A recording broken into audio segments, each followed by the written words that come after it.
Ohana players, want to make sure these players are not here. Is there a Canadian Coach Rain, a Shannon Martins, a Thomas Vu, or an Andrew Young here?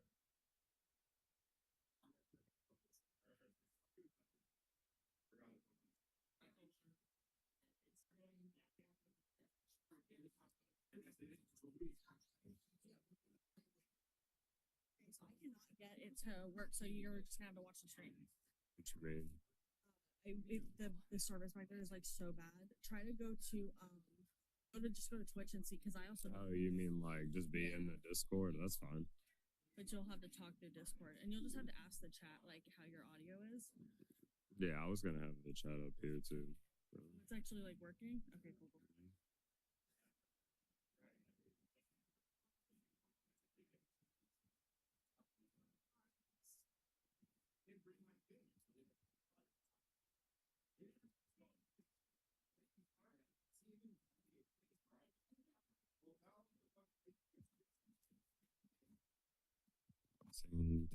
Testing. All right, we're about to start. Just a little bit of so we have 24 players. That's full in this one case. The prize breakdown will be $400 and $100 for third, fourth. Testing. Outside of that, everybody sleeves. If you are uncomfortable, there please bring it to my attention. My case, same thing with the chin. Testing one. Or in relation to that, please make sure that your back, out of your back sleep, facing away from issues of the people. Testing 1, 2. How's the audio?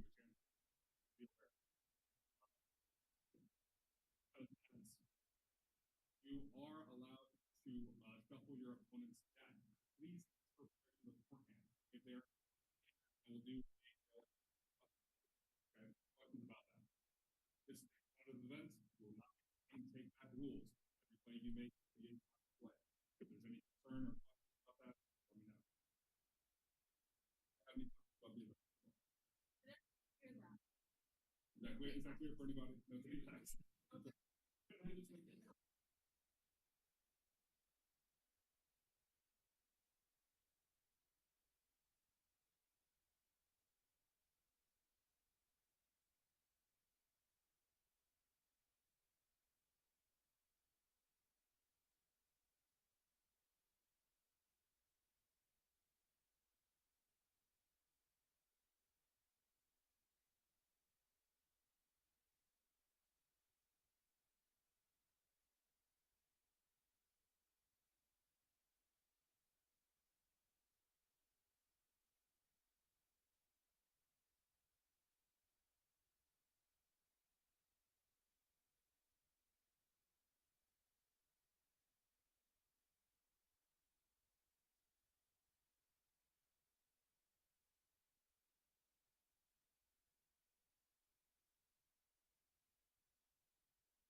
Testing 1, 2.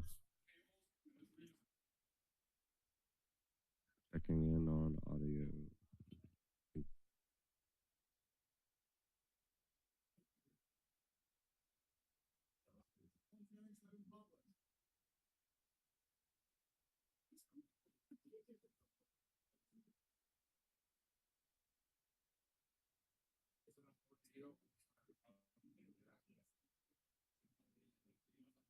We'll be starting soon, everybody.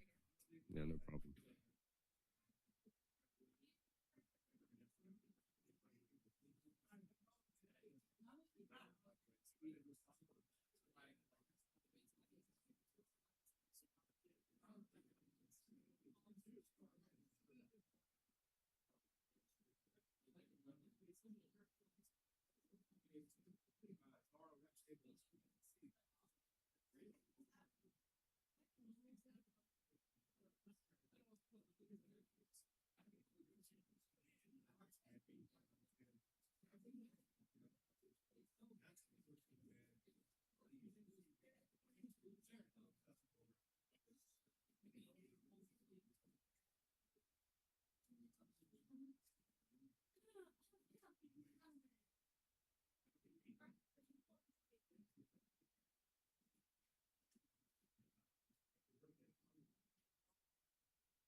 All right, chat. We're gonna get underway soon. Our players are all getting settled. We're finding our stream match, and players getting shuffled up as we speak.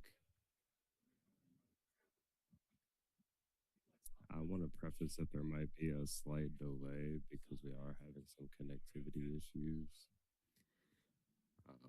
So if some of my commentary seems a little bit behind, I do apologize about that, but I'll do my best to stay on top of the gameplay.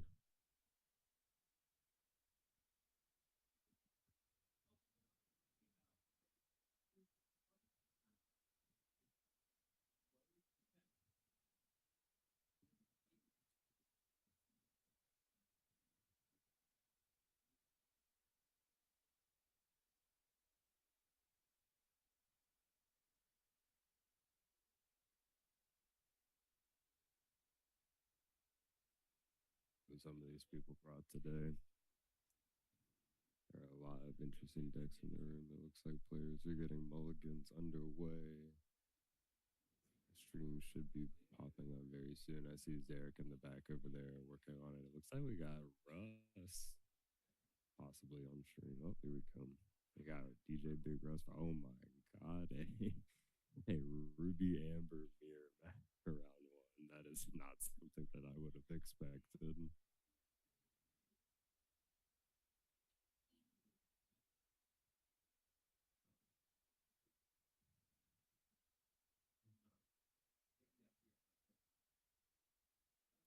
Russ is a classic Team Ohana player. He's part of the original travel team here. He's won a lot of events here. He's always playing something interesting. And Dominic has been trying to find his way ever since Green Purple has kind of gone through its revision. He's been testing out a lot of different things, and I know he's very excited. I know that he's utilizing a lot of these new +1 for each card underneath him. I think that card is insane.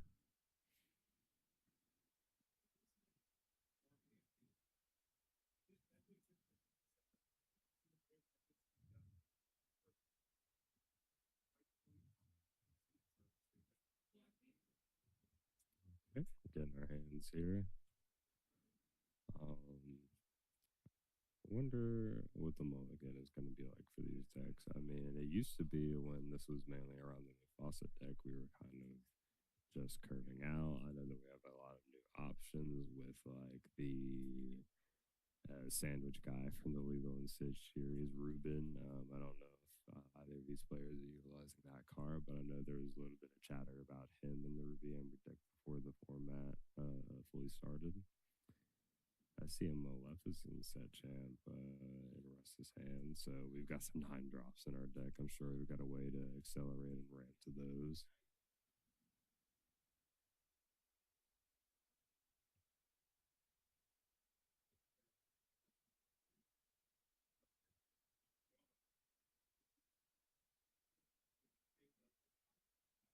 I'm really excited to see this matchup. I wonder if it is kind of like it used to be, where when they were just curving out, this deck was kind of like almost like a big aggro deck with kind of its resilience and ability to stick characters.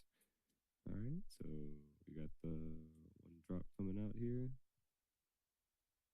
All right, we're gonna ink that Maleficent because it's a long time away.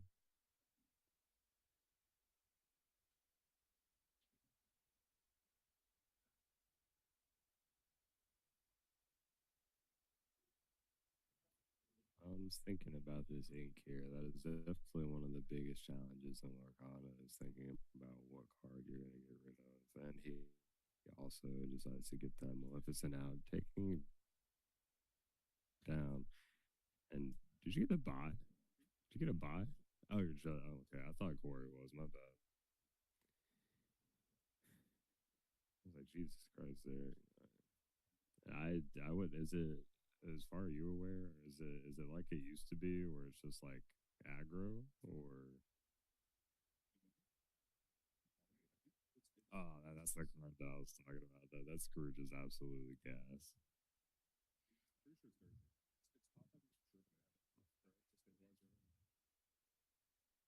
I was just like thinking about when we were playing Mufasa back in the day. It was very just like character, just continue to push through. But I'm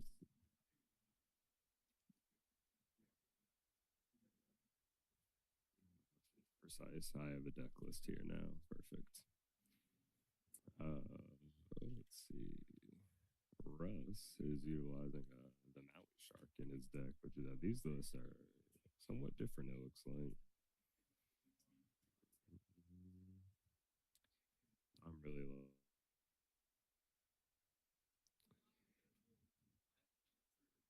I do not see Maui Shark in Dom's list though, so these are going to be pretty different in here. Do like to see BR Guest making its way back into Russ's. They're both on Pirate's Life. Yeah, World's Greatest is really good. And Russ is on Black Cauldron. That seems like it might be really good at the spear.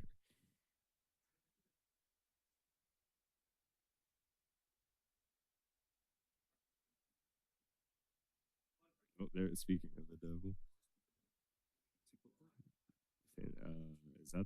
is that the 3-1? That's just the one drop. No, the 3-1. Like the that's it. I should probably have a searching thing. Yeah.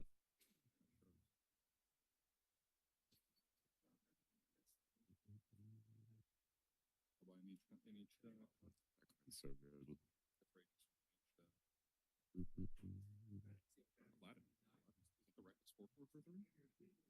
Barely through.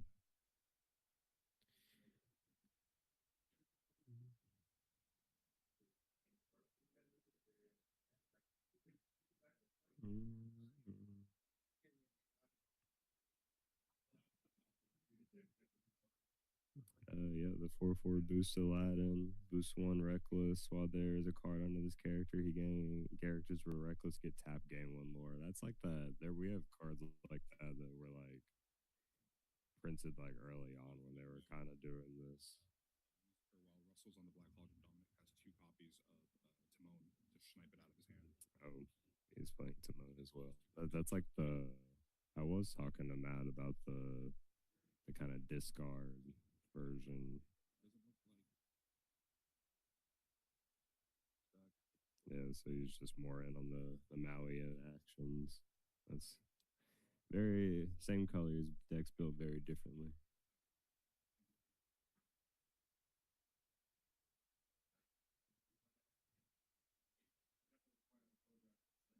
Just kind of seeing the boards get built here. I did. I got it already.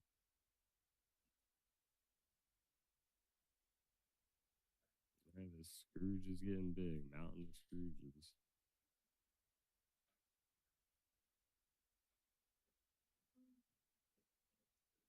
It just gets better every turn, which is just I just love that card. Probably my favorite in this deck right now. My favorite Ruby card in general right now, probably. Ink in the Pirate Slide, playing the Shark. Okay, so Dom is on Shark. I must have missed it on this list somewhere. He's on Hercules as well.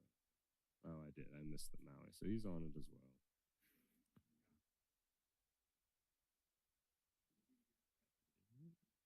Dom's building up some nasty characters on this other side of the board. The Scrooge is really good, but oh, okay. Oh, there goes Maui. That is such an efficient out to that card. I love Horseman Strikes taking out 9-cost Phillips, 6-cost Maui. It's so good.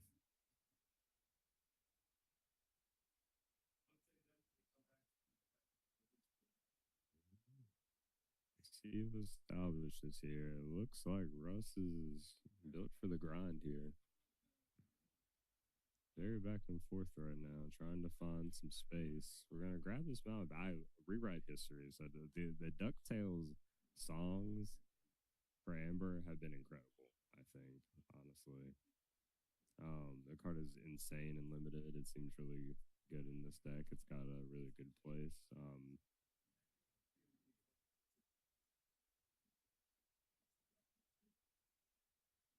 Russ has a lot more cards in hand than Dominic.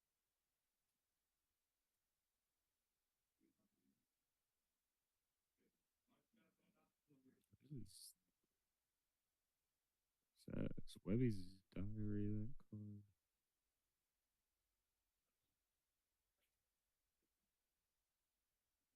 Webby's Diary. Whenever you put a card under one of your location characters or locations, you may pay one to draw. Oh my god. Russell is boost workshopping this guy. Oh my gosh. And let's see. I don't think unless I'm missing it again, I don't think that I'm seeing this in Tom's list. That just seems insane. Russ is always on some interesting cards, though. I think that it's so good, and he's proven it right here. He's drawing so many more cards than Dom. We got the Be Our Guest getting played here. Hmm. No, you're good, bro.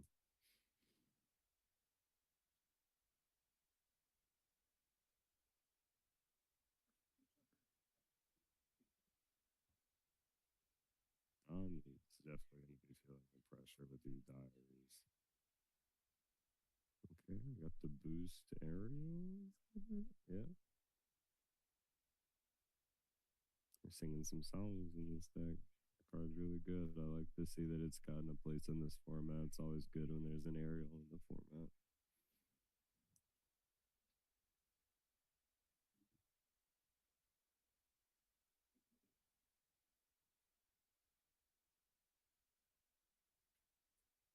Oh, had a little bit of a buffer there. Hopefully this stream will catch up soon.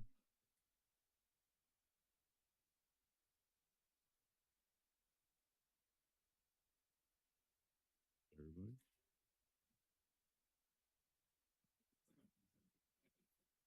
Russ is doing so much here. These Scrooges have so many cards under them. Oh my god.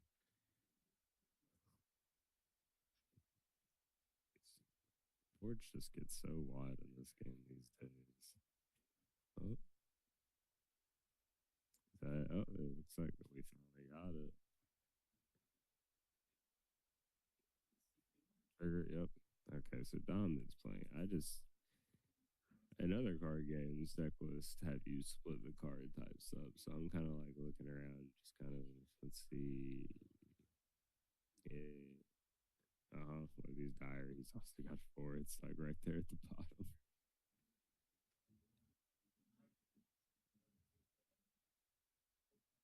So I guess I guess it's going to be a very similar feeling for players who used to play Sapphire Ruby with the workshop in their deck.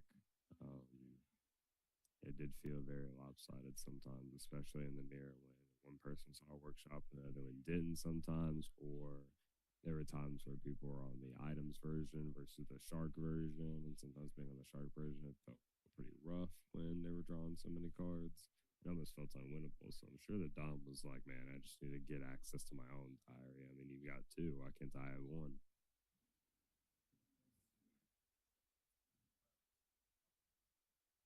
What an interesting matchup for the first round. I mean, keeping track of these boosts, how many cards are under them is kind of getting out of hand. This Scrooge is going to the moon. What are the stats on this thing now?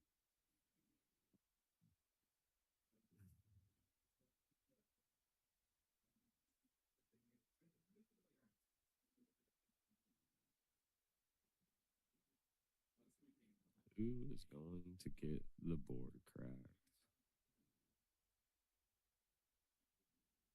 I wonder if we're going to see somebody pull the trigger on a Raging Storm eventually, just decide that their opponent's got too much. But if they always have this many cards in hand, it's just we're going to have to.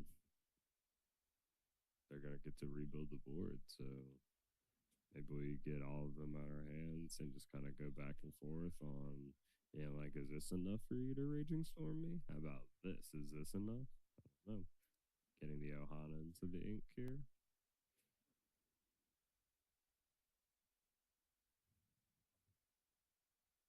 I guarantee that these guys did not think that they'd be playing a mirror in round one of this tournament, though.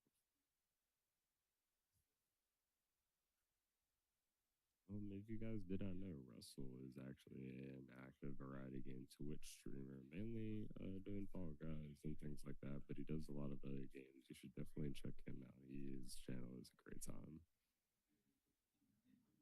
But shout out to Dragon Sword for hosting this event, one of our sponsors, our home store in Greensboro, North Carolina. We did just announce here some really big news that in May, about a month before the Indianapolis Infinity DLC here, we're going to be having a big Infinity charity tournament.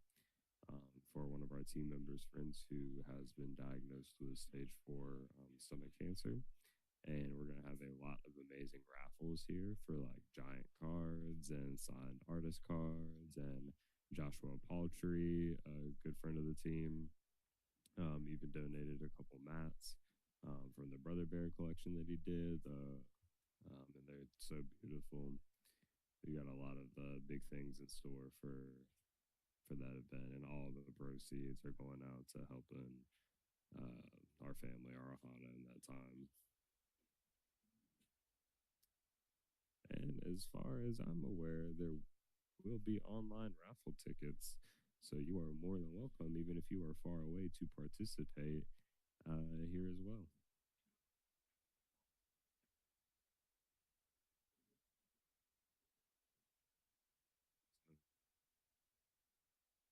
So do what you, if you can, help without a great cause. Back to this game here. Russ seems to be saying it's about time because look, he's keeping track of how many loose cards underneath these screwed with dice at this point. He's decided that they're big enough that I'm willing to turn these sideways because anything that you crash into them is going to trade back, maybe even a 2-for-1 for himself. We Della's Moon, make this smaller, draw a card. This deck does have a lot more draw than it used to, it seems. Like what it used to be, it was just kind of stick your character in, make sure we keep doing that for a long time. This deck is very different than it used to be. I'm sitting here talking about. Do you know what this diary card does? It's the pages. Look for a character on top. You can boost something for one, right? No, bro. This is the Webby's diary. You boost a card anytime you boost. You can pay one to draw. It's a workshop for when you boost. It's insane. I'm literally sitting here being like, this feels like a Bill Ruby Sapphire matchup. Hmm? Yeah, like Ohana, that Delos. It just seems insane. No, I'm saying it feels almost like Ruby Sapphire.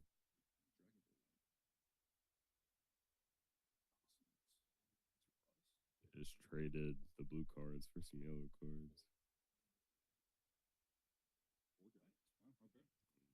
Okay. I guess it's our Hades. They're gonna reduce one. Yeah, that's what I'm saying. It just feels like old Ruby's. I was wondering. I was like, which one? At what point are we gonna decide that his board's just good enough to Raging Storm us both?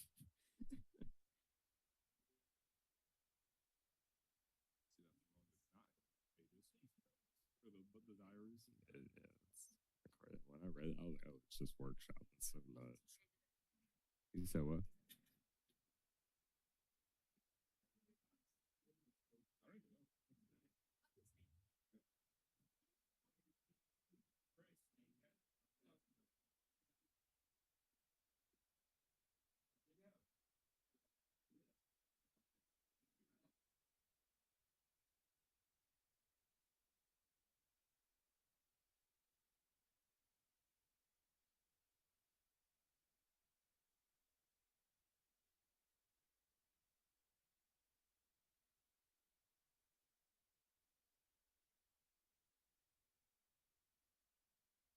Oh my god, we got a judge call at our stream table, and around the one I can say it. We normally get one of these a tournament, I swear.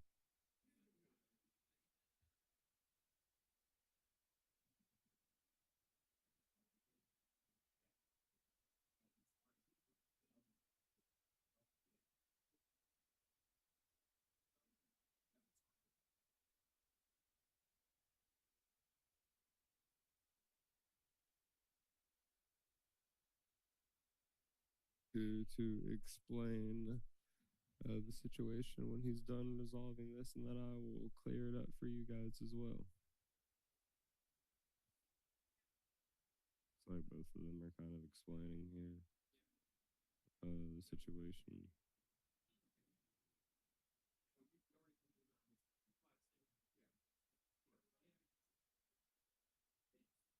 This game one has been pretty long. I'm not gonna lie, but these decks are doing their best of controlling. Oh, we have a second judge call actually. in the playroom right now. Guess we will. I can say we have never had round one with multiple judge calls. Well, Derek handles this one. I will get him to come handle it for us. It looks like we're back to handling the game here.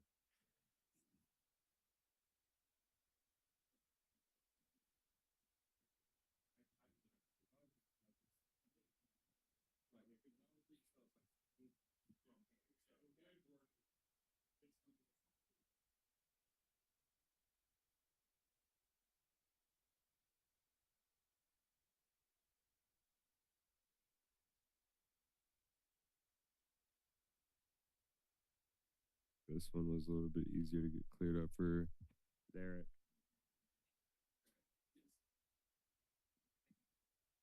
What was the situation with Russ and Dom? On the lap. Oh, okay. So it took a service challenge. Game state had the results to give Dom a choice.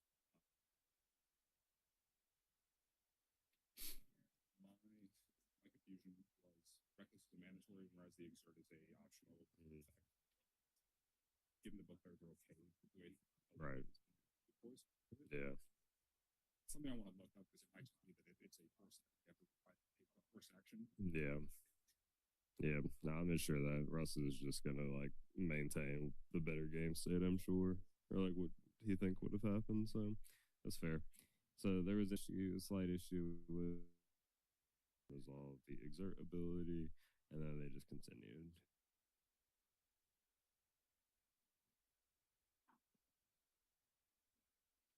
Russ is up to 10 now. This game is starting to get moved on a little bit more. It looks like he's kind of firmly in control almost here.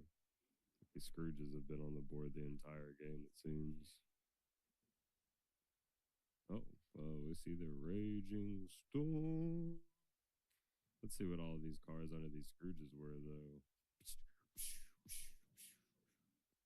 Oh my goodness. Quite a bit of cards. Oh my, what's that? Like 9 cards underneath those Scrooges.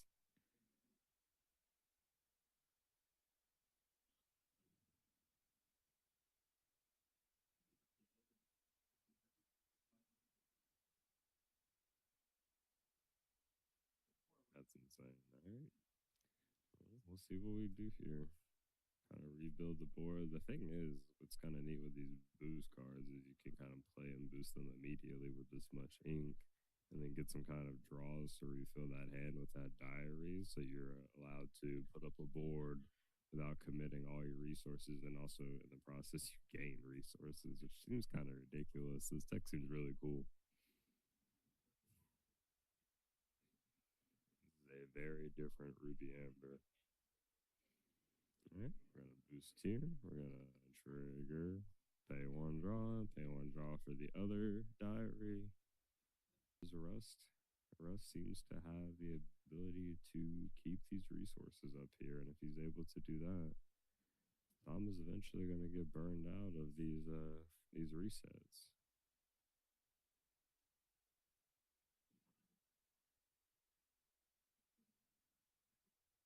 Sorry about that, guys. It seems that there are a lot of people on the Wi-Fi going in and out. We might have to make an announcement to get off of it if you don't need it type stuff. I appreciate the 6 of you that are hanging out with us right now.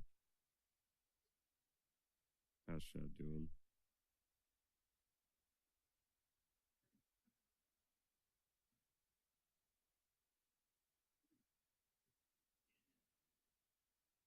See the beer, I guess. We're continuing to find these really powerful single cards here. All right, got the aerial out here. I honestly think that might be my favorite one that they've kind of released in the introduction of new card types and mechanics over the last.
Hello. Just got dropped and pulled back into Discord. Maybe you can hear me now. All good? All right, bet. Sorry about that, guys. I kept commentating just in case, but it's okay. This is the fact, bro. I did not know that this location was like that Scrooge, the other Scrooge. Those two cards, oh my, this deck is really cool. It's like red purple meets ruby sapphire. It's like they had a baby into this deck. Tom's like, oh, I'm gonna win. Let me see this card. Let me see it. He's getting excited.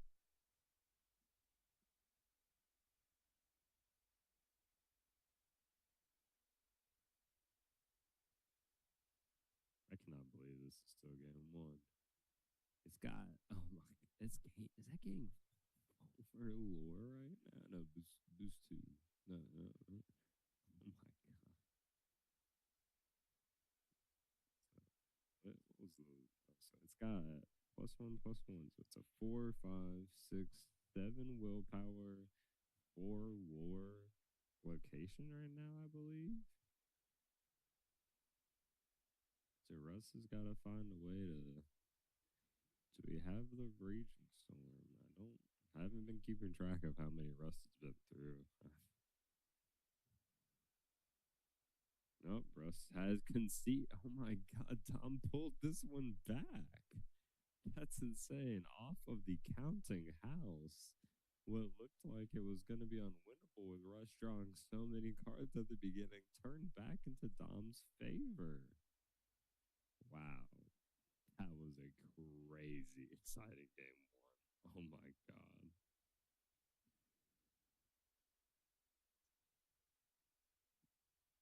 That was incredible.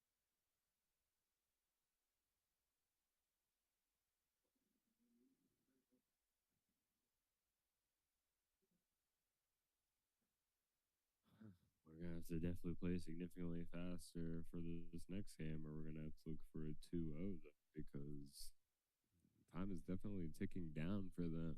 Zarek.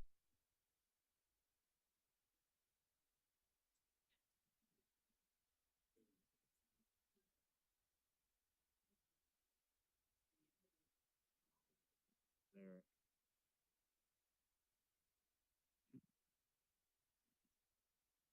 I want to get a time check for these guys, but our judge is staring off into the sunset with some dude right now.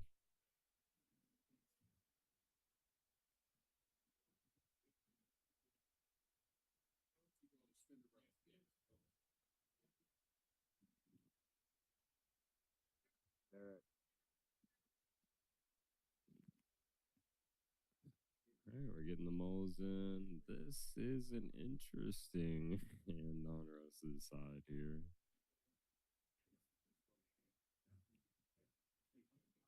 Gosh, I'm gonna have to get the.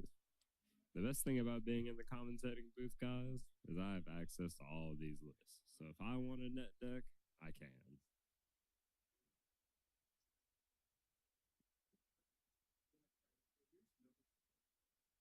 An ink and pass here, no one drop on Russ's side. Ink into one drop from Dom. Dom's playing a little more fast now. I feel like he is obviously they know that time is a factor, but when Dom's feeling in a good position, he definitely starts playing with more confidence.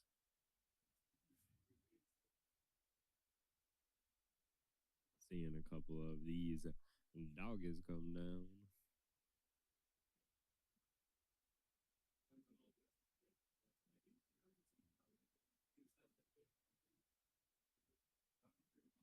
You can tell that a bunch of people are done because it's getting loud in here and people are yapping.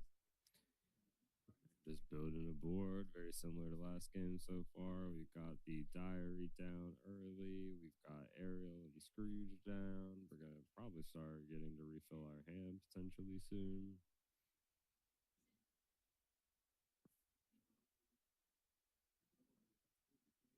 To 10 people in the chat. How y'all doing today? We got Timon. He's gonna snipe the BR guest, I believe that was.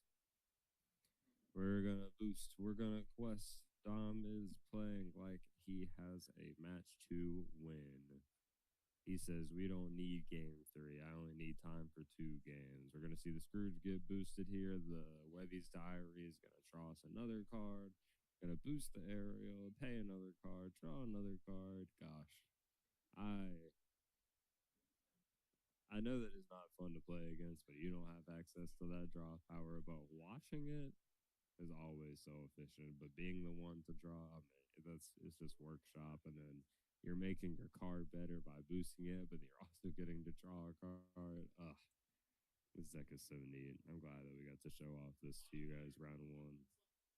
7.5 minutes left in the round, so I think that means 12 minutes left for our players. They got a 5-minute extension because they started a little bit after our main event here.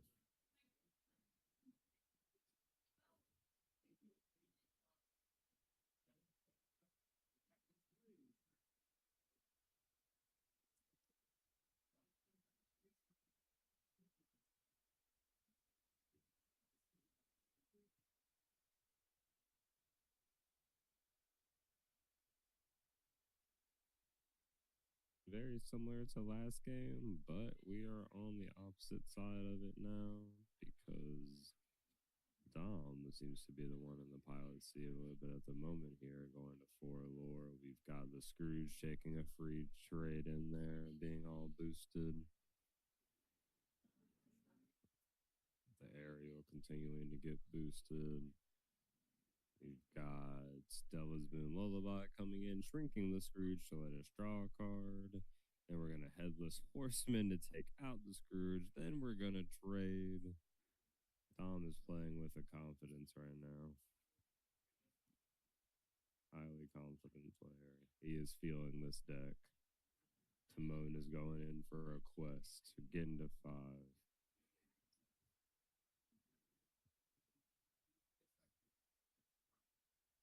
Boost Aerial card is really good. I've been wanting to see it have a place in the format. We've seen it come into decks a couple times. You got that boost 1 ability where you can put a card on her, 3/4, good stat line there. But once during your turn, whenever you play a song, if there is a card under this character, you can draw a card. So, in combination with playing a song to draw a card, we've got the diaries to draw a card. So the draw engine in this deck is much better than it used to be. This color combination went from having exactly Rapunzel to draw cards to Ohana and the diary and the Aerial. They're just like, they're a bunch of roundabout ways, but they're all options. We got Adele's Moon Lullaby. They're just a lot more access to at least cantrips, that replace themselves, even if not like +1s. Is sending the aggressiveness. He's trying to get through as much as he can out of his cards before we get into Raging Storm territory. But looking at Russ's hand of, I believe that's triple Raging Storm. We're seeing the quest here into the Raging Storm.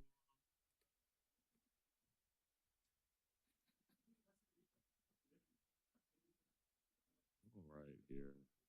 So we're getting that fresh reset.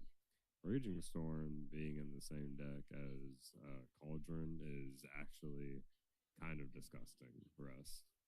What a deck. He's like, you want to take one of these Raging Storms? I had three. These draws have not been it. Timon Pass, you gonna Raging Storm this guy? Probably not.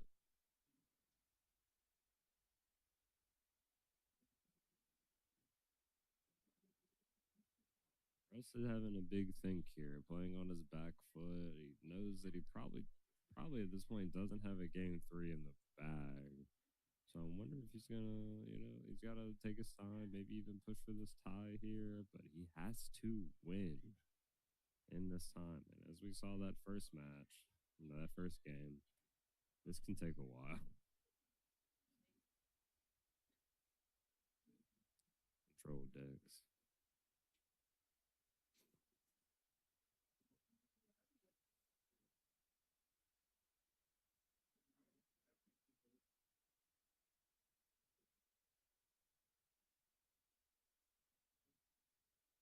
Got the Heaven's Horseman for Dom here.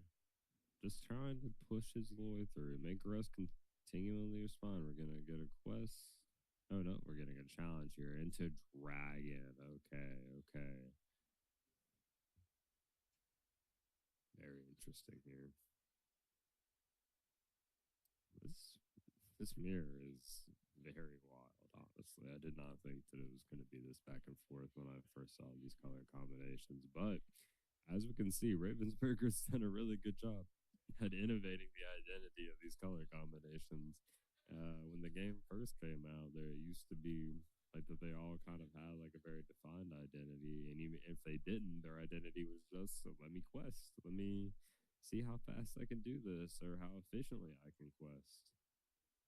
But we're seeing decks like form identities now. Like they're definitely, some similarities to others, but with rotation coming soon, we'll see some of these cards gone, but then we still have some of these cards that are getting these new printed cards are kind of making like almost old strategies come back in new ways. I don't know. This has been very interesting so far. I'm really excited to be here with you guys. Your player ID was being minus, so whatever you got on the next month.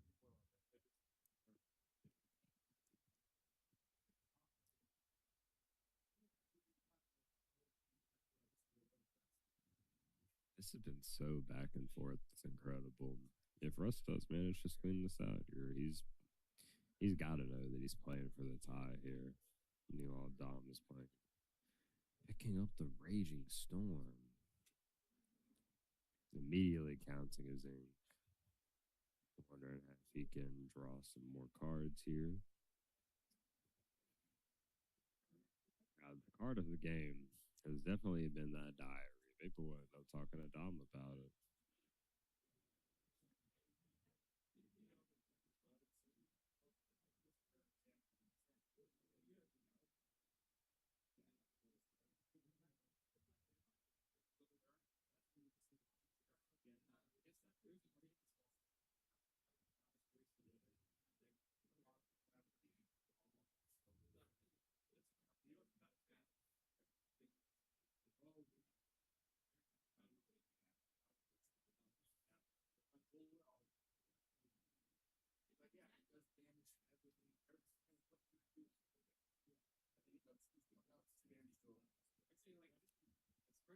Okay, Russ seems to have established his way back into this game, but as we know, the Raging Storm and all these cards just to keep their resources up have kept us very back and forth.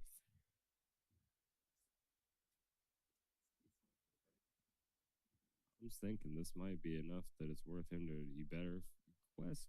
Okay, no, he's thinking about dragon. Whew. Dragon. He's really thinking about it here. I feel like you don't have like either you raging storm or you. Okay, you're taking out the Maui with the yep. Okay, now we're gonna probably yep. Now we're gonna play Maui aerial so we can boost and drop. Ink boost drop. Draw one. Okay, I like this play from Dom here. He's getting himself some more resources. He's filling up his hand. He's got a character on the board that's got some respectable stats.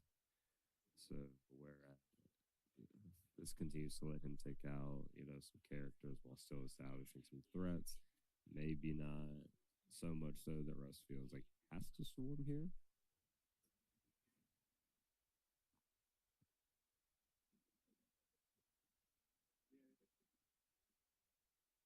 Shout out to all 11 people in the chat right now. I appreciate you hanging out with us at our 1K on this Saturday.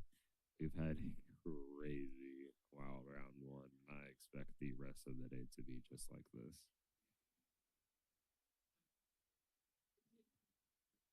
We're going to see the collagen bring out the shark. The card is really good in this matchup with Raging Storm. Slow, grindy control matchup.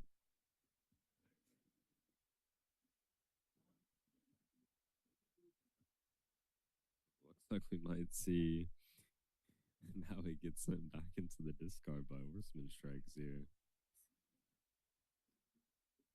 Dom's counter goes in. Yep, we're going to see the Maui make his way back into the discard with the Horseman Strikes. We're going to boost onto the aerial, draw a card, thinking if we're going to use another diary trigger. We are. Up to 14 people.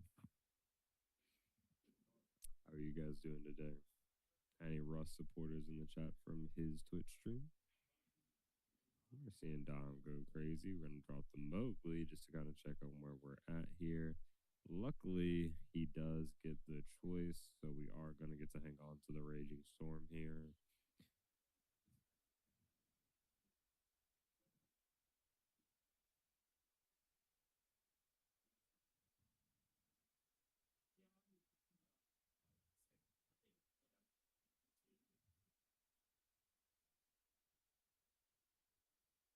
Being like, how much can we do with this Raging Storm? Maybe in the cauldron, little shenanigans here. We're gonna get a quest in.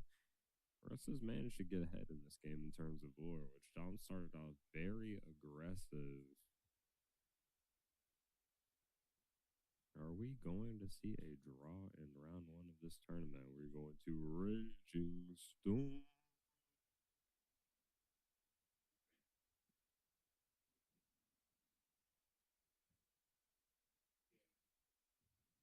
We have, we're going to think about, we're going to check the discard. We got all these options, and that's what I really like about cards like Cauldron. We haven't had too many cards in the game yet. Now we kind of do. We're starting to get a lot more that interact with our discard. We got Lady, who's a big one in the meta. We got Cauldron kind of making its way into this deck. We've got Dom playing the Rewrite Histories. Just a lot of ways to use your discard as almost a second hand, a second resource. I think just adds another layer to this game. And we're going to see Dragon here with a quick takeout and pass. Russ quickly going to make a decision here, slapping down the Maui Shark one more time. We're going to Cauldron put underneath a character that we can bring out later. Slap down one more character. Maybe this is enough for you to feel like you got a Raging Storm, Dom. Dom's like, I have all this ink. Maybe I just keep pushing. We're gonna sing Pirates Alive. If Dom is elongating this clock here, that neither of them honestly have. But I assume we are going to see the shark make its way back into the discard. This is got Scrooge onto the board here, so he's gonna let us get some triggers next turn, which is gonna be awesome for Dom keeping up these resources. You're gonna get the boost underneath our Aladdin here. We're gonna tap. We're gonna gain a lore.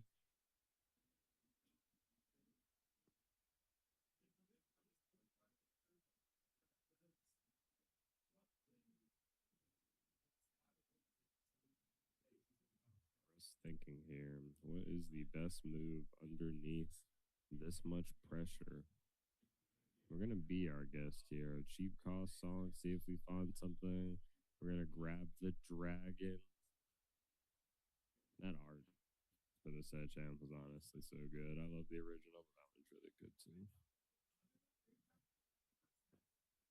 Gonna get the cauldron to bring that card has been really good at keeping Russ in this game, both games, honestly. We're gonna see Horseman. Horseman checking out nothing because our guys are so big, but he does quest for 2.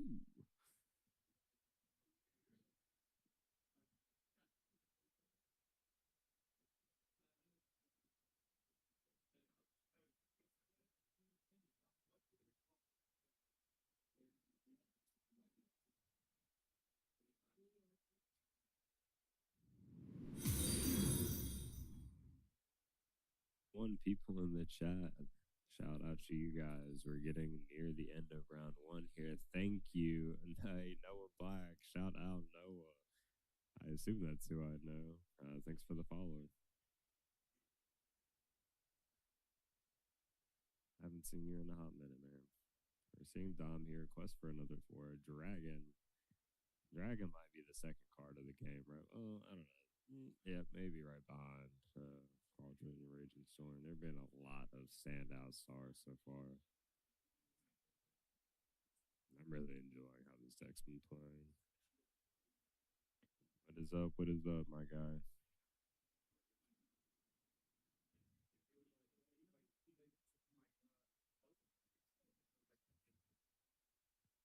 I'm just kind of thinking here. The board stay getting increasingly complicated. Time ticking down very quickly for our guys here. Continue to trigger our diaries, get through our deck.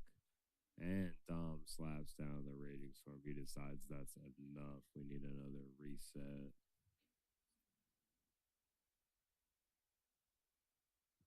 Did you get round 1? Nice. Good job. We got Cheeto in the house here.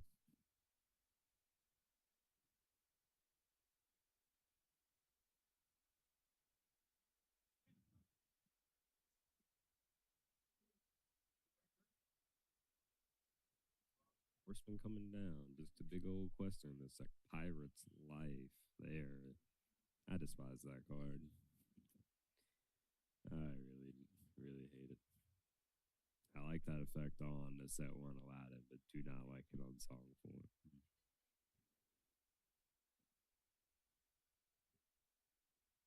I see Shark coming down. If anything tells it, oh, we see the reverse Pirate's Life. We're just dancing between this lore. Reverse. Reverse. 10 to 10.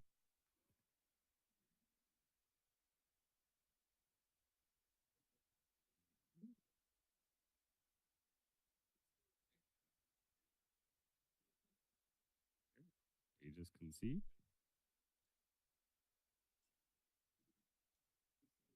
What just happened? It's like double checking. He's saying that I don't have enough resources anymore. Dom's got, so many cards in hand. I think we're getting a concession from Russ here to not push us to the tie, potentially, especially with him getting so close to time. Russ seeing that he's down on resources.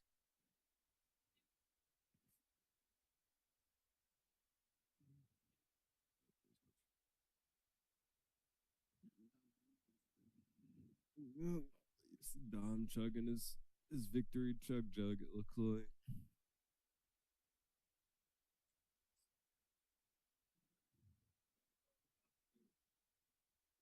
23 people. Thanks for hanging out with us, guys. This is a great Saturday here. We have a lot of events coming up. I just want to remind everyone this week, obviously, this is our 1K. Next Saturday, I believe, is our set champ, where a giant card is actually up for first place. It is the Tinkerbell, the oversized. And then on May 16th, I believe, is the date, about a month before the Infinity DLC. We will in Indianapolis. We are holding a charity case tournament where we are gathering funds for a friend of the team on the team whose mom's recently been diagnosed with stage 4 stomach cancer. So we're gathering donations for that. We're gonna have plenty of prizes, raffles that are gonna be here and online for, I believe, giant cards as well. We have artist signed foils. We have non-foil DLC Rapunzels that are getting signed. We have a foil set of Sisus that are getting signed for you Infinity nerds who like playing that format. Just a lot of great prizes. Joshua Paltry, a good friend of the team, donated a couple of the Brother Bear cloth mats that will be up for grabs. I'm super excited, yeah. So even if you can't make it, maybe you can participate and watch the stream that day because it is going to be an absolute blast. I'm going to go check in with our players there and be right back, and I'll give you guys a little bit of an update in a few minutes.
All right, guys, we are about to get away with round two because that first match took so long. We can get you guys right back into the action.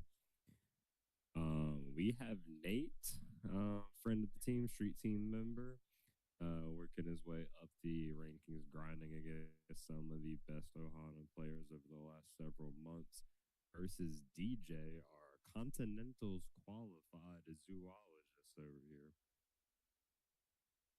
So we're getting excited for him because he will be conceding and competing and representing us in nationals this year, along with some of our LCQ members.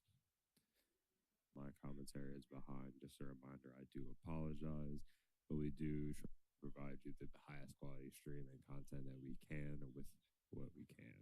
And we promise that it'll only continue to improve. I appreciate you, as always, again, for hanging out with us on this Saturday.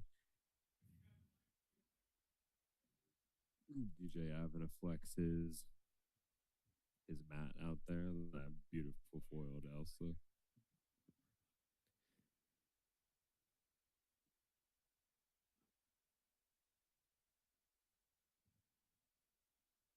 Nate out here reminded me of me in middle school with all of the wristbands on his left arm. Nate reminds me of me in middle school with all his room as well. So if you hear there, Judge, he is quite vocal.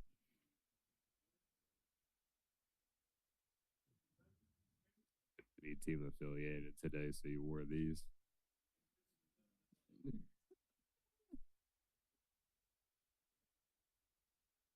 Thank you. Looking at DJ's list, he is on the drooling baby deck. Purple steel here. We do know that this tends to be a slightly favorite matchup for Blurple, though, so we'll see if Nate can take that.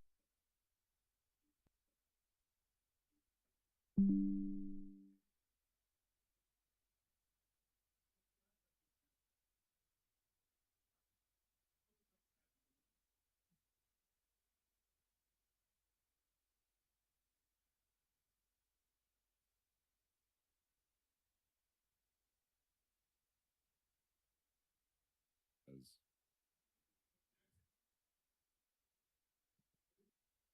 yeah, we keep having a little bit of a drop in the Wi-Fi connection here, so I do apologize if you have to refresh your page or come back to the stream.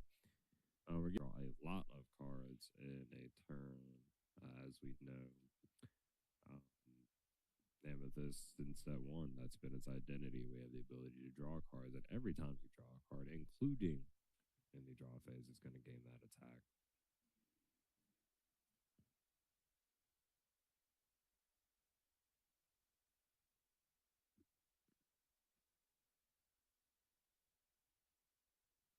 Taking a look at Nate's list here. Let's see.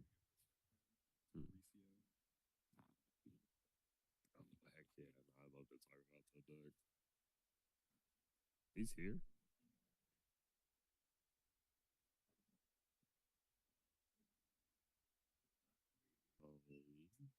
Only 3 Genie, which we see more and more, it seems, to Hades. So he's got some interesting ratios here on what he is trying to kind of tweak his deck to combat against without over-teching, maybe. That's definitely a fine line to kind of find in this game because times the matchup fear just kind of scares you quite a bit.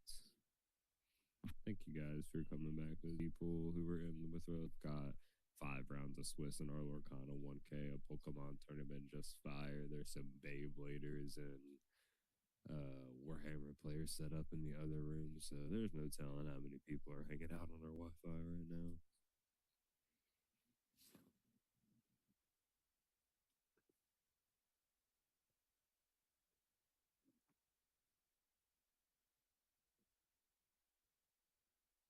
DJ off to a hot start here. Got some efficient questers. Got the Dumbo established down early.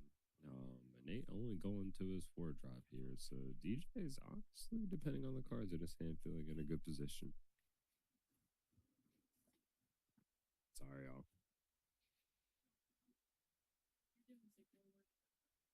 Appreciate you.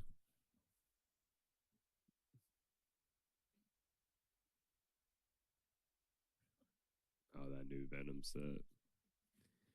Oh, it looks like we got some hero clicks running up today too.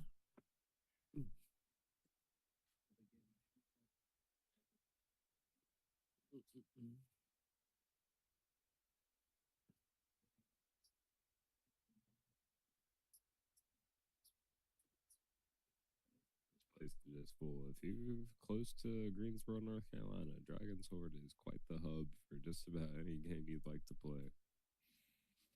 Especially Ohana, man. One of the homes of Team Ohana, House of Cards, and Dragon's Hoard. Those are the places to be if you want to get some competitive games in some North Carolina areas. All right, also coming in, checking out, I'm gonna be DJ here. Kind of struggling with the lack of card draw that he's seeing. We kind of hope to find a dock at some point or another way to get some cards down. And this is where we see if Nate's hand is decent, this could get quickly out of hand here. Quickly out of hand.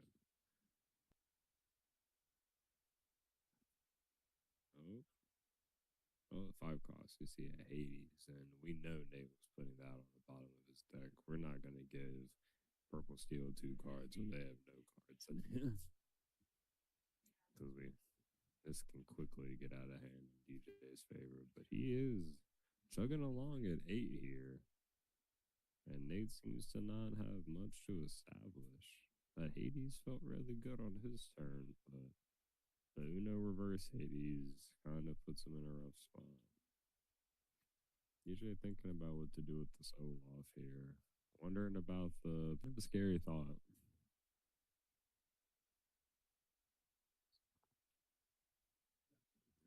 We're getting that guidebook down to have some drawn next turn with some efficient ink. That's one of the good things about guidebook. And DJ just sticking to his game plan. We got to get to 20 before you can kind of establish, because I am clearly not allowed to draw cards this game.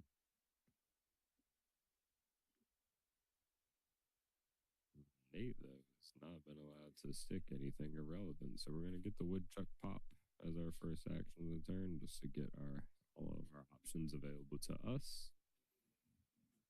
Some good sequencing here.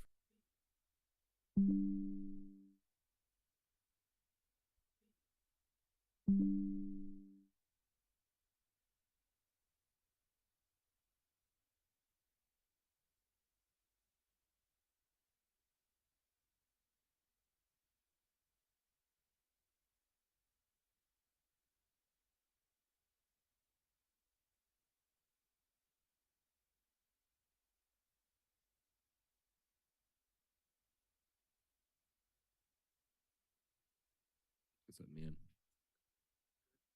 Yeah, we keep dropping a little bit. I might, but oh yeah. When it's good, it's good. But it's cut out just a few times.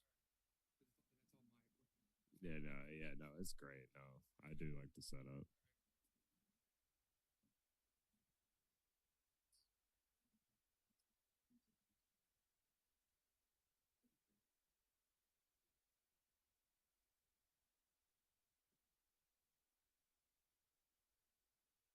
Dragon's Hoard recently acquired this new stream setup, so the quality of this camera there, but continuous improvements will be coming. Again, I am sorry for the repeated cuts, though. DJ making his way to 17 without drawing too much is kind of crazy.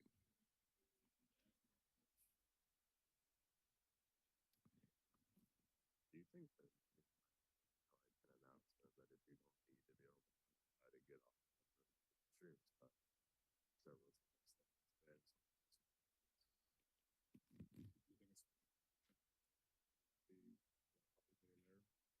don't know. I do think there's a lot of people here, but like the quality's fine when it's fine, but it'll randomly like just full stop.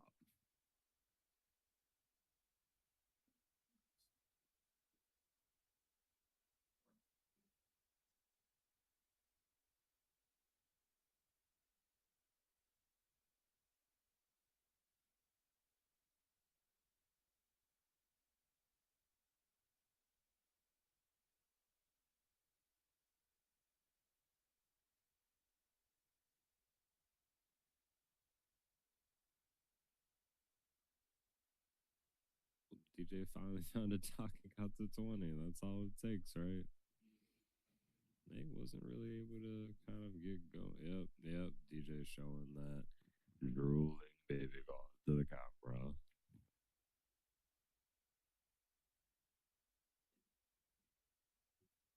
Quite nuts. Quite nuts. Yeah.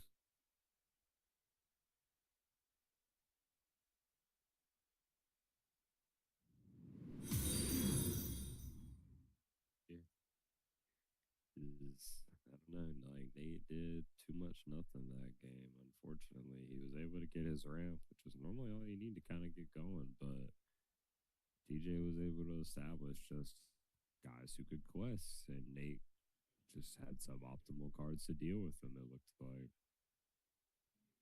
Thank you, Valgar92 for the follow. I really appreciate it. Welcome to the Ohana. I appreciate the 10 people that are in here right now and to apologize for the continuous. Apologize for the continuous. 100%. Okay, it looks like we're actually going to be able to switch our Wi-Fi signal potentially. So if you guys do not have these cuts, because it's been a few too many times for it to only be round 2. Is the quietest I've heard this room all day. The people must be locked in.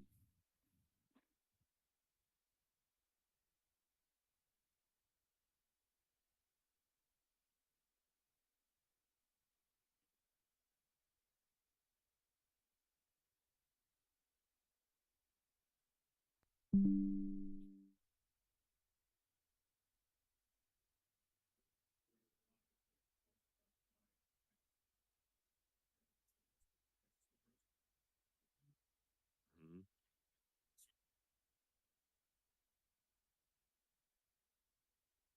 With that.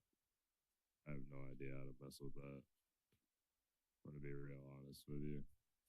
It's back up. Derek, it's back up. You're good.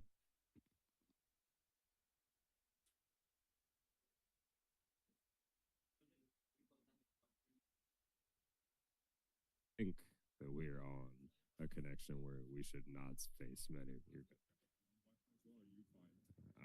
It might be better for me to switch as well. You said this one? Okay.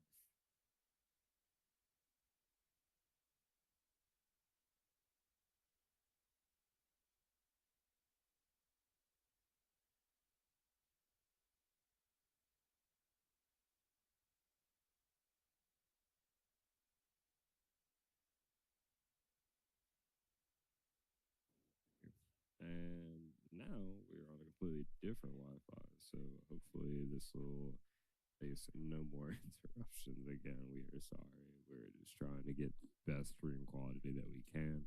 And again, if my commentary does seem a little bit behind, it is because I am in the Discord streaming it as a watching with you guys as opposed to as close to real time as possible, unfortunately. Here starting off with the Robin Hood underdog card. We see no one drop into sale from Nate. DJ thinking about what this play is going to be for him. We get Palace Guard into Palace Guard. That's pretty good into this matchup, honestly, because they're pretty big. Nate's kind of slapping cards down. We're going to draw a genie here off the top, or draw with genie. Get us an extra card.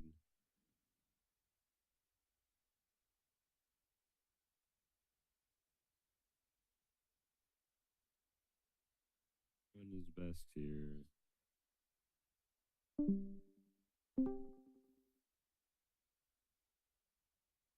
DJ seems to be kind of getting this established board up though, looking a little bit better than he was from the from the start of last game.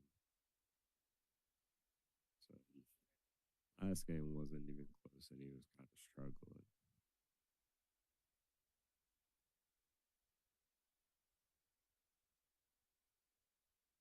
We're gonna get the Royal Guard Inked Cheshire Cat Genie. Put some damage on that Christopher Robin.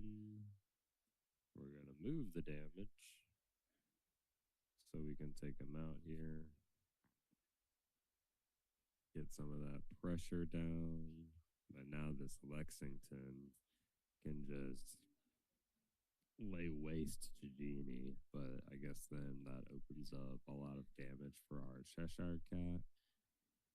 So DJ kind of thinking of the balance of quest draw, allowing this board to get cracked. Because Cheshire Cat is one of this deck's worst nightmares.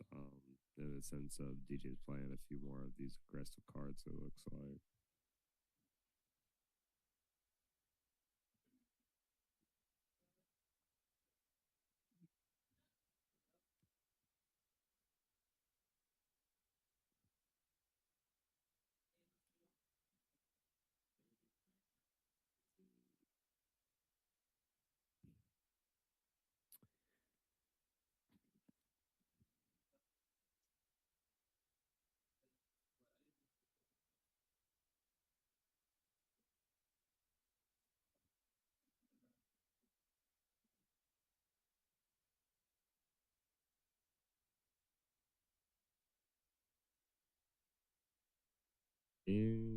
Some thinking here.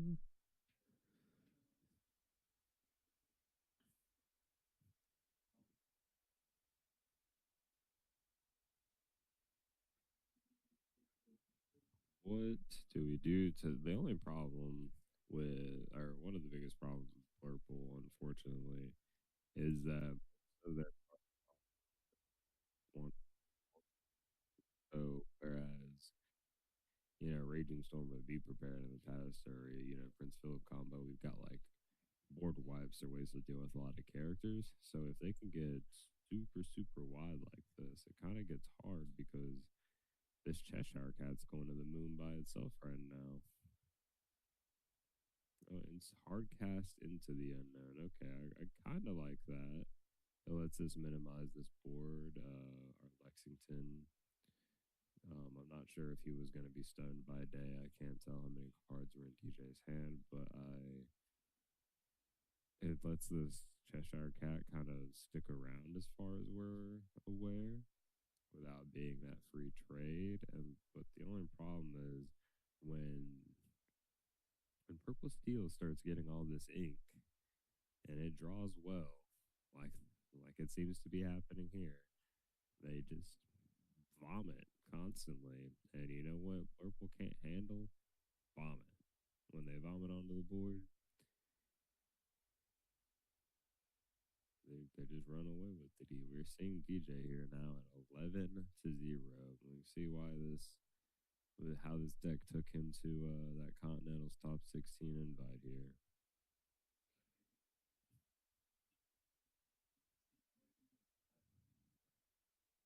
Wonder if he's on anything spicy today. Stocks, Calhoun's, Black Hair. That's interesting.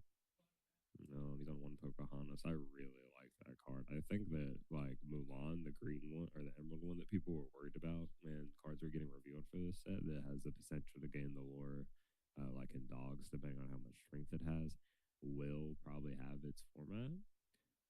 But I currently think that Pocahontas is what people thought Mulan was going to be in this format, like from the get go. That card is really strong, and I really like it.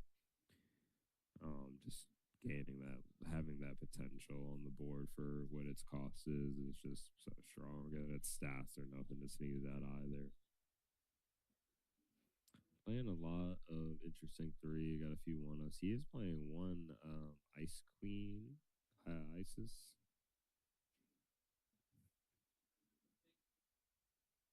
We've got one of the Donald along for the ride here. There are a few fun one-ups, few techs. He's only on one Dumbo for draw. Three docks, some bold knight, some strength. Seems pretty normal, minus a few ratios. So this is a matchup that we're all kind of used to seeing.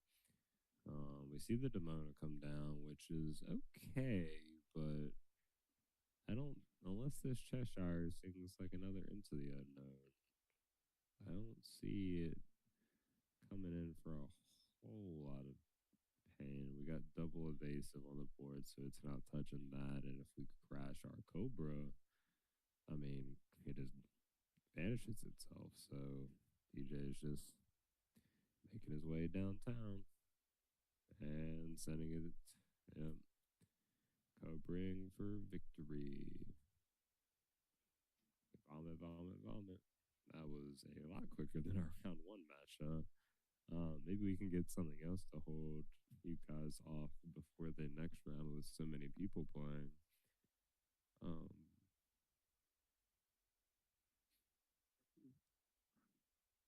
I will be right back, but I'm going to keep an eye out.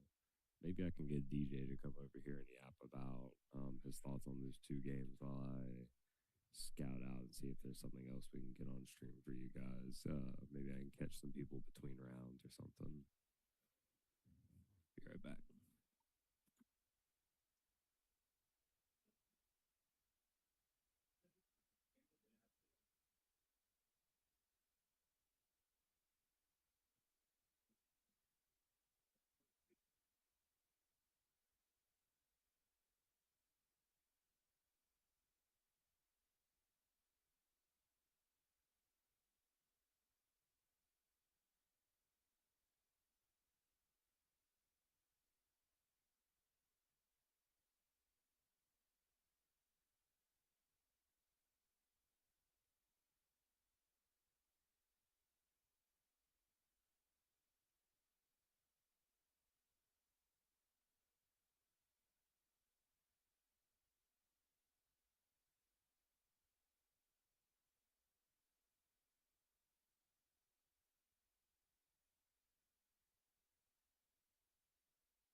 What is up, Twitch? This is DJ, aka the Zoologist, just coming off that win.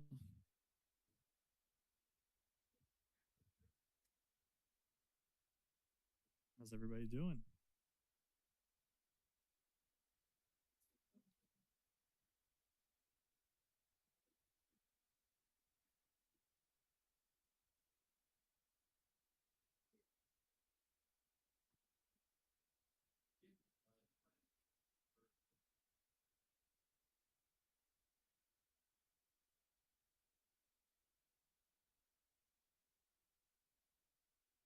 for my opponent, Nate, especially in that game too. Didn't really have anything going on in the early game. But overall, decklist playing today is Amethyst Steel, which is the deck that I played in Milwaukee to get my invite to the North American Continentals. Today, I'm doing something a little bit outside my wheelhouse. I usually like the consistency, really tight, a lot of 4-ofs. Today, ended up going more of the Frank Karsten list, where a lot of 1-ofs, some 2-ofs, some 3-ofs that are definitely not my norm. For example, one that we didn't see in that last round was the new Pocahontas Following the Wind from the new Winter Spell set. Just mainly for that matchup, I really need to be more aggressive in that Emerald Sapphire that has been coming back. Thanks a lot to Ed Chu of World Class Cards. Did a little bit of split with the Pocahontas with that 1-of being uninkable, taking off one of my 3 Calhouns down to 2 Calhoun. 1 drop of choice, definitely going with the tried and true Captain Hook, which we will definitely miss post rotation since it was printed in set 1 and 8.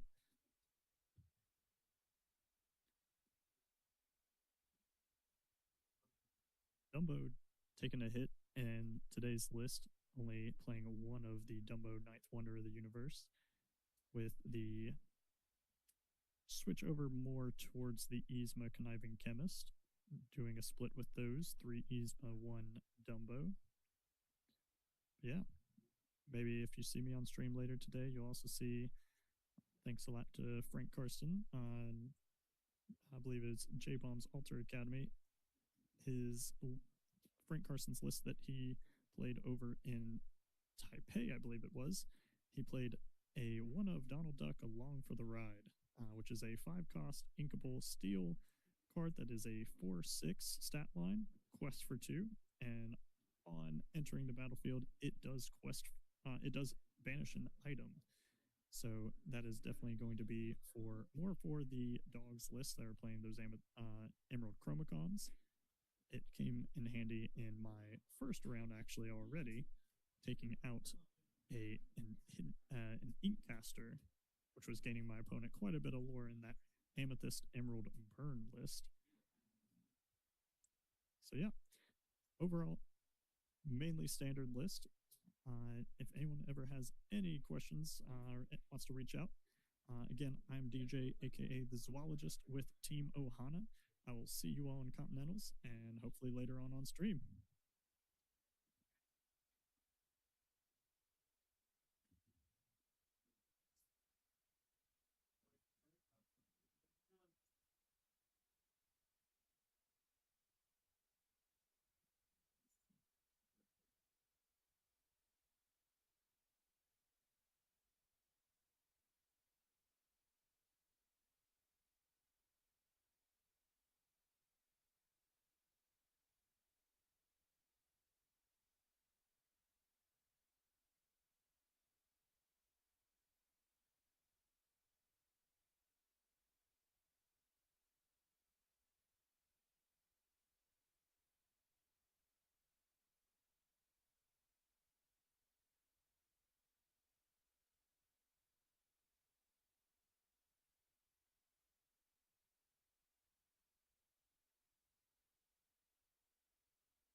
Take 3. Andrew and Jake, take 6. Gabriel and Max, take 2. Ron team, take 4. Yay and Mason, take 5.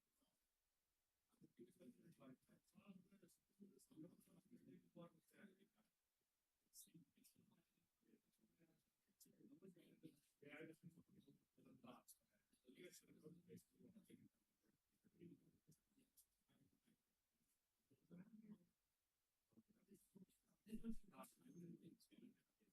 Yes,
Alrighty, guys, we are about to get back with round 3.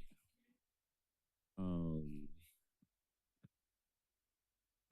Allegedly, it is going to be Ash from the street team of Team Ohana. Proud card winner and her family. Shout out to Al for being in the family as well. Versus Cheeto. He's the local kind of wonder kid who people see at events like CCS and DLCs. He, I believe, made top 64 at DLC Richmond on Blue Green. He is a lounger as far as I'm aware. He's just a really great kid. He tends to come to all of our events. Shout out to his dad, always driving him around. Proud, supportive father.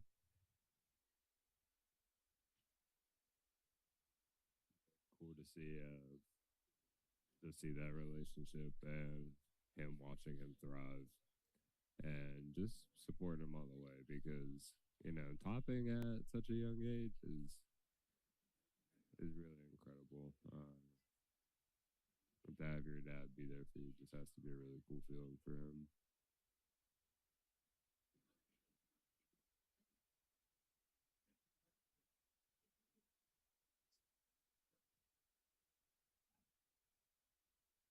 Here they are. Blue steel and amber steel. Okay, we've had some different matchups so far. I'm really excited for this.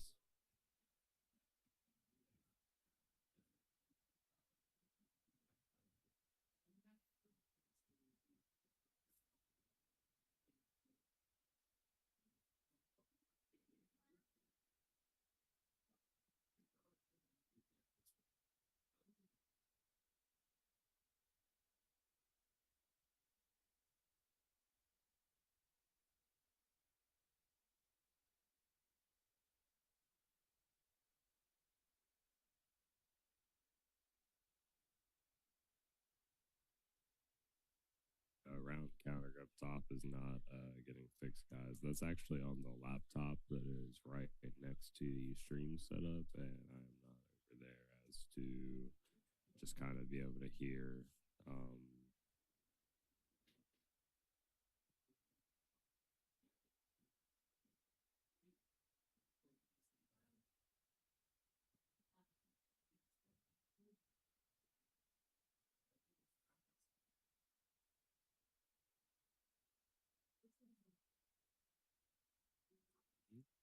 Gonna get away here as rocking the Hades shirt. Really cool one. Got the die roll.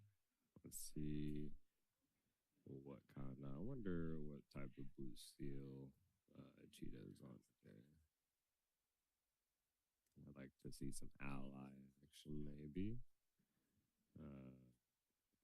Ash is probably on that new song version that's been running around. I would imagine. Let me pull their deck list like the intelligent commentator that I'm pretending to be.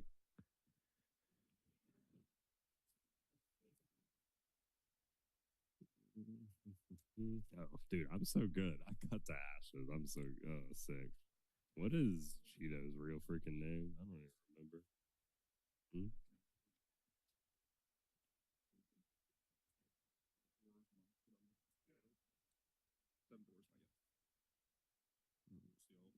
Oh, yeah, that's his. Betsky. Seven Dwarves, okay, that's really exciting. I was wondering what Condu was going to be on. Is this Ally? Yep. Jasmine, yep. This is going to be some Ally Blue Steel with the little tech Dwarf Mind in it. That's going to be really cool. And then Ash is on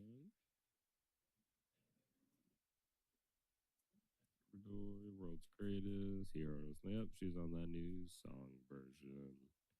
She is running the Akuds and Angels, and the history behind that card's name is actually the lore behind it is really cool.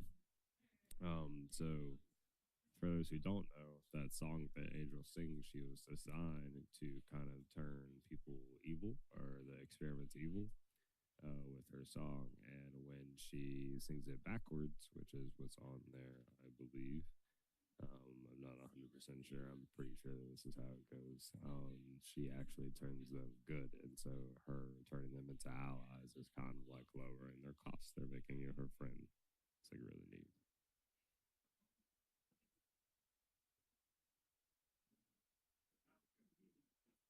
We're going to see the coolest card in this deck, the Ally Jasmine Shift 2, giving you access to an ally from the top 4 cards of your deck, and you have the ability to sing Thunderbolt on turn 2, which is very reminiscent of like the Shift Queen almost in the old Steel song. It's very cool to have access to those cards. So we're going to see the Akud get hard casted into the dock. No trigger. That has to not feel good. Ash's hand must feel really awkward. We're going to see Cheeto get another quest in here to get to look at the top 4 again and find another ally. And he's just going to continue to gather these resources. Finds a Tipo. This is looking really good for him. He's going to play the Tipo, get the ramp going so he can get access to these other insane cards in his deck. Inking a Tipo. We're going to see him going to, I believe, 6 ink next turn, which is when he really starts unlocking some of these like powerful cards in the blue steel strategy. See Ash continue to place down some characters, try and get wide, get some singers on the board, start to pick apart what Shido has, get him back in that position of having to kind of play one guy per turn. But right now, he's kind of got this. It just can't feel good for a Jasmine to resolve this many times. And we get the Pleakley into the double ink because it just never got touched. And we've got Happy coming down, probably in combo with that Dwarves Mind tech that he's playing here. Nice little evasive during your turn. This has just got to feel really good for Cheeto. He has so much ink already. We are in his wheelhouse. He's going to be questing with this Tipo for free here because, I mean, he's just in the driver's seat. The lore machine is going to lore.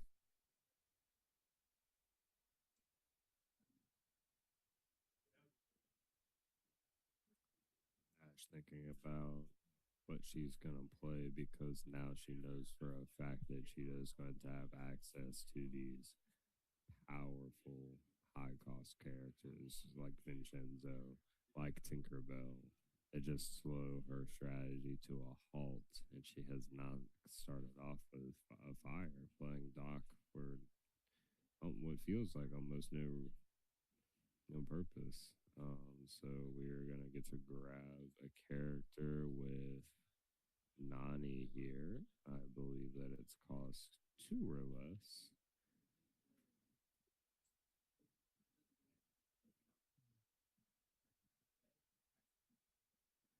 A very powerful card that they released in the last set. I just think she's insane. She really put a sour taste in my mouth though, because I will never forget the very first time that I played her in testing the dog's deck with the new cards that had come out. I revealed Double Lady, Tramp, and like a Rhino maybe, and then I got to get a card, which is fine, but then I put the cards that are actually going to help me win the game to the bottom. Shout out, thank you for the follow. I appreciate that. We always appreciate a new member of the Ohana. I am Bruce. I am one of the founders and managers of Team Ohana, and we're glad to have you hanging out right now. So 3 resist. Yep. So we're taking out the Rhino. So we're back down to that one character, but Ash's threats on the board are not so great so far, so hopefully she can get into the position to where she can kind of spam out of control, but I do fear a Tinkerbell in her future at some point. Tinkerbell, original set 1 card, just been here since the beginning, just old faithful, always been relatively good, or playable to some degree, and just a fan favorite.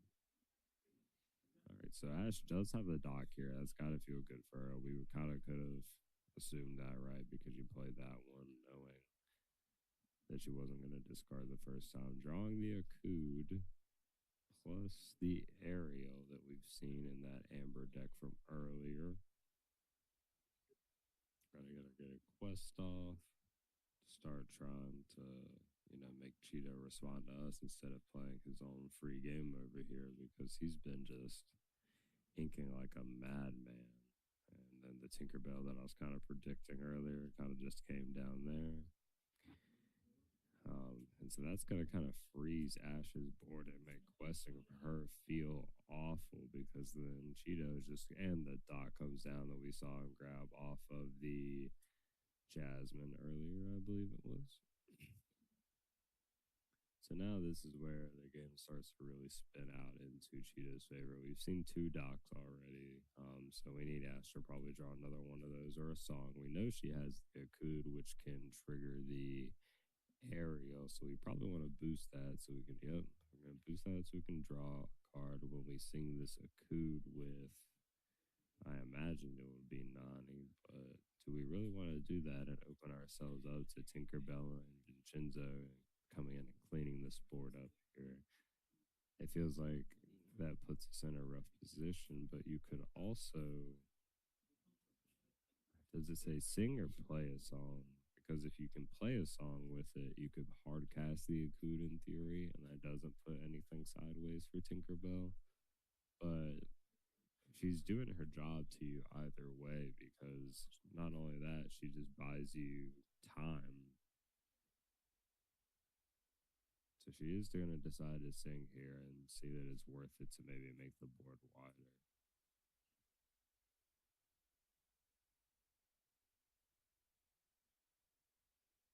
Your only goal at this point, if you're not going to stand up and you go sideways, you're going to try and just go as wide as possible to where the Tinkerbell damage is kind of like mute. But it does not feel good to only be at 2 at this point. Angel is a really strong pickup, but again, Cheeto plays guys that are so big that 2 damage is not going to be as impressive as it is in other matchups, like for, say, dogs. But it can be used here, and that resist that comes in when the hand is empty is also very strong. So we're gonna shoot the Tinkerbell for two, probably, unless Ash picked up another song. It's so when the Tinkerbell does challenge into something, if it challenge, okay, so we're only gonna leave. This is a decent play by Ash here. So she allows the Nani to go sideways. Oh, that Vincenzo is gonna be rough. But she allows the Nani to go sideways. So if Tinkerbell does come in, she's going to trade and then only get 2 damage in. So that's actually a really strong idea from her. If she was gonna turn the Nani sideways, that would be a way to kind of handle that. But this is still a pretty rough situation, I think, for her having to face down these big two-way thick quests.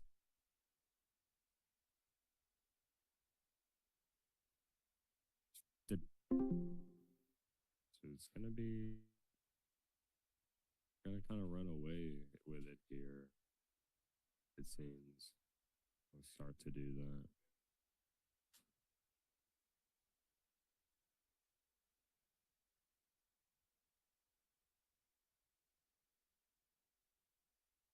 Spare like 6 until we can handle these. It's gonna be really hard for Ash to become the aggressor again, especially now that Cheetah's already at 8 and she's only at 2. So I feel like it's gonna be really hard to come back from this. Especially with that, how he has Hades and Pete in hand. That's so good. Thank you, Mayonnaise, for the follow. Shout out. I appreciate you. I appreciate you 14 people hanging out in the chat with us on this Saturday here. Thank you, Darkness. I appreciate you for the follow. Thank you, guys.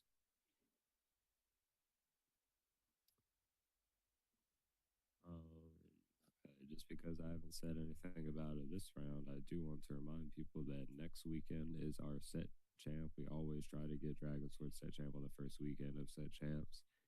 And a giant card, the Tinkerbell, is actually up for grabs for first place. And on May 16th, 1 month around before the event of Indianapolis, that is the Infinity DLC, we will be having a Infinity tournament here that is actually a charity tournament for one of our team members, Alaric's mom, who has been recently diagnosed with stage 4 stomach cancer. And so among them trying to navigate all that, we wanted to hold this event to kind of mitigate a lot of those costs and kind of take some of that stress away from them. So we're going to be holding raffles in the tournament. It's going to be a scale and case tournament. And the raffle tickets will be available for in person or online while we're having the stream, so that you can enter even if you're not here, so you can donate and kind of contribute if you're able to. We appreciate you even if you're not. But some awesome prizes will be available, like other giant cards. Joshua Paltry donated a couple of his brother bear mats to us, which is really exciting. It's just going to be great. And there are a ton. We've gotten in contact with a ton of artists who have been great and communicating and been so willing to help with this event. And they're providing some signatures on cards like Sisu 8-drop, the Ruby one from that is now rotated out in a pivotal card in Infinity currently that are foil. We've got some non-foil Rapunzel DLCs up for grab. They're going to be signed by the artists. And many other great cards that people will be excited for, a couple of enchantments as well. So please, if you can come out or at least hang out in the stream like some of you are now, we would really appreciate the support for us and their family.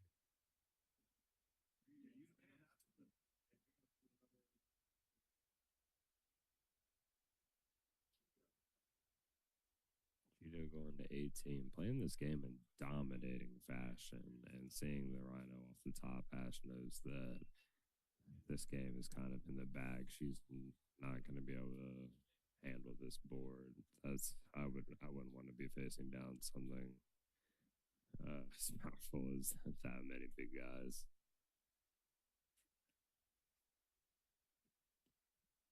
So hopefully going first now, asking her more of maybe an aggressive start. I do feel like this could be a little bit of a rough matchup, being that the character she's playing against has so many willpower, and besides, the limits of strength's potential, and Zeus only the newer Zeus, he hurled a Slender Bolt only going for 4 as opposed to the 5 damage. It doesn't even snap banish Tinkerbell like we were able to used to do that. So it's actually pretty rough.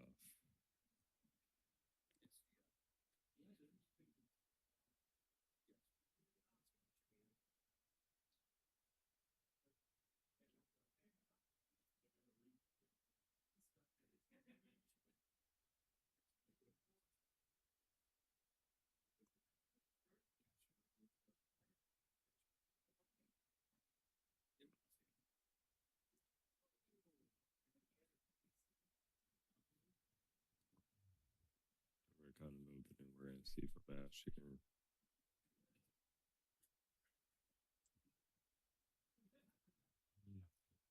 Or what her game plan is for this deck. I mean, if Cheeto opens like he did again, anytime you get to ram Tipo and then Bleakly the Jasmine away for the double ink, it's just, it feels so brutal. That game was devastating to watch from Ash's point of view, honestly. We do have some world's greatest criminal minds in here. I don't. Are we on a Lonely? I don't see her, so probably not going to be able to kind of boost some of these slower strength characters to get them in range.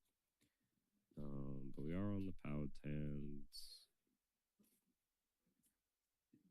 Ambia, I like that. That's a good card. Oh wait, this Bleak. Oh wait, Bleakly's a 1-of. That's wild.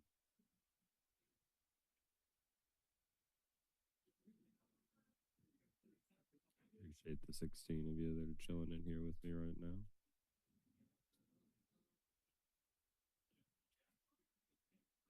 Let's get into game 2 of round number 3 of 5. And do know that we are cutting to the top 8 today. After this round, though, I imagine we'll see a couple people start IDing. There have been some quite good games on stream today, though. Round 1 was unbelievable, guys. We had a Ruby Amber boost to mirror. If you weren't here then, it was absurd.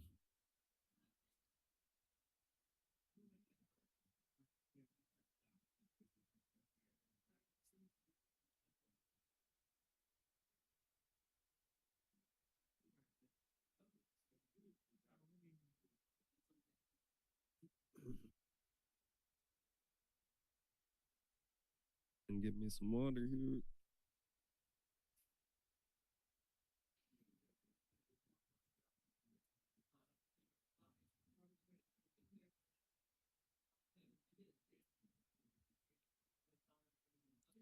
Gonna ink the area, play Rhino, gonna shrink her opponent down by 1 strength. Hopefully that makes his hand worse.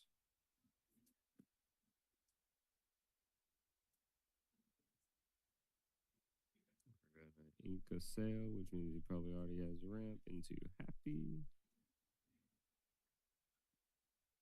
Little invasive, again setting up for that Dwarves Mine, just having that 1-drop threat out, so if Ash doesn't have the shift here, this Rhino is automatically kind of frozen, doing a little Tinkerbell effect there. Alright, we got Grandmother Willow on 2, probably one of the most insane cards that they released in this set, but no 1-drop to follow it up. So we got Tipo. Tipo's gonna put any card from the hand into the Inkwell.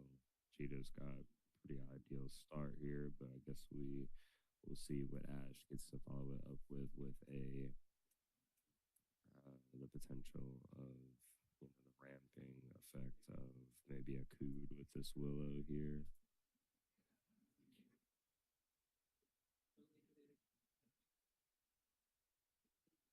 And I think one of those Lilos, we're gonna play an Angel with the reducing of the Willow here. And Ash is considering shooting here, but she does not want to discard her hand. at this moment on these low value targets. I would consider Ash hasn't seen it yet, so she has no reason to.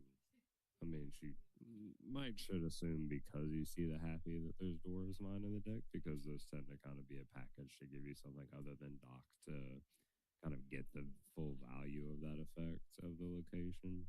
So maybe she should assume that the potential of that to come down was and maybe shoot it, but she also maybe have already known that and then decided that the cards in her hand were just too valuable here. Every card in this matchup is extremely valuable because just of how much Blue Steel can outvalue you in these like trades that they take.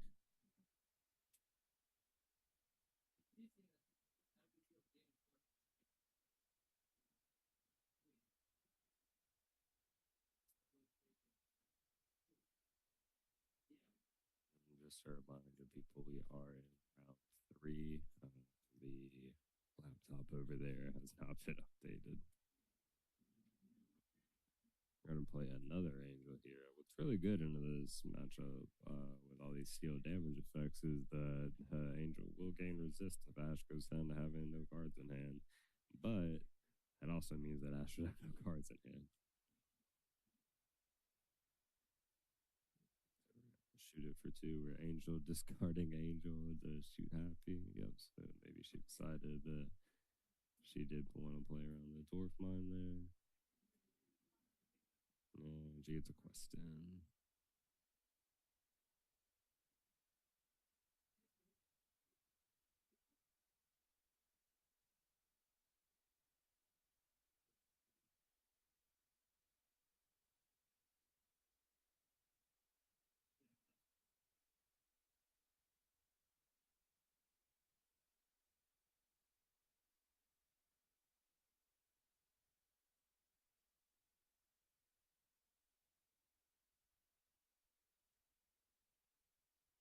To ink the Piala. I love that card. Love Christmas Carol. People were like, "Why is Pete an ally?" It's because he's there to help Scrooge. Learn his ways.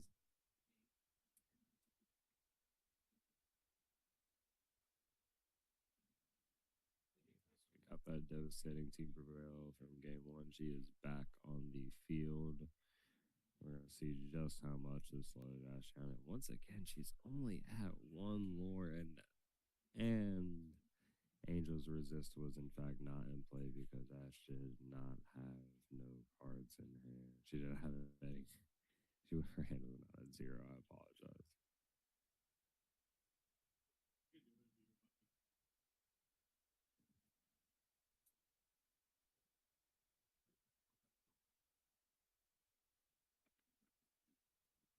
Okay.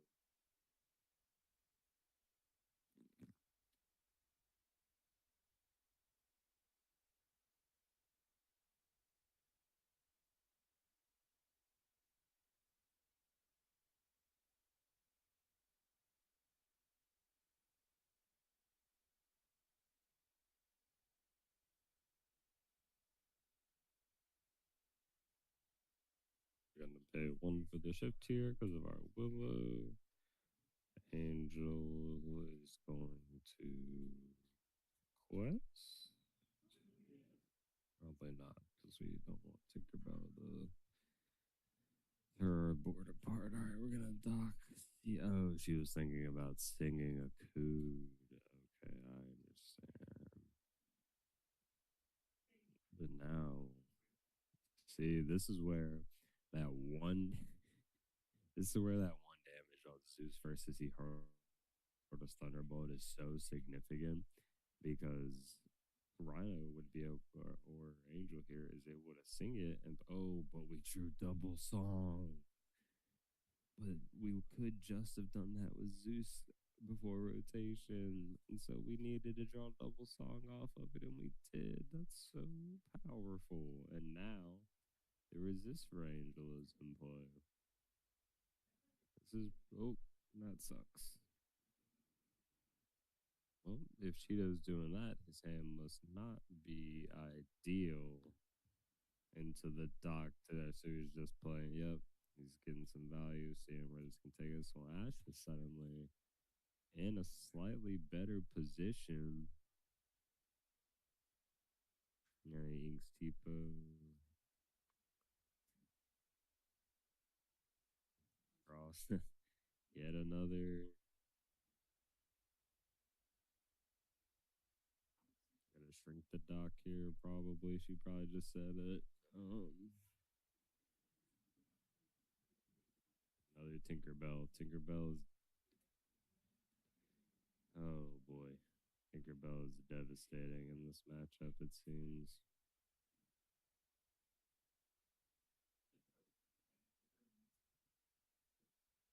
See a Lilo here. She can't revive him.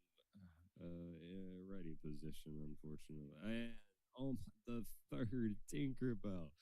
How is Ash supposed to deal with the third Tinkerbell off the top? Oh my gosh. This is, oh man, we got a dock. Oh my goodness. Into the Akud ink. Oh, we have to pass. This is so rough. Oh, and then we just Zeus the. Oh my gosh.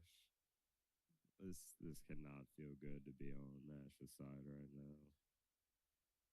The triple Tinkerbell is ruthless. That's the card of the match.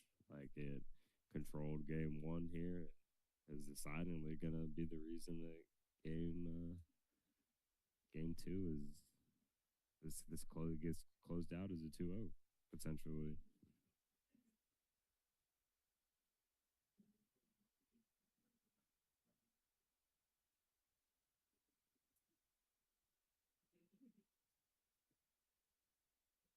Ash thinking here, paying quite a high cost of ink in here to hard cast a coup to see what she draws.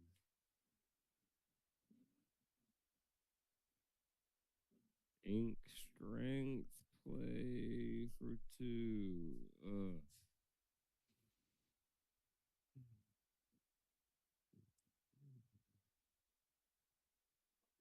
It's like Goliath. Oh my goodness. Oh my, he's drawing so well.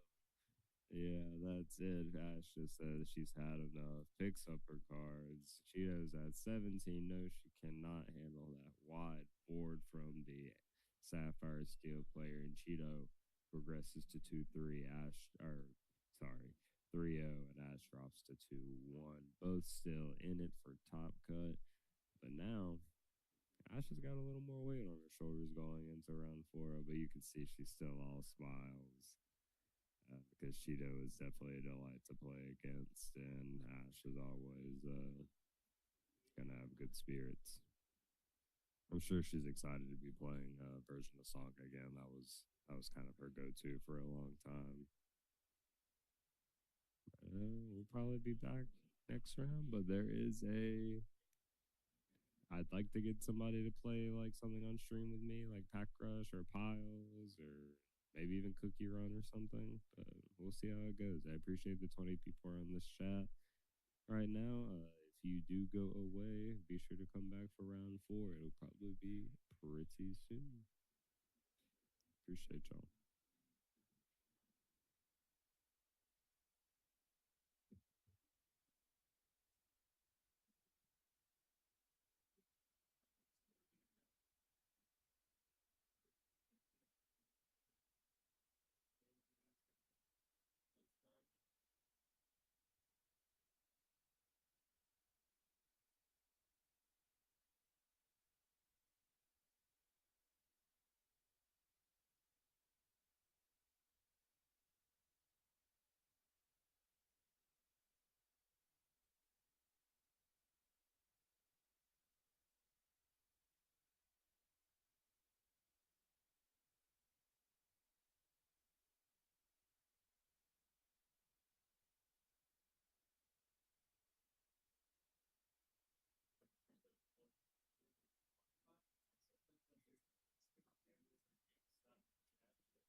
Over here on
the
All right, here's the period. Period is no. And second, two. Take your out and base four. Take third and finish at five. Back and get from half the one. Go ahead and hear something free.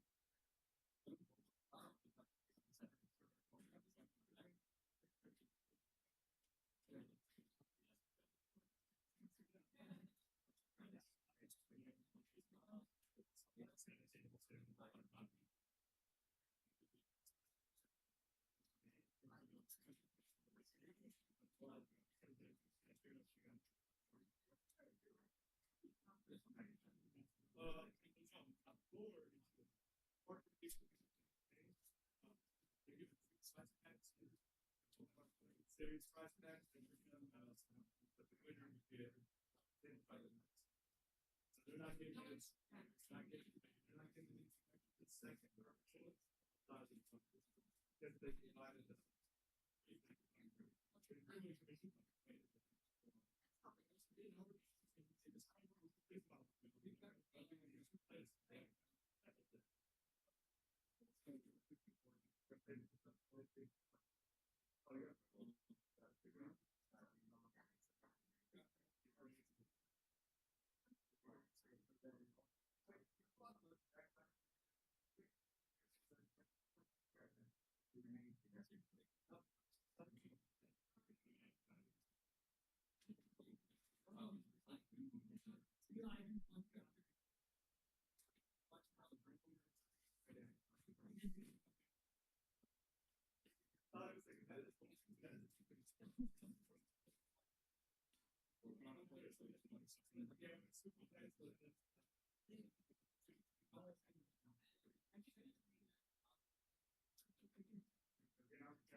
I would keep it probably, because then it would be mine.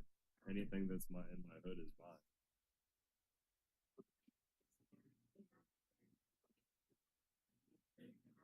Possession is 9/10 the law. I have this. 9/10 the law is in favor of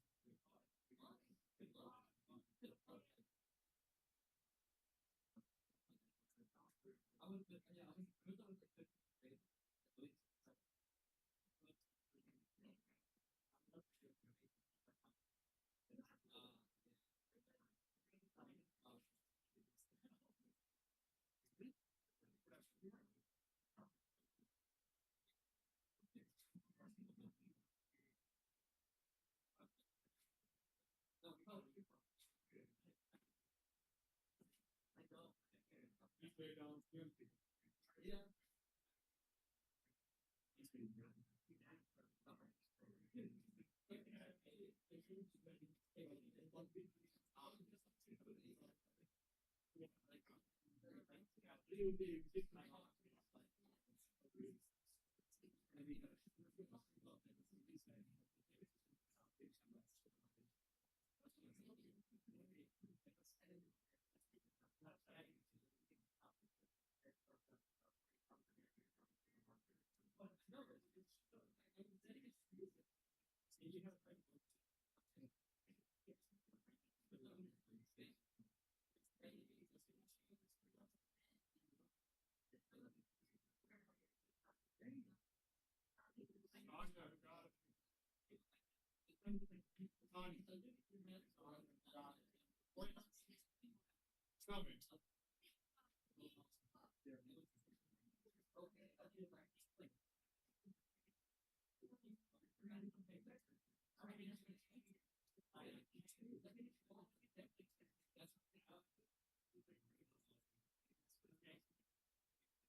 I'm the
What? You can come over here. Come over here. I can hear you. What's the Boosty Boys thing? Dom's too good, I guess. Dom didn't want to grace us with his presence today, guys. He's too good. He's 3-0. He's ID. Doesn't have anything to do and doesn't want to talk to the stream. What a loser.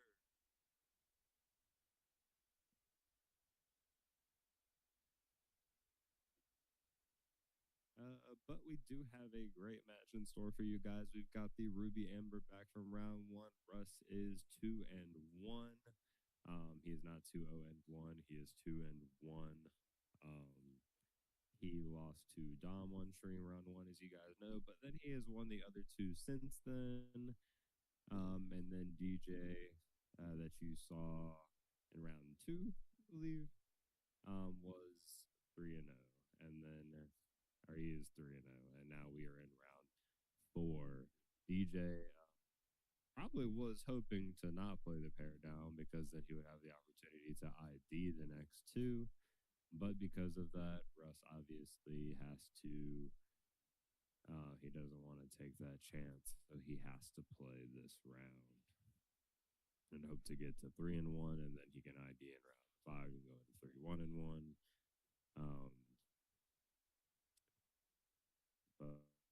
But unfortunately, they have to play, and both of these are Ohana guys. So you hate to see that they get paired up, but that's what happens in later rounds when the teams are clicking. Let's go, Russ is right, but also let's go, DJ, our Continentals rep here for Team Ohana, and then Russ. If there was a Continentals year, or no, he topped in season one basically. Actually, the very first DLC in Atlanta was his top. So both of these guys, DLC topping duelists. Derek next to me, not a DLC topping duelist.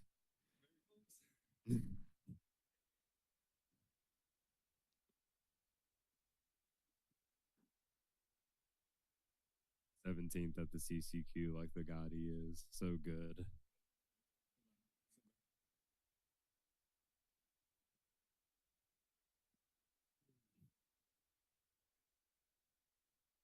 DJ on DJ violence is correct. That's hilarious.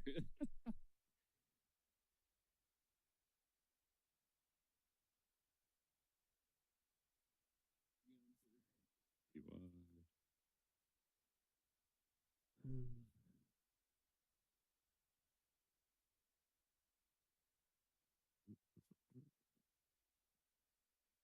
DJ's Russ has got some Criminal Mind in his hand, it seems.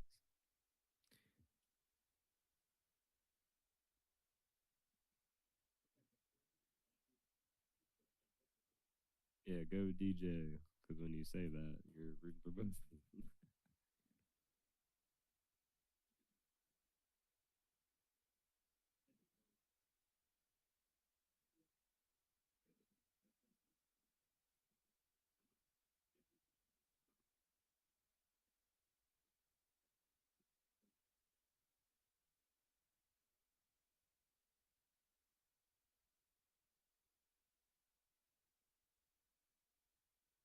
Part of the pirate crew. I love Russ.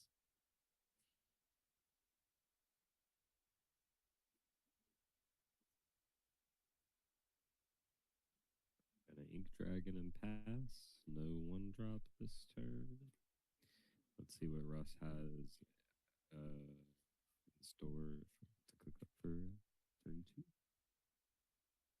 We're going to Inca Pals card, one drop from DJ, play a Christopher Robin, who's got that underdog ability that lets him be played for a one if he went second and it's his first turn on turn two.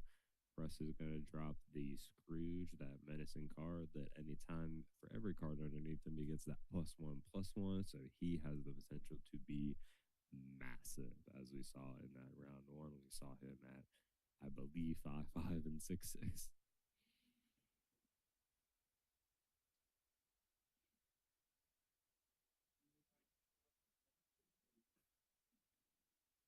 And ink another Paolo? Oh, no, that's Demono. My bad. Play a Calhoun. Probably not gonna quest with this Christopher Robin to keep characters up for our strength to have value. Because we don't want that screw to have the freest trade, but then I guess we could potentially get it back with Calhoun. But in this deck, we want to stay as wide as possible. DJ decided that wasn't worth it. Russ is going to play down the Boost Aladdin here. He is the one with Reckless and characters with Reckless gain tap to gamble more. He's a very strong card as well.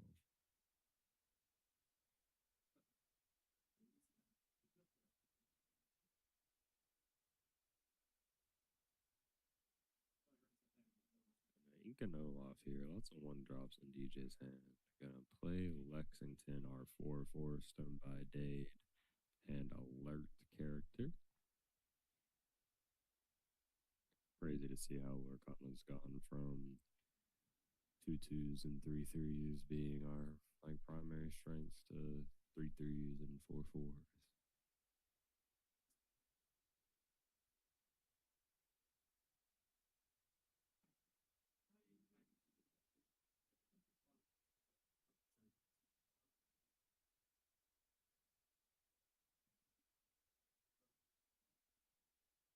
Establishing that aerial singer. When a song is played, she gets that. While she has a card underneath her, she gets to draw a card. I wonder if we're going to see a Levy's Diary come down from also soon, the Maurice's workshop of this deck, of the boost mechanic.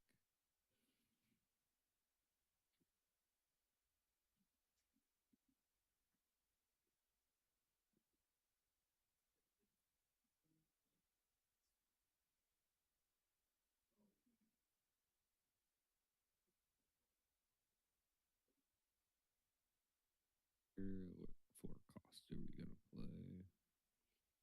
DJ curving out mighty nice here. 2 drop on one turn 1, 2 drop on turn 2, 3 drop on turn 3. Probably gonna play a 4 drop, but considering looking like maybe playing a 3, he's deciding between a 3 or 4 drop. The way he's moving those cards. Plays an angel. So we've got the strength. That's why he didn't take those early trades.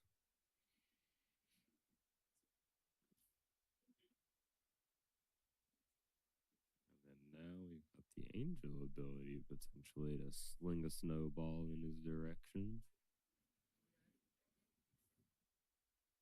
Cards of menace, just always having the capability to fire the cannons is a really silly ability. That card has been in and out of the meta since the game's inception, so just if you just had it on legs.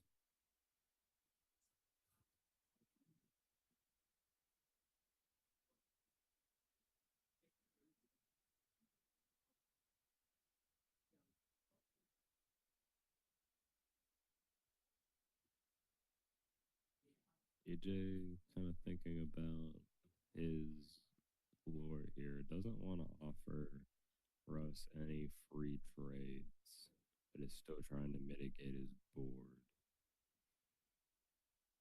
I wonder what we're going to see from DJ in the next few turns. So we're going to see what that was. Yep. See. And then Inca card. DJ's like, what is that?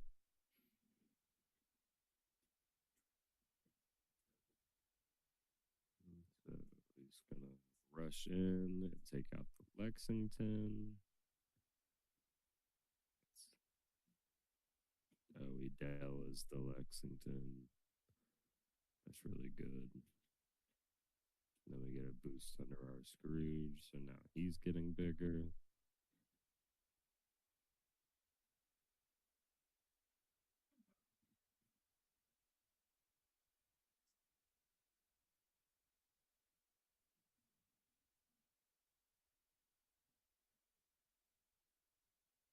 To our sponsor, the Dragon Sword, for hosting another awesome 1K.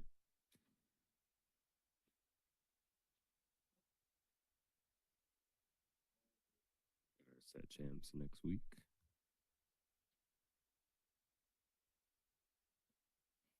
DJ in the think tank right now.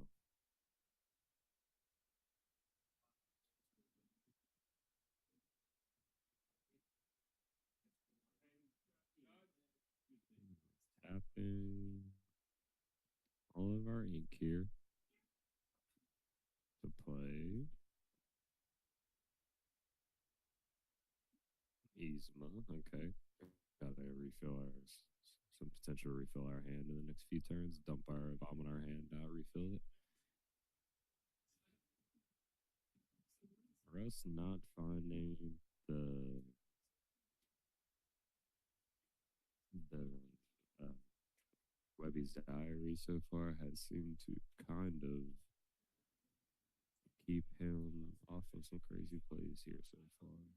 He's definitely still in this game, but he needs to find some of this draw.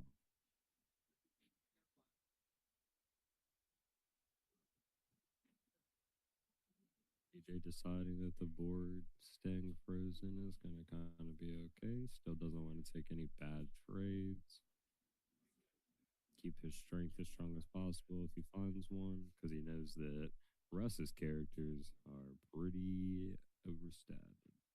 That Pirate's Life doing nothing right now with you guys both at 0, taking its way to the ink. Gonna boost from all of them. Okay, tap 3 to boost all. And then see if we had the diary, we could have tapped the other 3 to draw 3 cards, which would have felt really good on Russ's side here.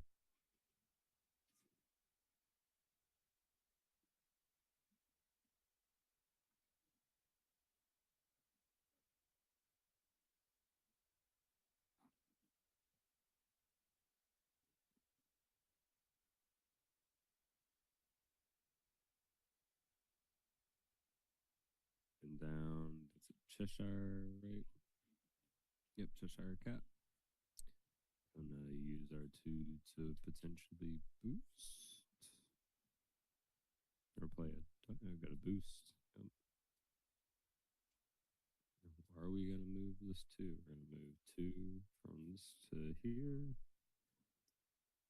And then, oh, we have to use the dock. Oh, okay, we're gonna use the dock to finish it with our Fire the Cannon snowball ability from Angel, and then we get to draw up to we have 3 cards in our hand.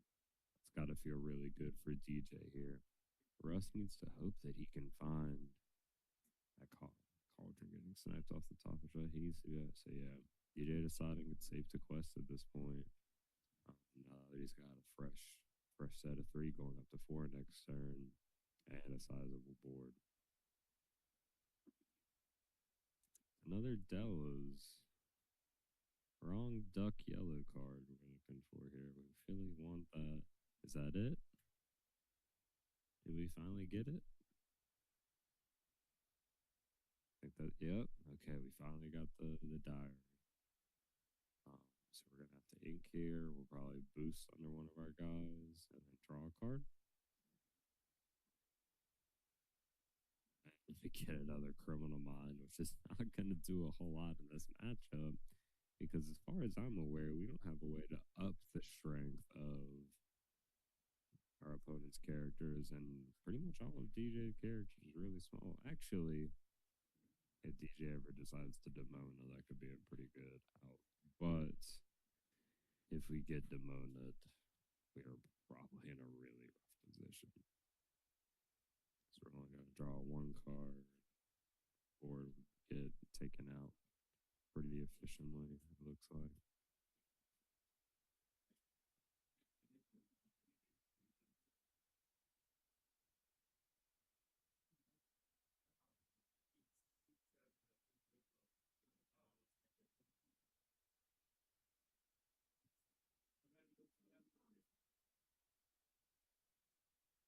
To that a lot. See what under the sky. It was another Scrooge, so one more of those is gone.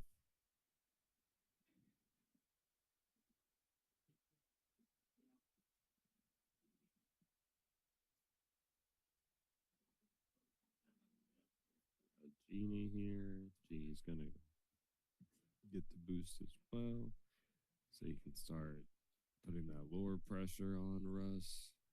DJ already at 6 and starting to decide to quest out. 3, 4, 5, 6, 7.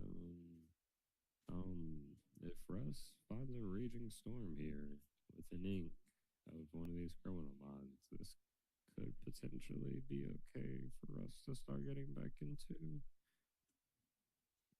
Was that what was that? Was that it? Was that it? Was that a raging storm off the top right when he needed it? That is raging storm. Is he gonna pull the trigger here? Is he gonna quest with this? Yes. Oh my god. Raging storm right when he needed it. Oh my god. Maybe Russ is still in this game, guys.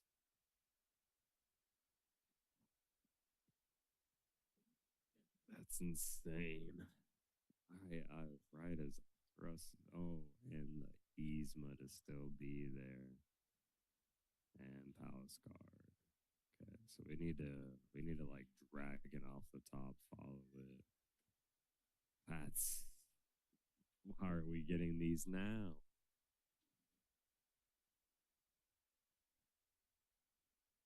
Pitch draw, play pitch game two, play a card, draw three.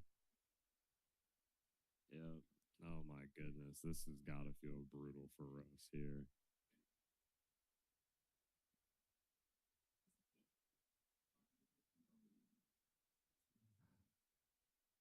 And the one time Purple Seals got zero of aces on board, we draw a card for nothing. We get a boost. Aladdin.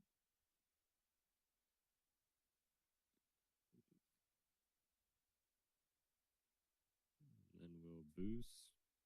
Draw two. One. Two. And oh my goodness. I think this game might be kind of out of reach for us at this point, guys. The pieces assembled in the wrong order.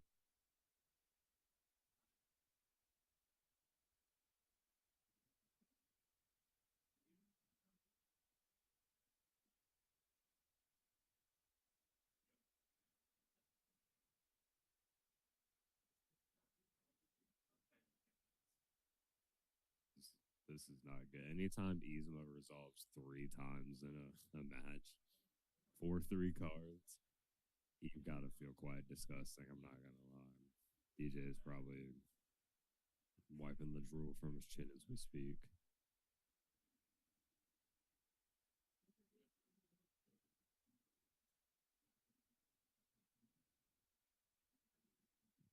All right, we're gonna draw one. We've got another raging storm, but it's 2-8. We don't have enough ink, right? Do we? Oh, we do. 5, 6, 7, 8. Is that enough ink?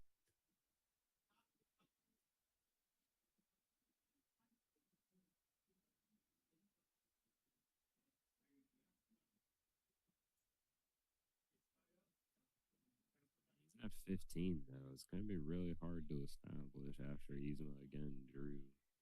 He's got 4 parts in hand again. He's got a raging storm him for the rest of the game, basically.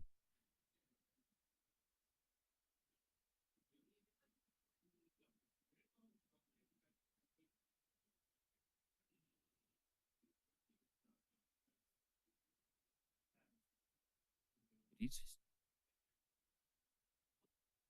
okay, Jesus.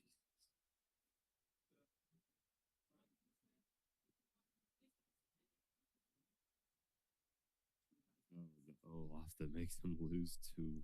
He's back to 13.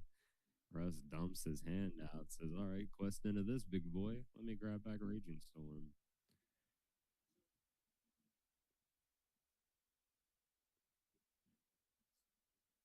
I'll do my best to stay in this game.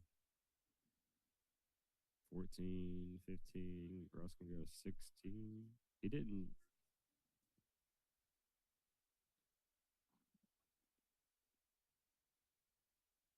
Okay, he got it. That was an accident. He probably just Yzma 3 times in a row and was like, "Oh, I get to draw up to 3 again." But it's okay. We're teammates.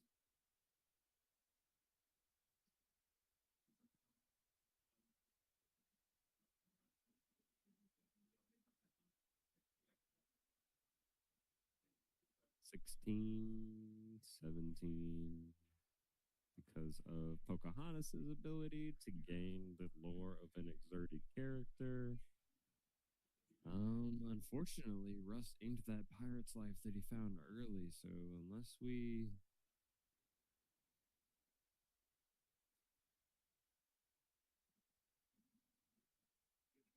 we can definitely have access to Raging Storm this turn, but I guess we're gonna just try and clear up this board. But DJ's probably got some passive lore gain in his hand.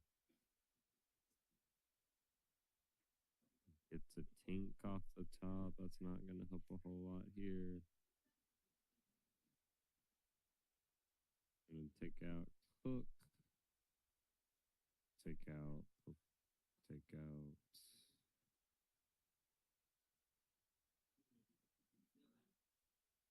Pirate's Life. Yep. Okay. Did we just establish? Oh my goodness. Did we just establish? Game 2 off of Pirate's Life, 1 off of Shark, put DJ down to 15. And as long as this Shark can stay on the board, we potentially have access to Pirate's Life for as long as he's there.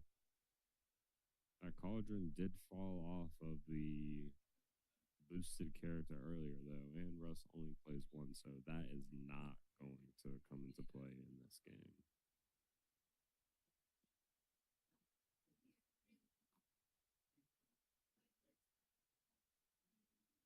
We got Cobra, go back up to 17. That Pirate's Life kept us from losing. Now do we quest and open it back up to Shark? We can't. We can't. We need to. Now we need to.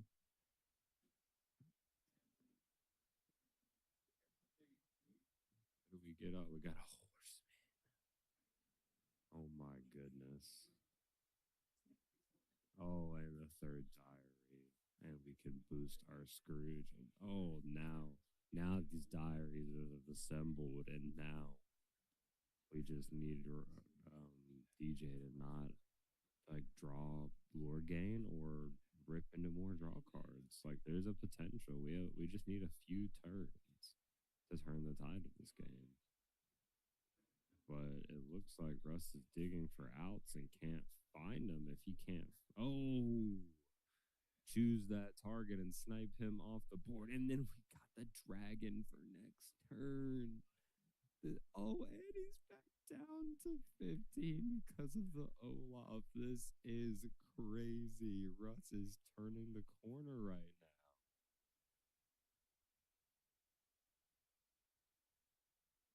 He's at 10. Holy Russ. I bet he was sweating. And now he was like, if you got it, you got it. But then all of a sudden, Russ is back in this now that his draw engine has been online.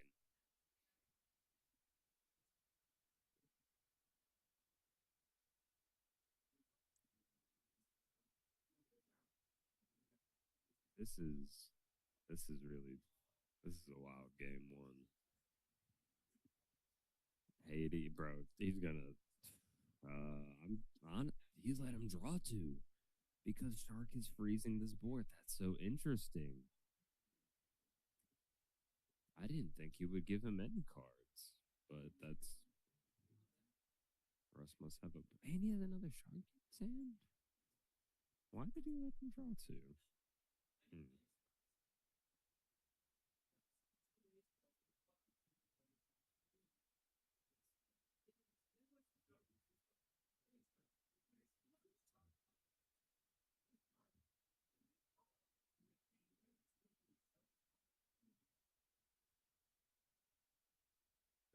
I wonder what Russ has in planned for this Shark.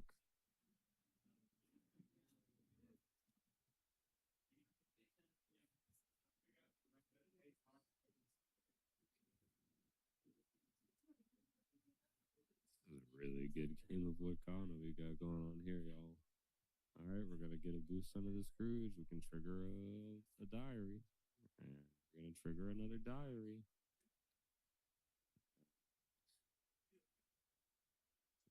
Probably gonna trigger our third diary. God, this is nuts. It's so good.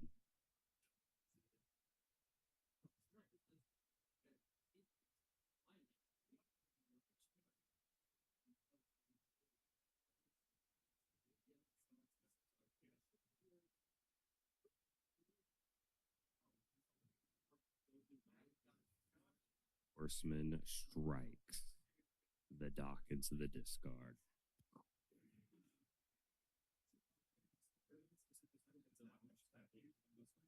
Sing Bjergus, potentially, or not sing, but hardcast Bjergus, potentially grab another dragon so we can continue to keep DJ off of any lore here because he has the potential to go up to 17. And now DJ Big Russ is sending all of his guys on a quest here and saying, all right, figure it out. Make it to 20 this turn. If you got it, you got it once again. And he 15, 16, 17, 18, 19. Goes to 19, right? 19, and that's not enough. I think DJ just conceded. So I think Russ takes game one there.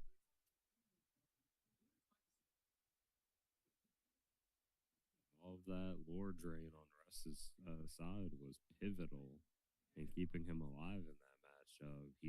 How many Cobras did Russ end up undoing because of cards like Olaf, because of cards like Pirate's Life?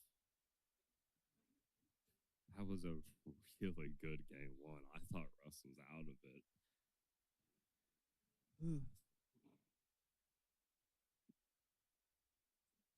I think the pivotal turn was probably that Raging Storm off the top into those establishing those diaries.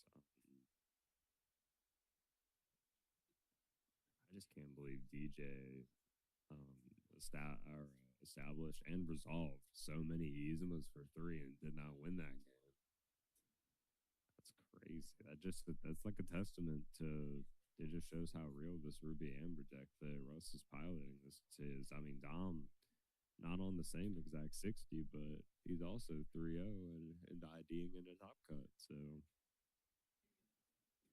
it's really, really impressive showing for this deck today. And I'm pretty sure that the only 2 of this version of the deck in the room. There's one more in the room. I don't think that he's doing too hot. I'm not sure what berry he's on, but good to see a different deck making waves.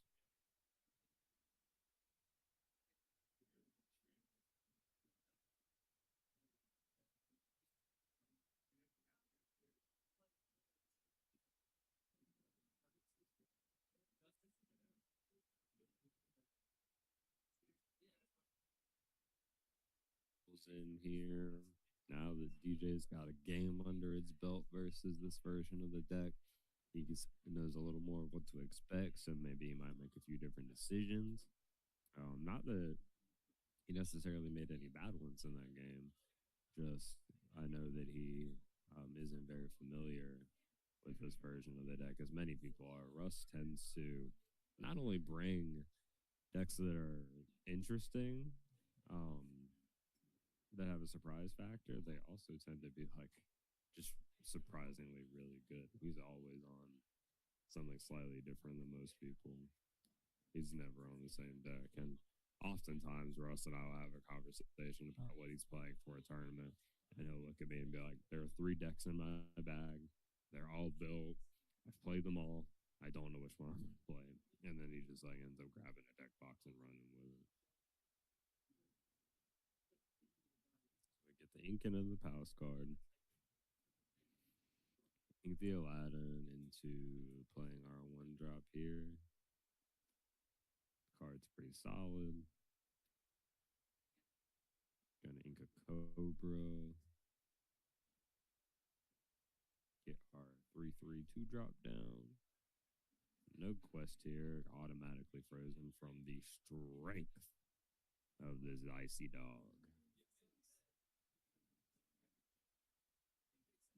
Della's take out Palace card and draw a card. He said, oh, you didn't want to quest with that? Well, I'll get rid of it anyway.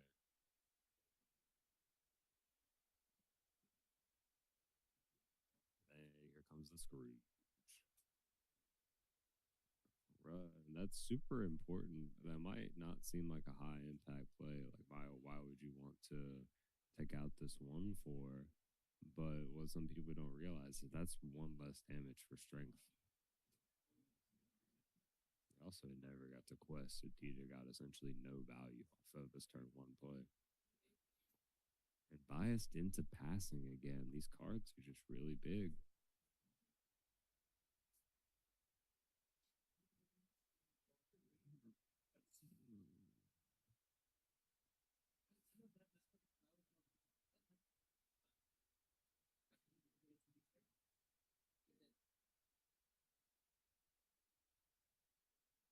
Playing the Aladdin down now. So we got some ability to make our reckless guys questy. Wonder if we'll see a diary soon with all these boosty guys on the field.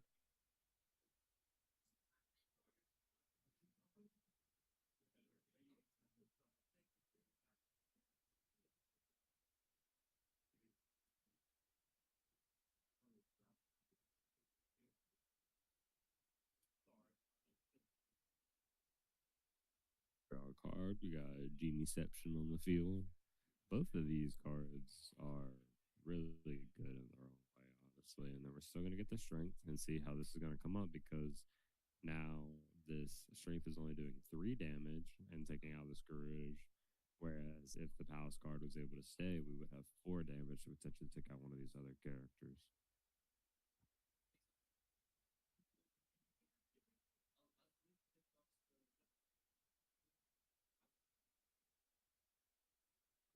Play Horseman Strikes, take out that Genie. That's got to feel real good on Russ's side, real bad on TJ's side. I wonder if we have any of these fish draw cards to kind of keep our hand rolling in this game. Because right now, Russ seems fully in control.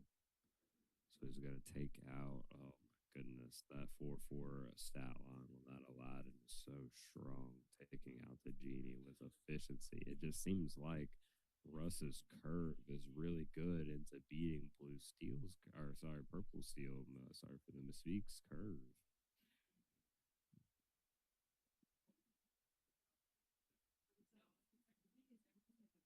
It's pretty good. Okay, so we're gonna Cheshire, move the damage over, and then use her to or move 2 damage over. Okay, I like that play.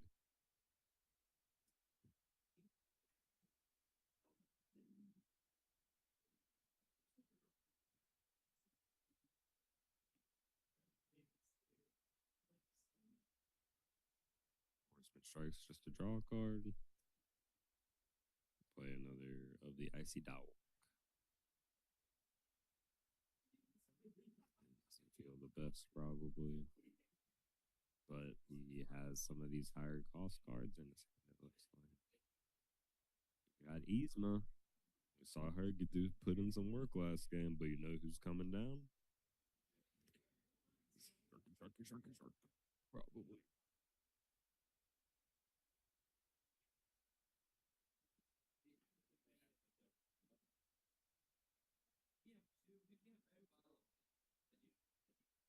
I love the support from Russ's followers in the chat. Y'all are awesome. The Pirate Crew is a really amazing community.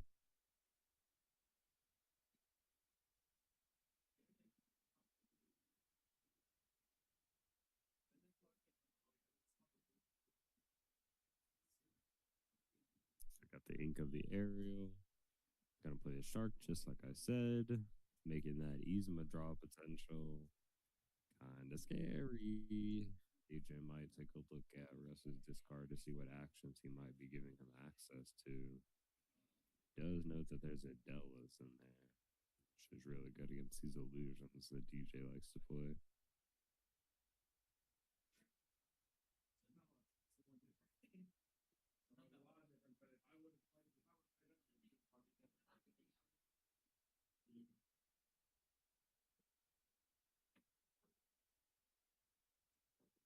Battle of the DJs is one for all time.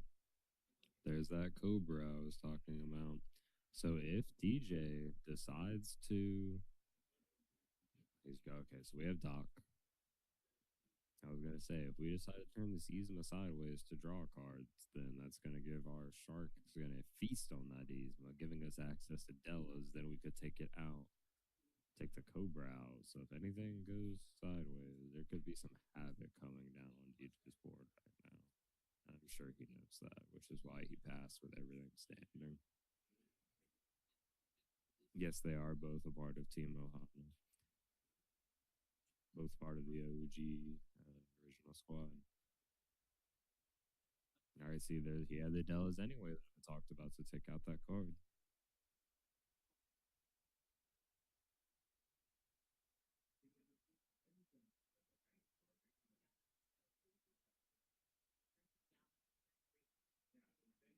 Seven of y'all in here. Thanks for hanging out with us right now.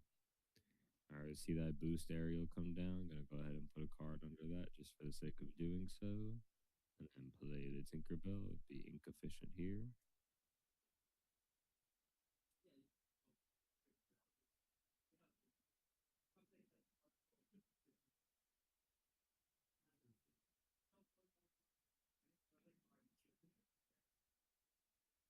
DJ going back into the think tank, being staring down him out like some of us that are just in here because they love Russ that might not play Lorcana. Staring down a Maui Shark is one of the worst feelings in this game sometimes when you know that they have access to so many good cards.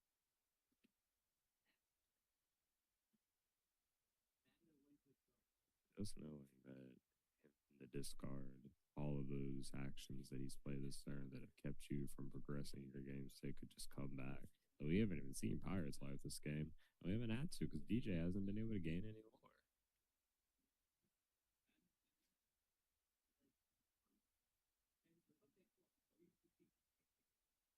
It seems that Russ is controlling this from the get go. Honestly, really, really good display of this deck's power into Purple Steel.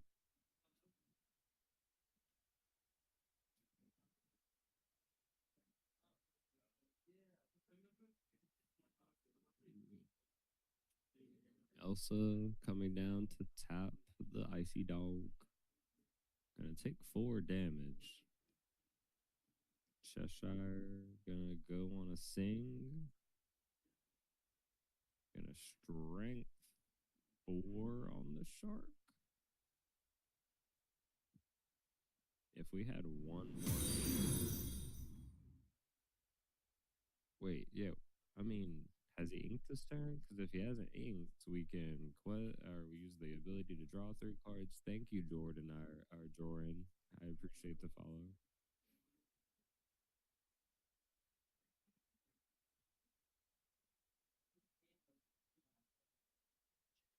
My bad, y'all. Let's see if I can get myself turned up a little bit.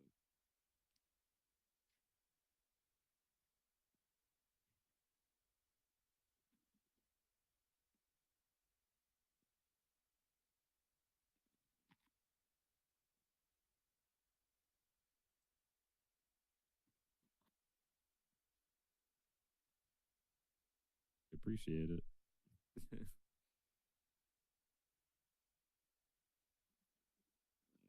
It looks like DJ's kind of established the board a little bit more here. Russ is back on having a few cards in hand, but we did see him in this position last game.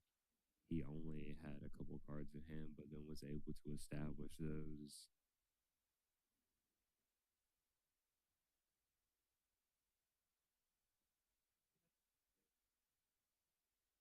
I appreciate the compliments to my voice.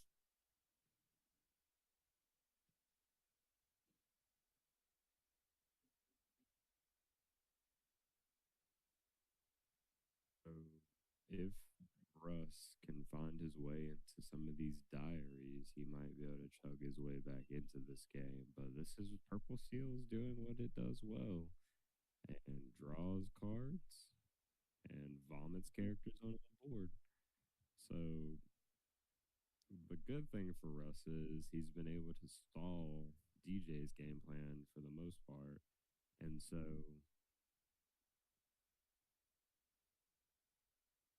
And so if Russ is able to get into his territory of having enough ink to like Raging Storm and play all these big characters, he can probably put this game back in his favor. But the issue is he has one card in hand, isn't only at 6 ink, and DJ is at 7 ink already, which is not good. He's kind of behind his opponent in terms of value. You really don't want to start falling behind. If he's having to miss his ink in turns, it's not going to feel great. So we got 2 cards. Ink, I think we need that.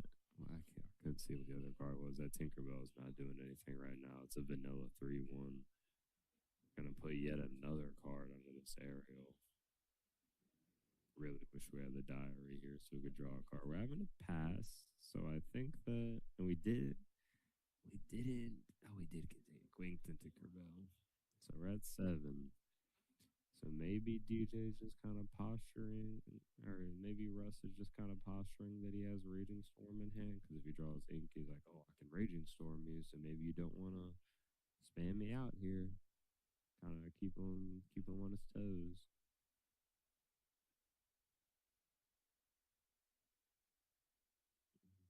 Gotta hope that he can draw out of it. I mean, he did last time.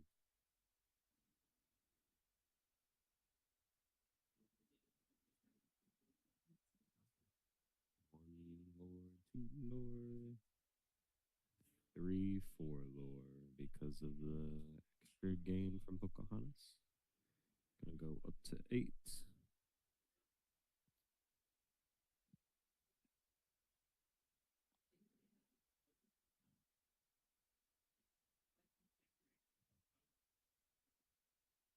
Wow, see, look, we did it. We found the diary. He's like, finally. Russ had never put a card, he had never boosted a card so fast.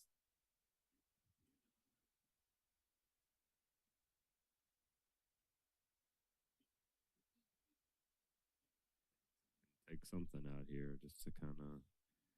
The game is starting to get into scary hours if Russ or DJ keeps drawing all these cards. Hey, y'all got me all confused with the battle of the DJs.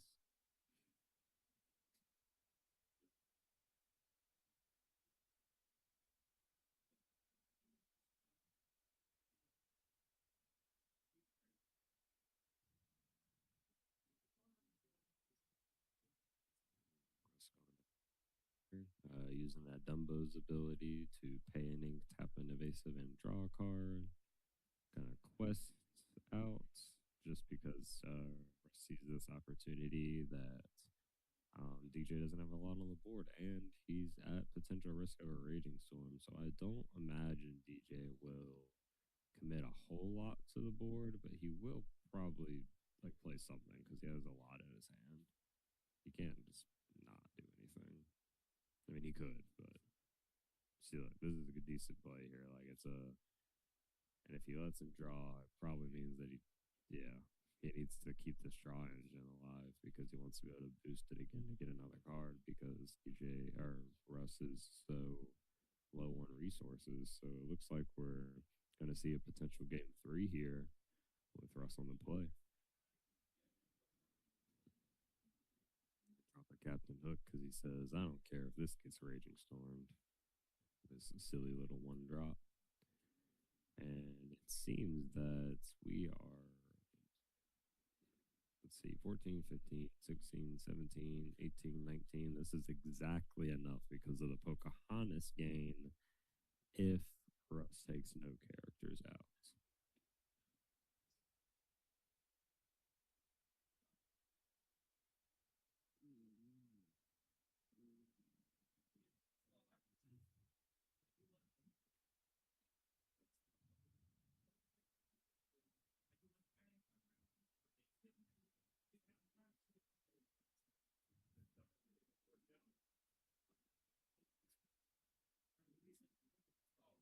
I can fall asleep to this. Can't hear it, but it sounds good indeed. Can we turn me up over there or no? Just like a little bit.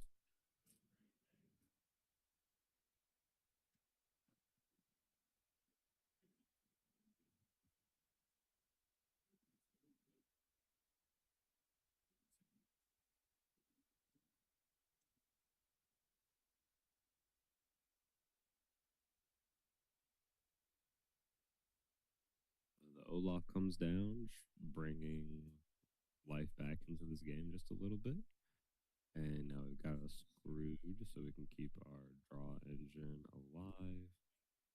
Anything that keeps DJ from lethal here is going to be good. So let's see. 1, 2, is the audio better now, guys? Can we hear myself a little bit better?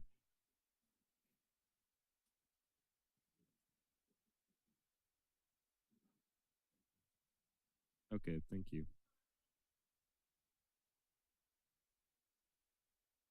And Russ decides that that's enough for that game, and we're going to head our way into game 3.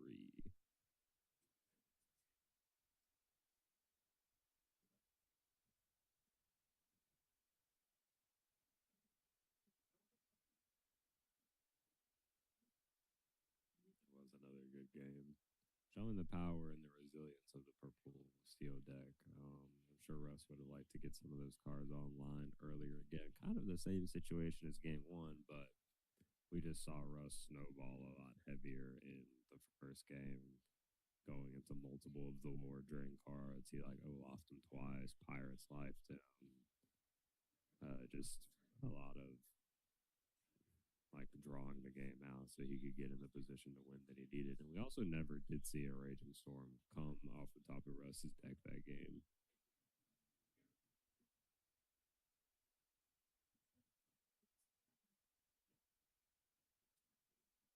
Ideally for Russ, I imagine. I mean, he's going first, which is obviously good, unless we see DJ find that underdog card, which is pretty solid. But also, Russ's characters are very overstated. So, and that icy dog that comes down on turn 1, having 4 strength is pretty nuts. I'm not gonna lie.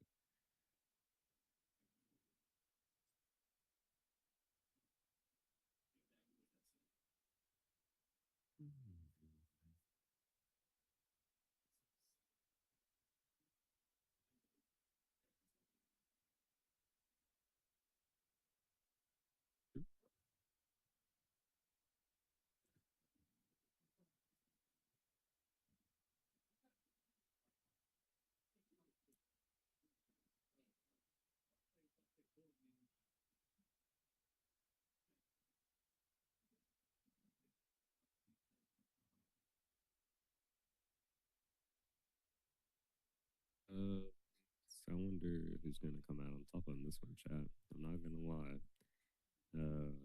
If Russ's deck does what it's supposed to do from the jump, this could be pretty rough for DJ. But the strategy of the purple steel deck is to kind of just roll, and when it rolls, it rolls. Oh, we got a 1-drop this game. Boom, tink. That's pretty solid. 3-1 stat line. The only thing we hope to not see is a palace card, because then she cannot get to it. Ink palace card. Play Christopher Robin. Interesting. I mean, that underdog ability is really good. He's a 1/3 that quests for 2, costs 2, but gets to be played on turn 1 because DJ went second. And because DJ went second, it costs 1 less for only that turn. So we get our Scrooge down on turn 2. Russ playing with a little bit more upbeat pace, meaning that he probably has a little bit more solid of a hand, or feels a little bit more confident in this. See a second Christopher Robin on DJ's side, and I know that he is not the biggest fan of hard casting that card. See another Scrooge, and we get the first one boosted. Are we going to see a quest because of the strength? We are. So we're going to get 1 on the board, because I doubt DJ is going to throw his Christopher Robins into the Scrooge, or even he's probably not even going to quest with them, because then he's going to get some really bad trades, lose the ability of his strength to be powerful. This is a really good start for Russ in terms of keeping the pace, but we need him to get access to these draw cards. We have boost characters on the field. Oh, I think I might have seen that diary in his hand. If we get access to the diary early, then I think this could start spinning out of control really quickly. Oh, got the aerial. And are we gonna pass here? He's considering questing, but he probably doesn't. Well, he is. He's gonna quest. He says, "Hey, you're still probably not gonna do anything about it. He's not gonna. I mean, he doesn't have access to Cheshire Cat being played and also boosting this turn. So I guess you can assume that it's pretty safe that your board isn't going to be kind of messed up or kind of destroyed as much. So I think if he's going to get another quest for free, essentially, this is probably the last turn he gets to do it.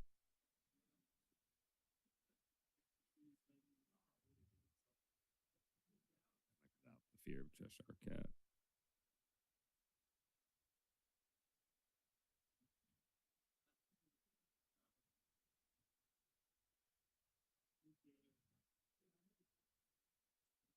EJ taking a big think here before he plays a genie, is my guess. Either that or an Yzma, but I'm gonna guess a genie. He's got both. He's probably got both in his hand with the way he's dancing between these cards.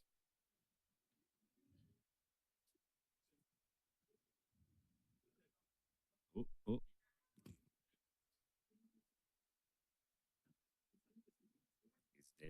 He's dancing, and he commits to the genie. Haha, I should have played money on that.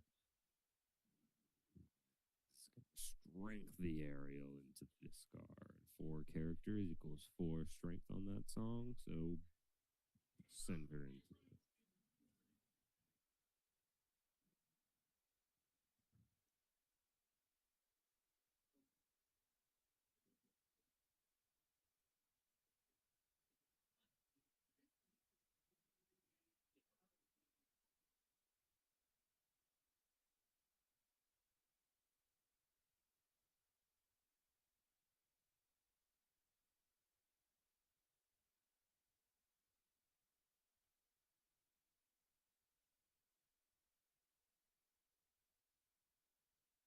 Come down and take out that genie. That is always feels really good on curve, and I don't think DJ expected that. But again, he did admit to me before this match that if he did end up playing against it, he does not have that many reps into it. And so he probably wasn't, there's so many things to account for in this matchup. He probably was not thinking about that horseman on curve. But that horseman is going to be really good right there. Picking out that genie like it was nothing and establishing a 2 quested. The only thing that is mid about horseman, other than the fact that it's uninkable, is the 2 willpower it has. It is very easily taken out. Say if DJ played an angel here and wanted to throw a snowball in horseman's direction, a single snowball sends horseman back to the underworld.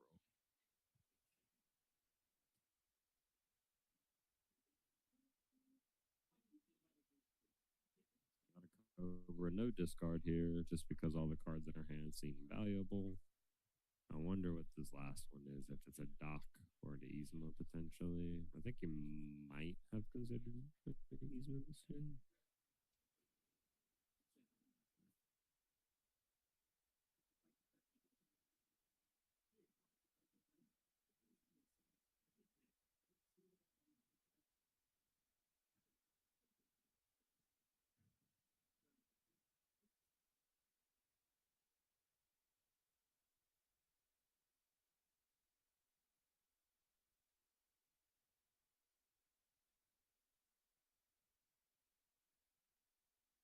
DJ is gonna drop.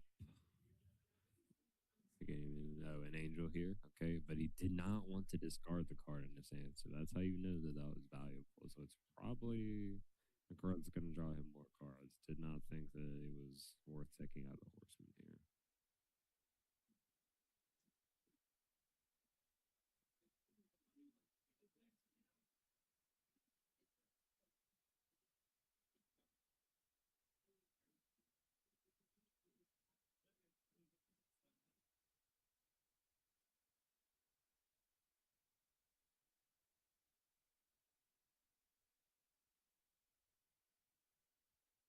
under our Scrooges here. Gonna make them these 2 drops to the moon. They are both, let's see, we got 3 under that one and 2 under that one. So we got a 4-4, or no, there are 2 2s already. So we got a 5-5 and 5-5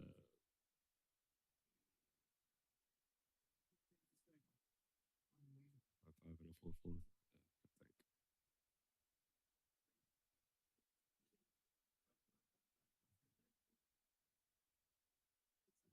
We're going to send Angel on a singing adventure of strength into probably. So we don't have enough to take out.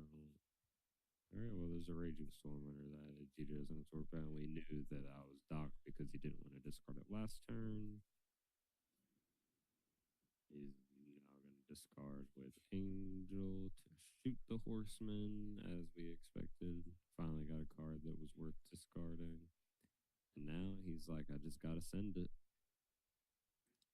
He's up to 6. And Angel has that resist on her now. The DJ has no cards in hand. And he is praying for a Demona, a Doc, probably not a Demona, because DJ only has 5 ink, but like another Doc, a Genie, just something that draws some cards, honestly.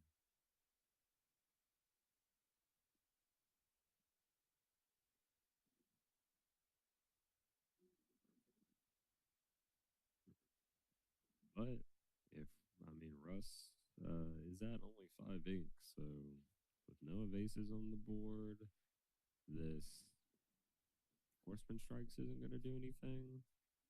That strength into that snowball is actually really strong into mitigating Russ's board. Because we are very far from a Raging Storm. We only have 3 left in our deck, as far as we know, because one fell off the boosted Scrooge that was hit by the string.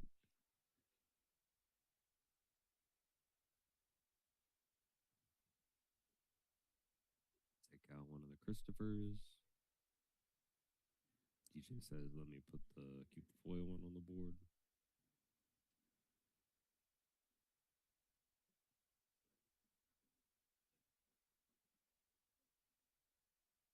Gonna ink that with no evasives to hit currently. Gonna play the Cauldron. That's probably too slow right now in this matchup, but with nothing in hand, it might be your only saving grace.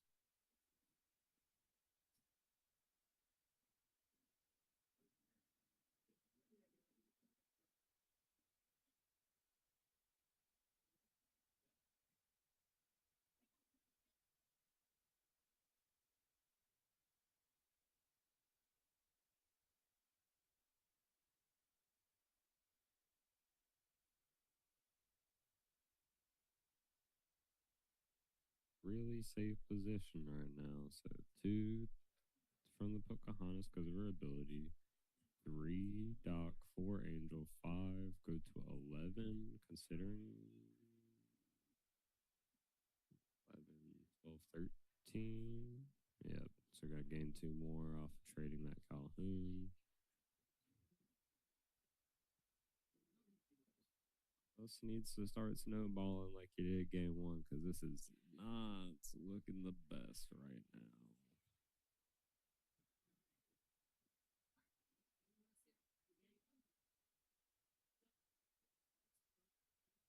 This has been a really good matchup, though.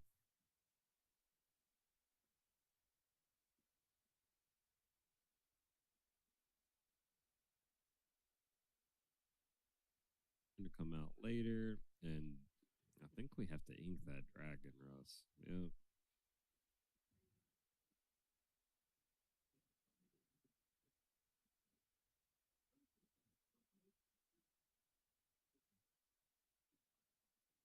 Take out the Pocahontas. She got that potential to gain a lot of lore. Take out the Angel because our Scrooge is so big.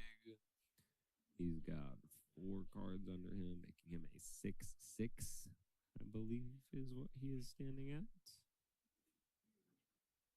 A 5 card off the top of his deck, a haze right here.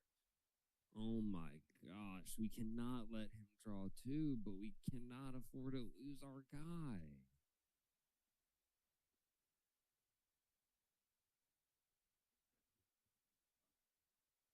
that was a really good card for DJ to rip.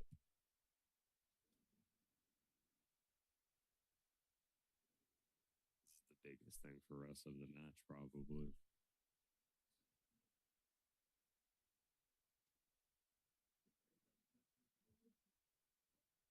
And he sends them all to the bottom.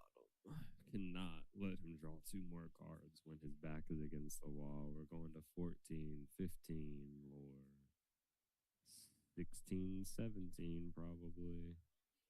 Yep. And then now we have to draw. I mean, we can't even draw into Raging Storm because we only have 7 ink.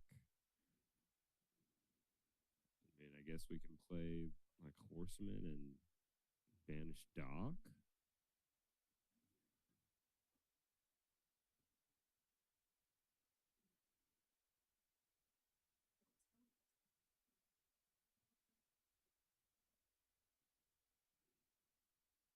Eighteen, 19.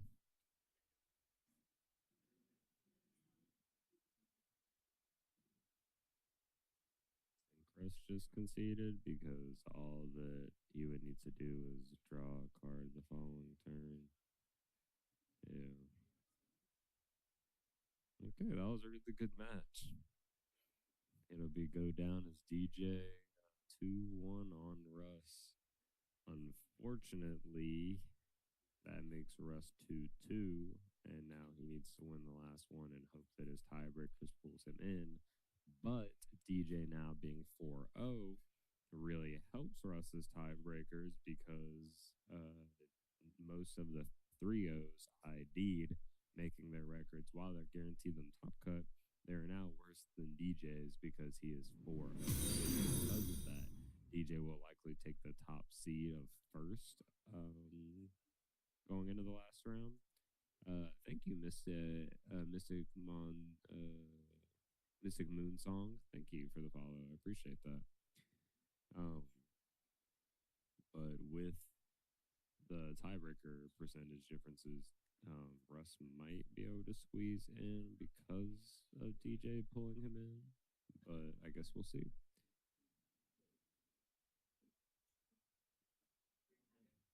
Yeah, Russ is definitely on brand.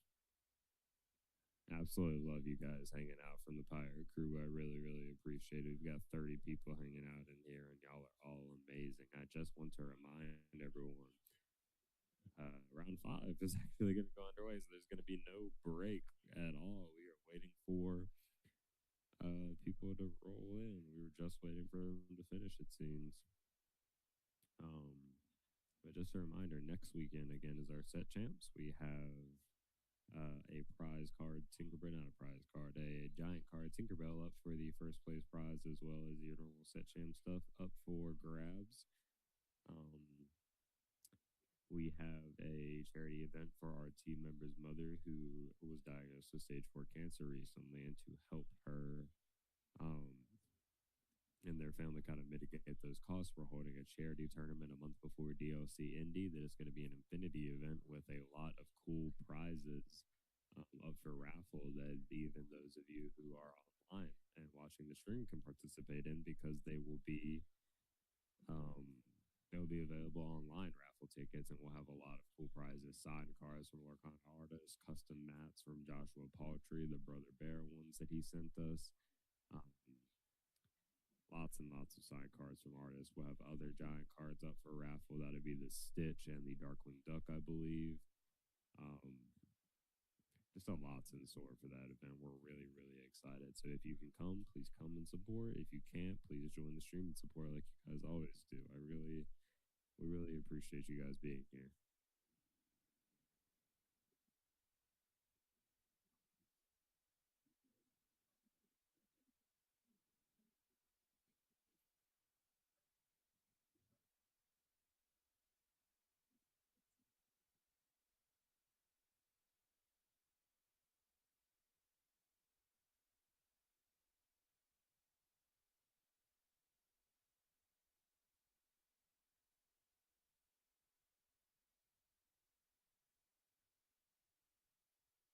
Next round, I think I'm going to try that too.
And I am back. We are waiting for the stream people to get geared up. It looks like that there's a chance that the guy who was on Sapphire Amber might be on stream, which I would really like to watch. I think that deck is very interesting.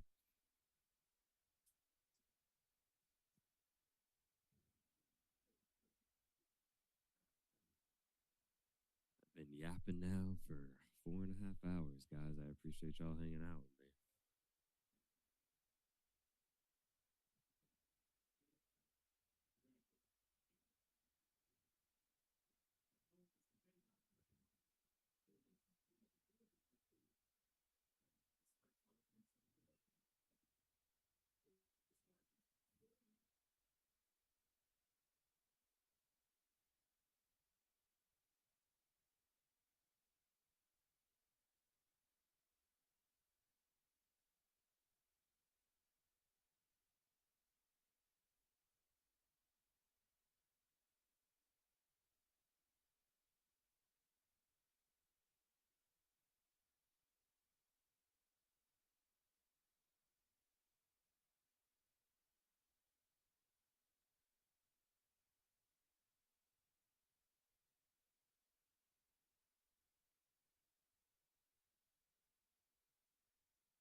Looks like our new duelists are about to get settled.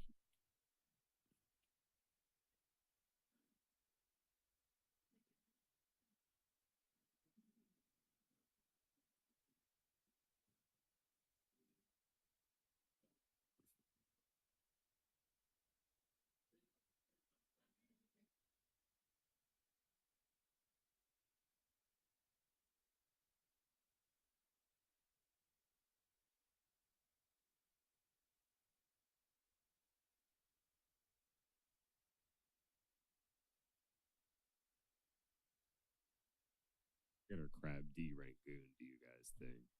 It's probably not rank, but made me think about crab rank goons. I'm probably just hungry.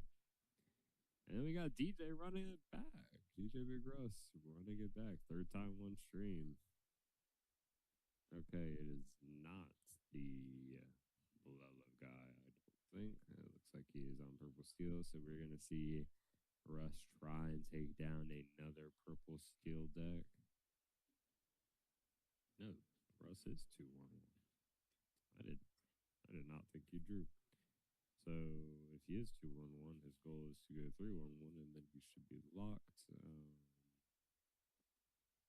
And so the same thing for this is a win and in for both of them, basically. What's up?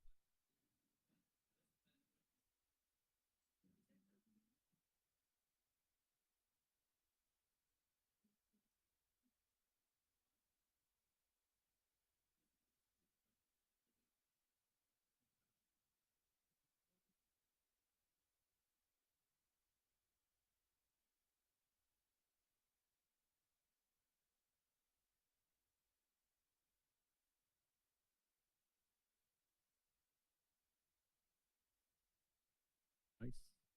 All right, we'll get the high roll going. And present for a cut, a little gentlemanly cut. And we will be underway.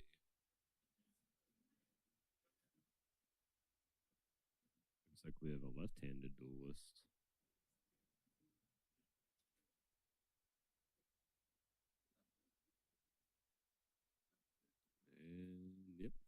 steal, running the same matchup back.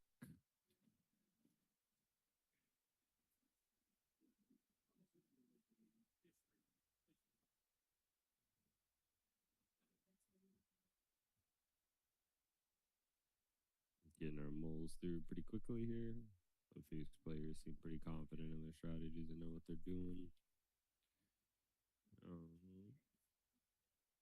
Anything special or different about this purple steel list?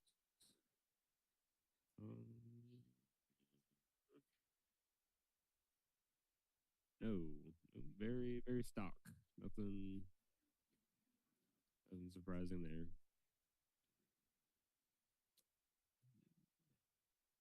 He's honestly playing more even ratios than DJ was. This guy's going for consistency. He believes in the cards that he's chosen to put in his deck, and he's like, I'm gonna do this same exact thing every time, and it's gonna work because the strategy works, and I'm good.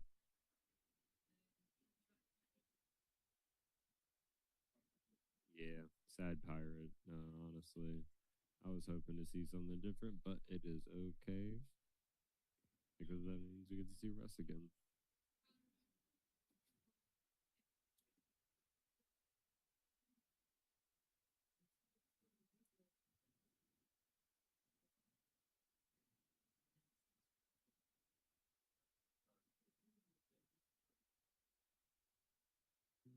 And see our second Inko in for Crab Dragon. Gonna Inka Demona here. Not gonna see that come down for a while into the Black Heron. But a quest with that Olaf, because we are willing to take that if you are, Russ.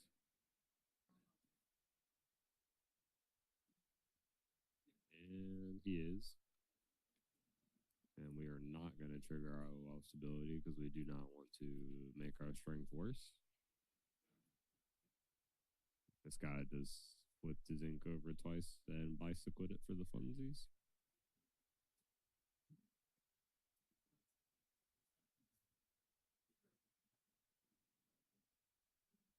I also said the same thing.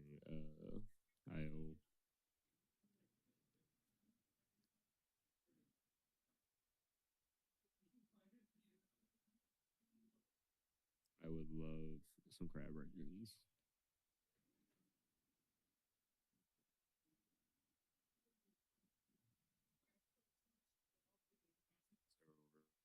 So we're gonna hard cast the Delos to snipe that Cobra, making our strength very, very not good right now. This is looking a little bit decent for us. We're gonna make our Scrooge big and send him on a quest because if you want to trade that, as Russ keeps saying, we can trade that. The longer this game goes, the better it is for me. We're gonna play a genie. And because Russ is on the draw here, that horseman is not going to be coming down on curve. But the horseman strikes will. Boom, genie is gone. This strength is never going to be good. We're going to continue boosting this Scrooge. He's going to be large. Looking at a 4/4 2 cost right now.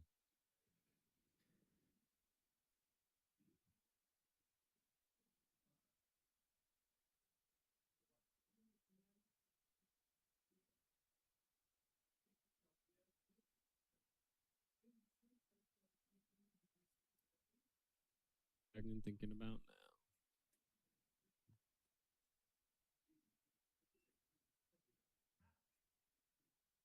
Got to figure out how to get this board into a more favorable position for himself because right now they are very even on cards. So when you're even on cards with a control deck, you're typically not in a good position. And we have to play the dock for nothing. And we knew he had this strength. His strength was that strength feels so bad. That's so many trades. Oh my goodness. I wonder if this is another dock in his hand. It has to be, right? Unless he just really felt like he needed to play something to play the strength.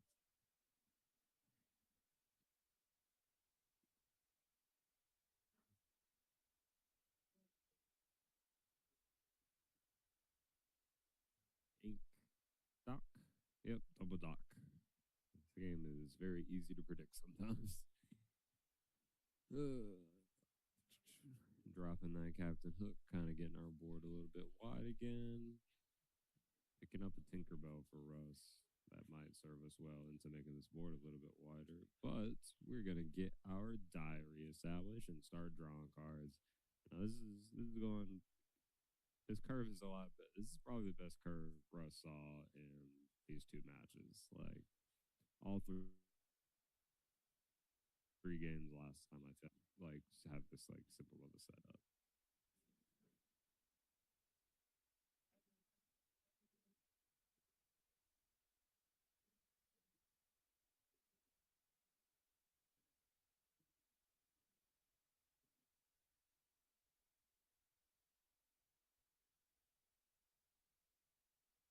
It's like kind of similar, you know. We've got mana costs. They have attack and defense. It's just their effects that are kind of probably where you're missing the gap. So we're gonna Horseman Strikes, take out that evasive Elsa, draw a card. It's so efficient. I love Horseman Strikes. Is one of my favorite cards printed in recent memory. We're gonna drop the Aladdin here, get a boost under him.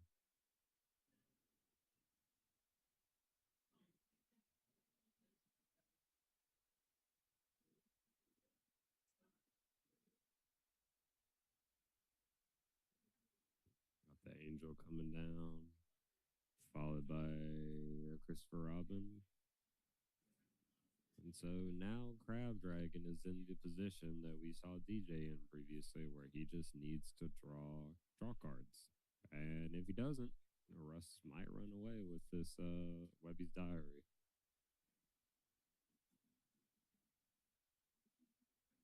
Gonna get a boost underneath that Aladdin, gonna trigger the diary, get a draw. We ripped Horseman. That might be really good here. Oh, probably not, because Angel is on the board and can very easily get rid of it. But we're gonna we're gonna shrink the Angel with Della's Moon Lullaby and then probably Horseman it. That's pretty good. Yeah. If we can't, you know how you can keep Angel from snowballing Horseman? You can shrink it and then Horseman it.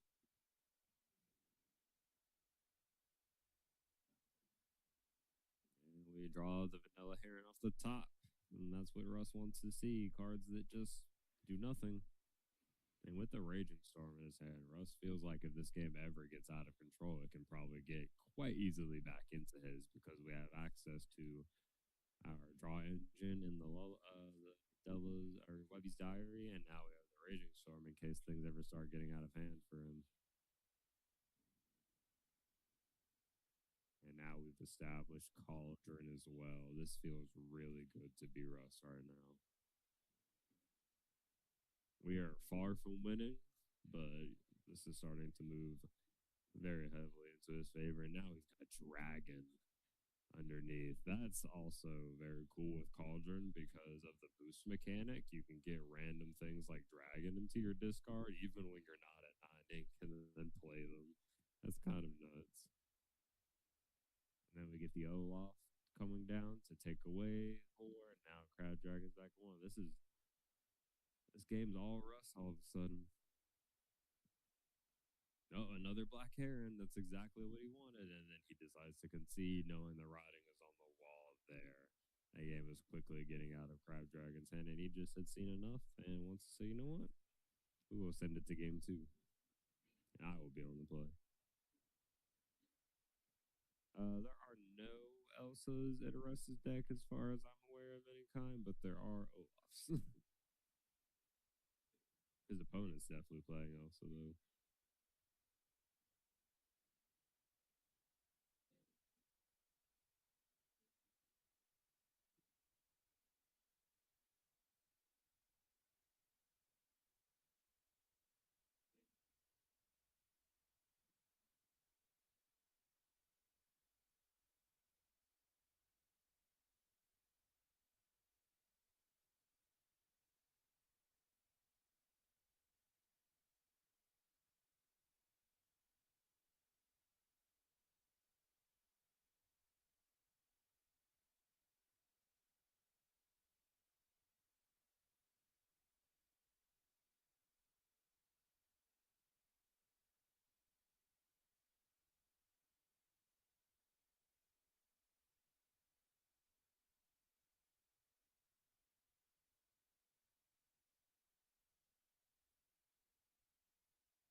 get game 2 underway. We're gonna get these mulligans started. Crab Dragon looking for a normal curve for his purple seal deck. We want that 1, 2, 3, play a 4 cost character strength most of the time. Russ, his game plan is a little bit different. He does like to have a curve, but he also has all these boost characters, so that sometimes kind of plays around with the curve a little bit. So he's got to decide in his hand what the game plan is going to be.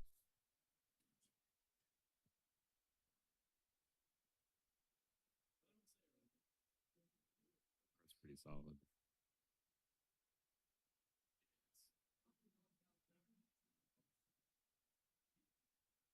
The yellow, yeah. Next fun.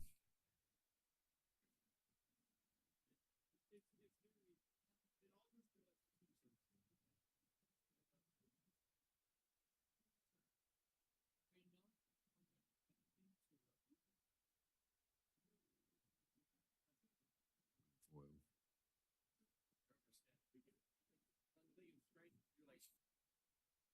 Pegasus is this. We're going to ink and play a 1-drop Diablo, little cantrip. We're going to ink a 9-cost dragon, play a 3/1 vanilla Tinkerbell to immediately say, hey, I'll take out that Diablo if you want to quest with it. And free of charge. But now we've got the Calhoun in play. And so our friend Crowd Dragon is not questing very freely this game so far. And it seems that maybe he realized how devalued his strength got last game because of all those early trades. Gonna ink that 5-drop Hades.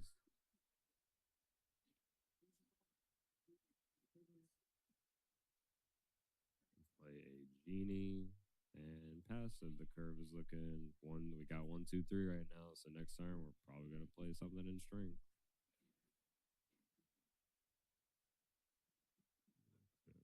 Play a BR guess. Hard cast on turn 3. I wonder, probably because we're gonna ink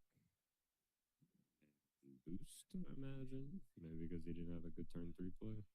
He's like, I'm gonna Russ, you don't have to discard that. You get that card. He's like, I'm gonna ink it though. And I'm gonna boost and pass. Are we gonna see a character plus strength this turn? Like he would. We have to ink the strength. We probably have another one. Yeah. Okay. Very simple. Very simple game plan. Kind of gone. And a raging storm falls off of that duck, so that's one less to worry about. And now we can quest with the Diablo because our strength did its job. See, we're playing a little bit different this game.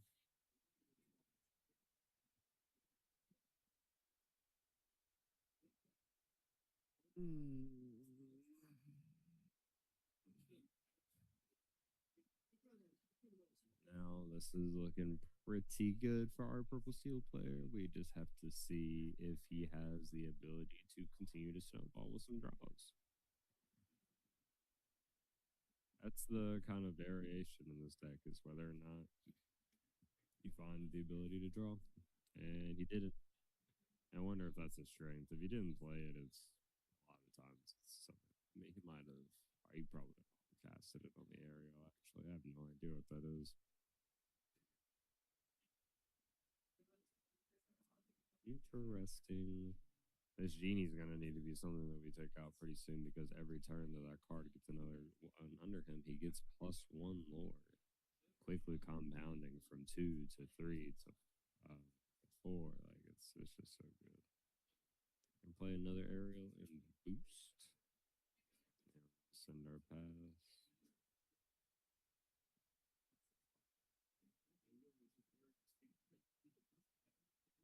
Okay, all of our that makes sense. That is because he was at 5 ink. And Russ does not get to draw from that Demona because he had 3 cards in hand. This game has been all Crab Dragon so far.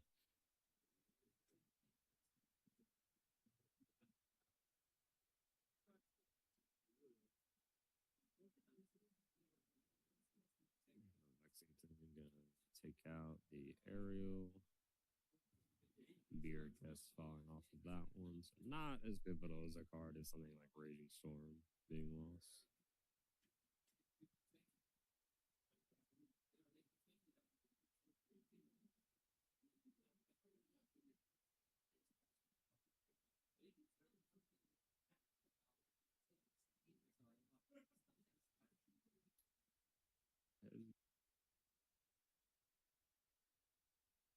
You're gonna send everybody? Really thinking about the Calhoun here because of her. Yeah, he wants to leave her up, but probably considering taking out maybe that Tinkerbell, keep the board small, get the lure up one extra, two extra. But I absolutely understand wanting to leave it up for the threat of taking out something potentially better than a one cost that would trade. Anytime Russ boosts underneath one of these cards and doesn't get to. Yep, there's a Criminal Mind coming in on the boner for once. And then because we played a song, we get to draw a card because Ariel has one underneath him. Probably not used to our Demon against Knights.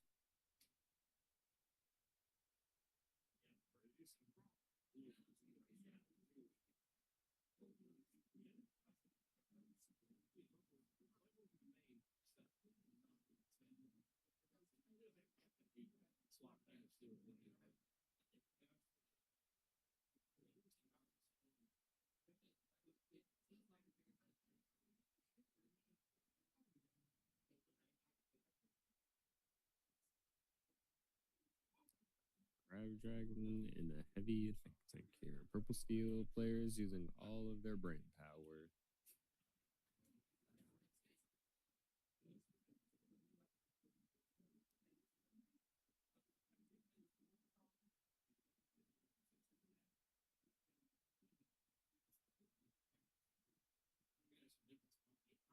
Drop the Genie. That's definitely going to eat a Horseman Strikes next turn.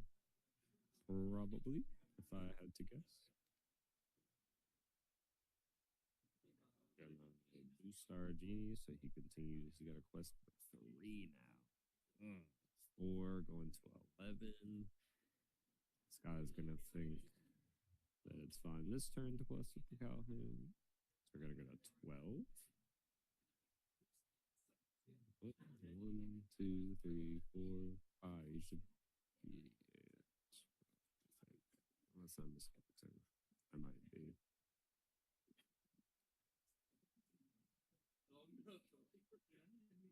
Maybe I'm missing from you.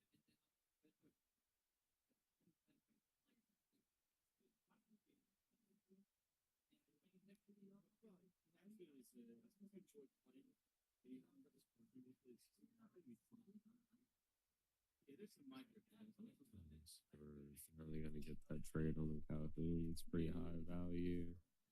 Find it interesting that he decided to quest with the Calhoun then, but I guess he's just trying to push for game, knowing that he didn't take that opportunity the previous turn, so he's gonna see. He would be at 12 if he had traded with Tinkerbell instead of like him. So now the Olaf's taking it back out to die. That's.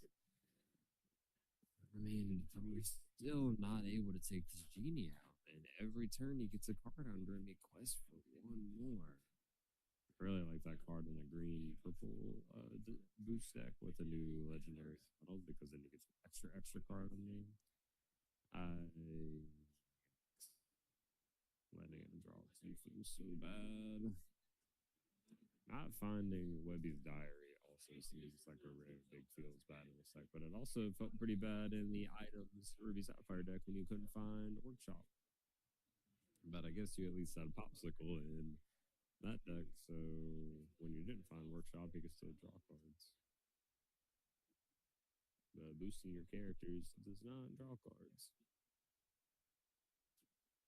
Unless you have the diamond. This is looking pretty grim for Russ. Raging Storm? Nope. But naturally, Russ is controlling this game to the best of his ability. We're gonna Della's that down to one, draw a card, and then trigger our aerial because there's a card underneath it. We draw an extra card, and now we're probably gonna horseman. Oh, yep, horseman down that Hades. Della's horseman combo is pretty good. Letting you have the ability to horseman something that has 4 strength in combo with it and draw a card is actually like really strong. Obviously, Hades has 3, but like just the potential. So now Rust is potentially turning the quarter here, but Crab Dragon has quite a lot of ink and quite a lot of cards in hand. So unless we can starve him of some resources and keep him from gaining the 6, it's still kind of in his favor potentially. But it's starting to lean Rust's way. Say cards like that are what it is, and I see another in his hand, so we can go to 16, we can go to 18, probably like without ever having to quest, basically, which is kind of disheartening.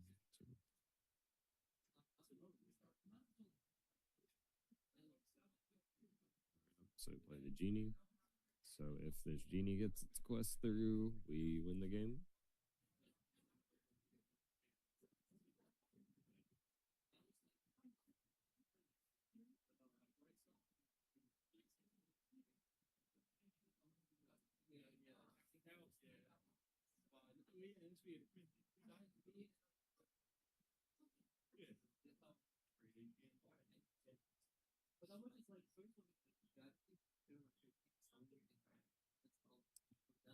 Wonder what he's thinking about.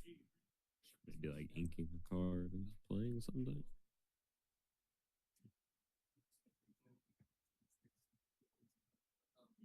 But he also has to be considered a raging storm at this point because he is 1 ink from it. I mean, I doubt that a raging storm is bored, but also he's so close to game that I mean, he might have to, you know?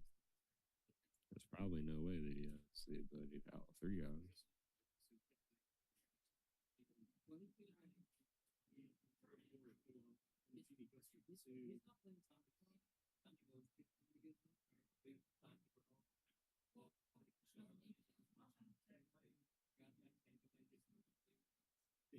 So we're gonna Olaf is gonna take out Lexington.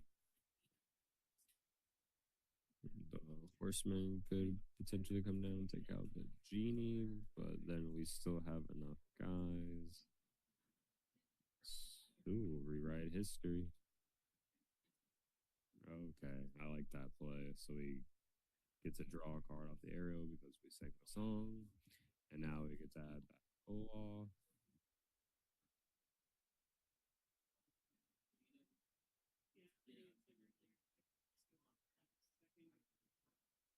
And now we get to drop the Olaf.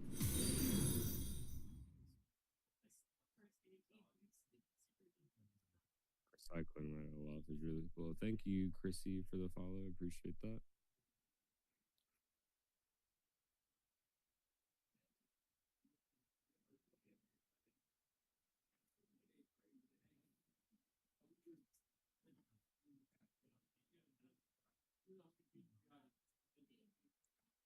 Russ is staying in this game as best he can, but being at 0 is really hard to come back from. Because I mean, now he doesn't have game because the Olaf kept him from being in Cobra range. If he didn't Olaf him, he would just quest 18 and play the Cobra.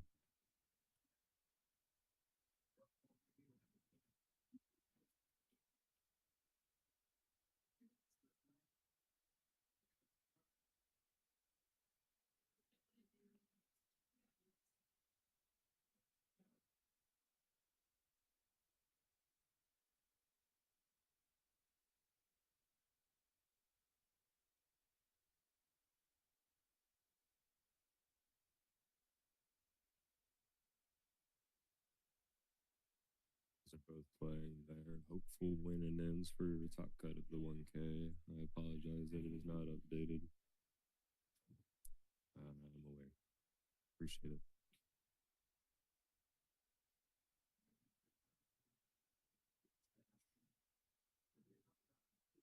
So we're gonna see him go back up to 16, and now we're getting potentially into where Raging Storm is almost an absolute necessity unless we can keep cycling these pull-offs kind of like we have, or find another one and get some of these characters taken care of. But with the Yzma in play, the longevity of Crab Dragon's game plan is looking good. Might be seeing a game 3 pretty soon. So looks like we finally picked up our Wibby's diary. Might be too late. All right, so we're gonna criminal mind nothing to draw a card because nothing is big enough. We just want to draw. We draw dragon. What do we have? 5, 6, 7 inks and 9 to dragon. Play. Boost. Draw. Yep. You see the writing on the wall there. We move on to game 3. Oh no, you're good, my guy. Promise.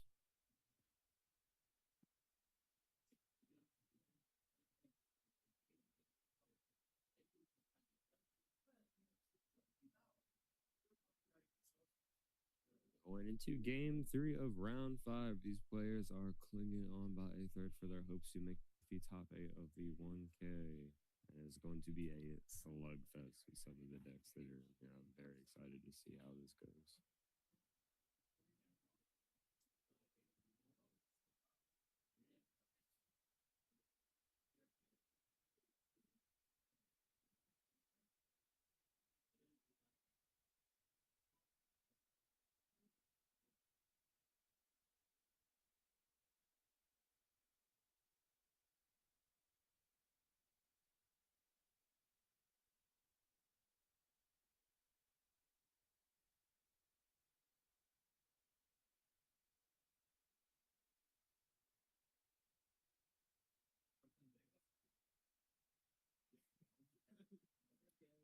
Hey Dom, with some of your winnings,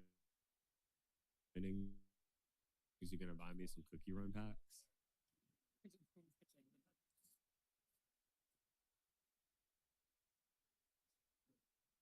Minimum, so we'll see. Yeah, so you can give me like 2 cookie run packs with that.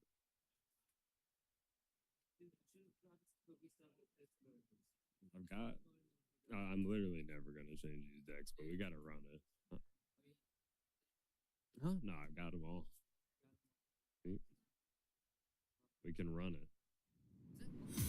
This is dog cookie run, but this is piles. Is that your Yu-Gi-Oh stuff too, or no? This is piles, that other Lorcana format that dude made, and then this is all cookie run. So what, 3 and 1 yesterday at Yu-Gi-Oh? 2 and 1, because there were only 3 rounds. No, my lost their last round, which made my breakers go from, I think it would have been 2nd to 4th. Hello. Right,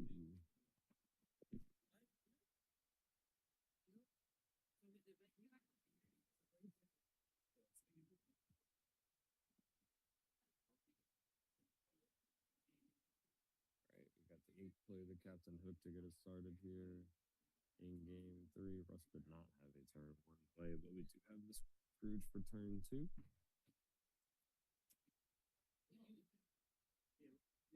Ink the Olaf. And drop a Black Heron. Inking Ariel. Play hard flat and boost.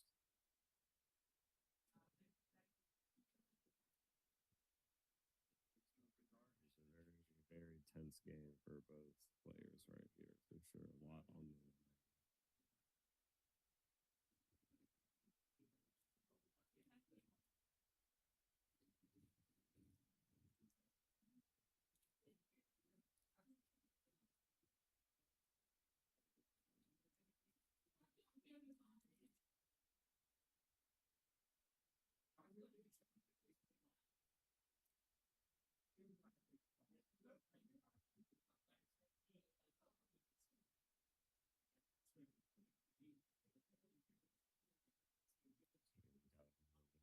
3-4 curve, but no strength. It seems, unless he just did one to turn the cat sideways.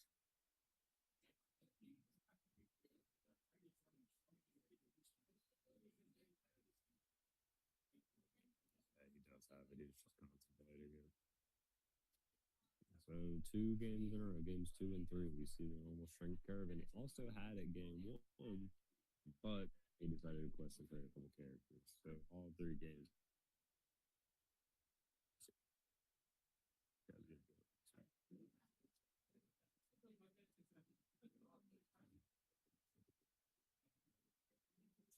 Shout out Crab's wife in the chat. Shout out Jennifer.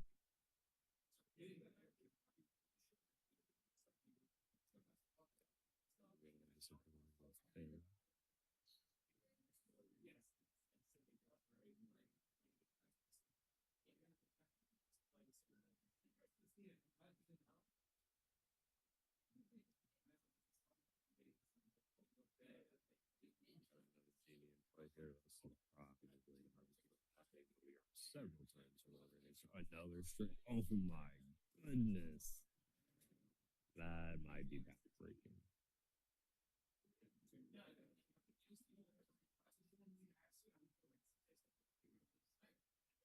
Double strength into this curve. Oh, and Russ has like double vanilla chicken, so this is not. Probably does not feel very good on some right here. Is there anything? Oh, this shark. Hopefully, this shark can free some things.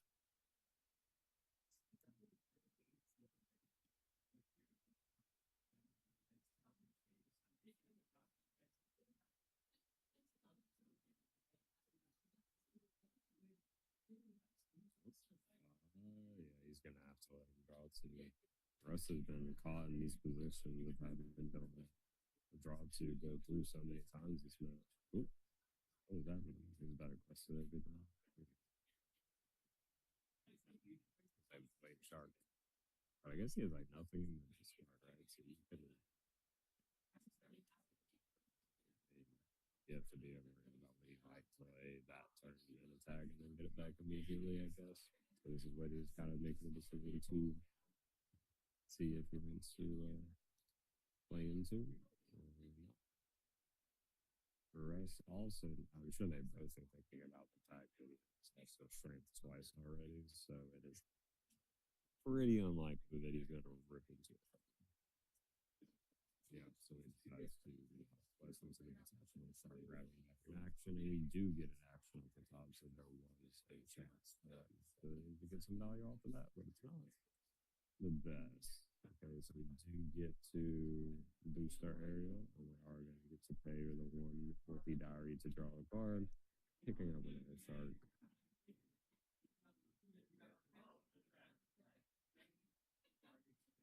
Shark's gonna sing. Rewrite history, I believe. And we're going to grab back the aerial, and off of the song we will gain more because of Shark's ability, and then we can draw a card because the aerial is a card keeper. Very interesting interactions with the card stuff, I think.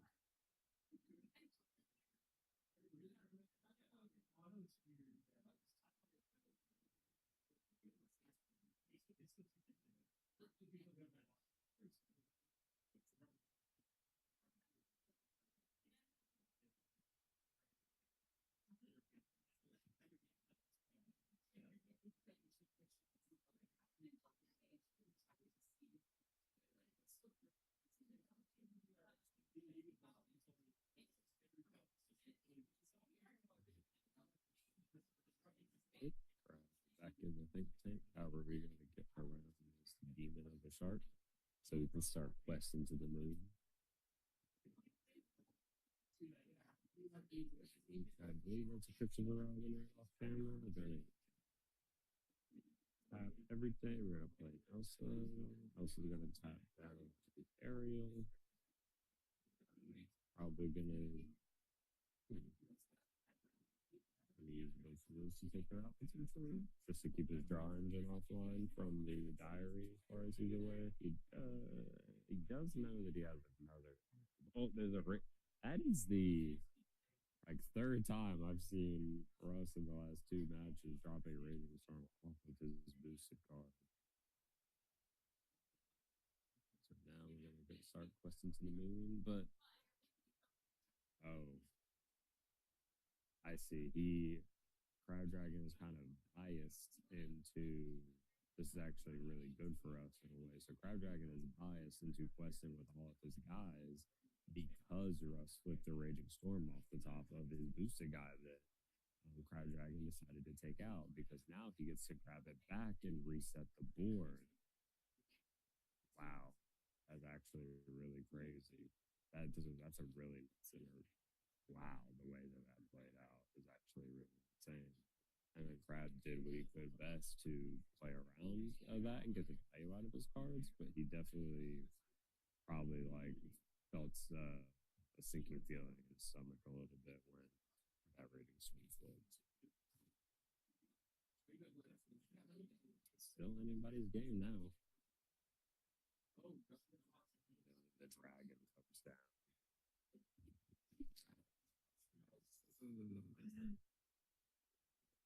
So Russ is probably feeling a tad more comfortable now than he was. He's got a little bit of breathing room. You see the black heron come down into the dock.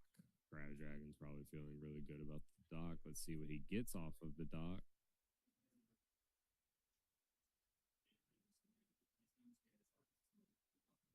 Let's see a cobra. And is that an ease? He's shuffling them too fast for my eyes to catch. But I think he might ink and play the Yzma if it was Yzma. Okay, play Cobra, no discard. Interesting. Okay. So he definitely is valuing that singular card he's got. Gonna play the aerial booster, pay one, draw a card. Gotta keep our value engine online. And with bench are kind of coming out of these decks. It's definitely interesting. So we've got Beer Guess and a Raging Storm will likely go to the bottom. And now Russ might be considering that inking that shark could have been a mistake. Not sure.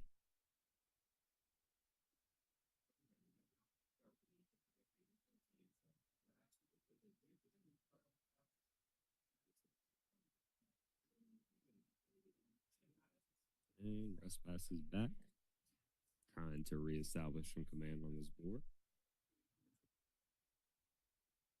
Dude, I would love Cheesecake Factory right now. Key lime pie from there. Oh, it's so good.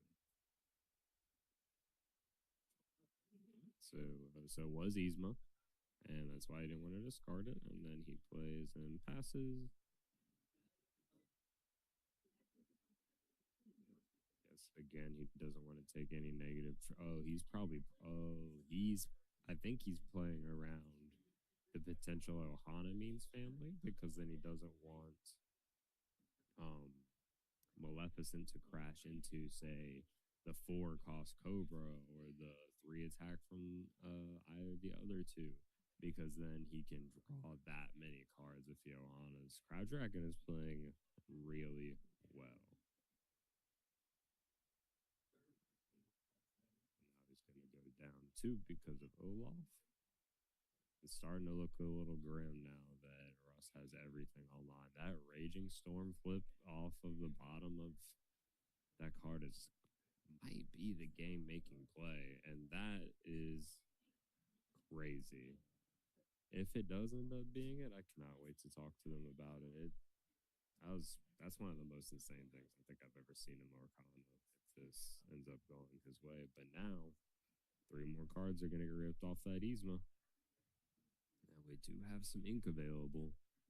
So I see another Genie and Elsa. What's the 3rd card? Genie, Elsa. Shuffling just the Genie and the Elsa. Or was it double Genie Elsa? And pay 3 to play one of the Genies and probably boost it. No reason not to. Boost the other Genie so we can get that quest in. So we'll go for 3, maybe? definitely going to go for one because if he wants to continue to play around Ohana, which I feel like he's doing, he can quest with that freely. Nope. Okay, he is deciding to then not play around the Ohana anymore. Because if he has it, I mean, I don't think Russ plays the Ohana actually. Let me see. He is not. Because I know the Dom is on.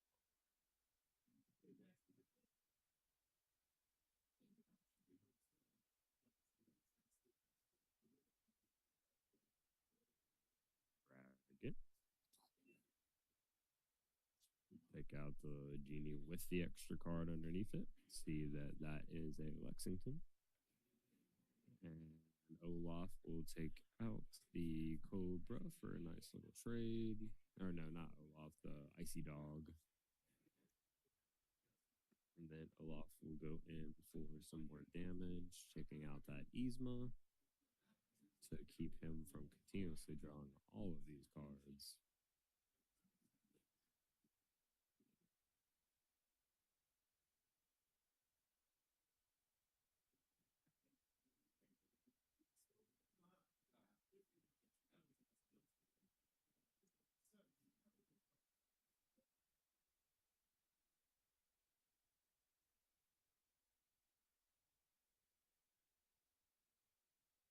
Four, five, and play Elsa. Elsa's going to tap down the aerial that's boosted. Or I guess there's only one aerial to it right now. So we can go.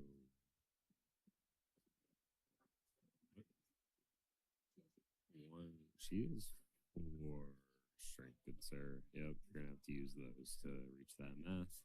Yep. And those are some. That's another Raging Storm in the discard and a Shark that was underneath that.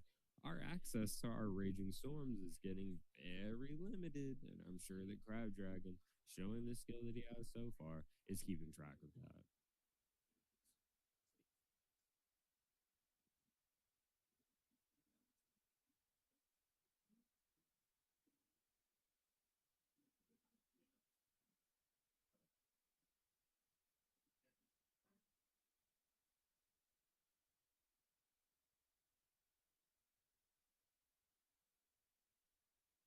Eight.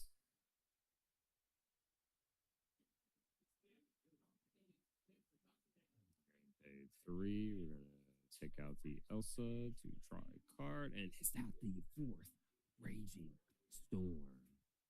I think it might have been. I don't think we're in the position of needing to use it right now.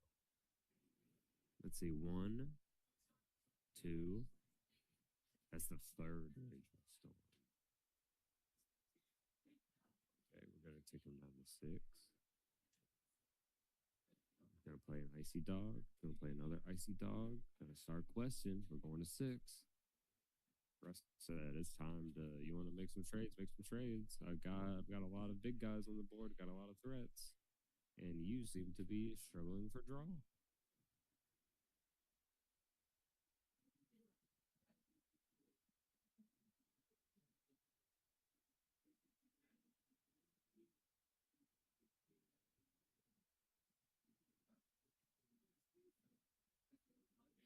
All right, we found a dock, no effects. Pay 1, pay 2, pay 3. For a strength 5 on one of the Maleficents, paid 2, dock. So we have triple dock on the field right now.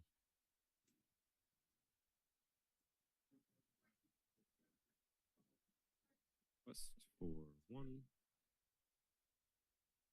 And so I feel like that he is playing around some combination of that Raging Storm, but so maybe he didn't. So we're gonna draw 1. Going to play a Scrooge. We're gonna boost him, and we're gonna trigger and draw 1.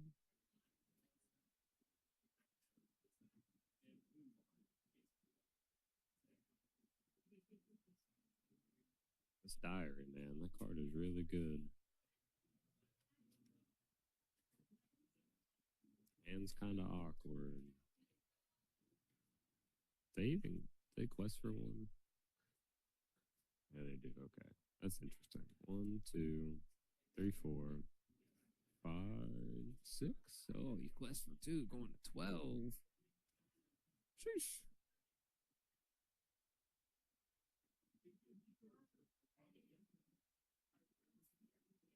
Icy Dog is pretty good.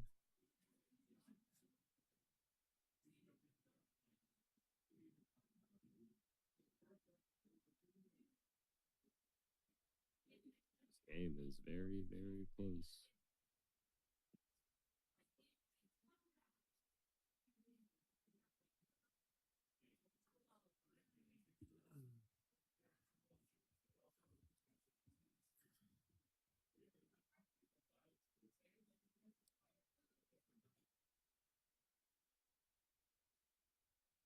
So, tap down the Aladdin.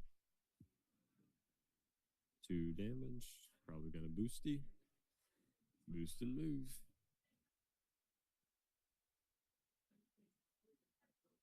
Bet you that Crab Dragon wishes he could use that diary right now.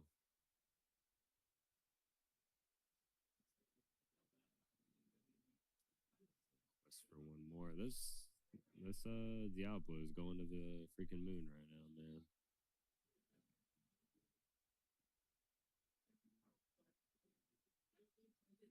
12, 13, 14, 15, 16, 17. Russ can go to 18 right now, which is quite the threat.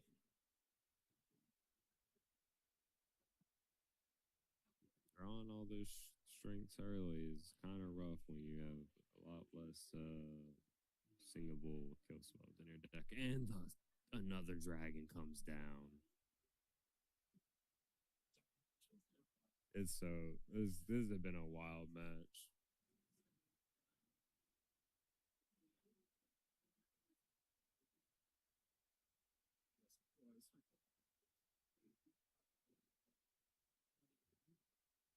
Yes, 17. You do, that'd be cool. If not, it's okay.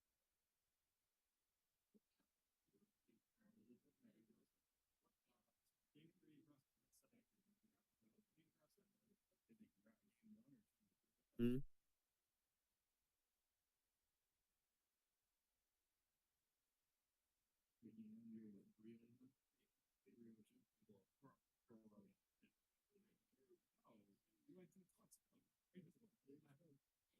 You don't want to play Pacific. All right, Demona, we gotta see if we can draw some cards, clean up this board. Can we keep him from questing for 3 though, with strength that we have? Probably not with 3 docks. So we have no ink or 1 ink available. So we have 3 strength, 6 strength, 9 strength. That is not enough to take care of enough war currently. Or no, 10, 11. Probably still kind of rough. Depending on this game is getting pretty out of reach. Oh, another strength. So maybe not. So we take care of one of those big targets.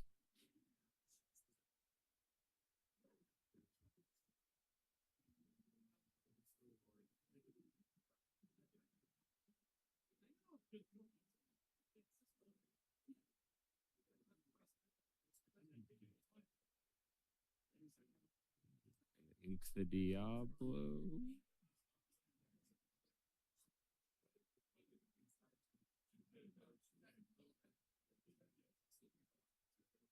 Elsa is going to take out Olaf. Okay, he decides the writing's on the wall there. GG's. GG's to both players. They both played extremely well, but I think that means that Rush should be locked for top 8. So as far as I'm aware, DJ and Russ and Dom from Ohana are in. Not sure about anybody else, honestly.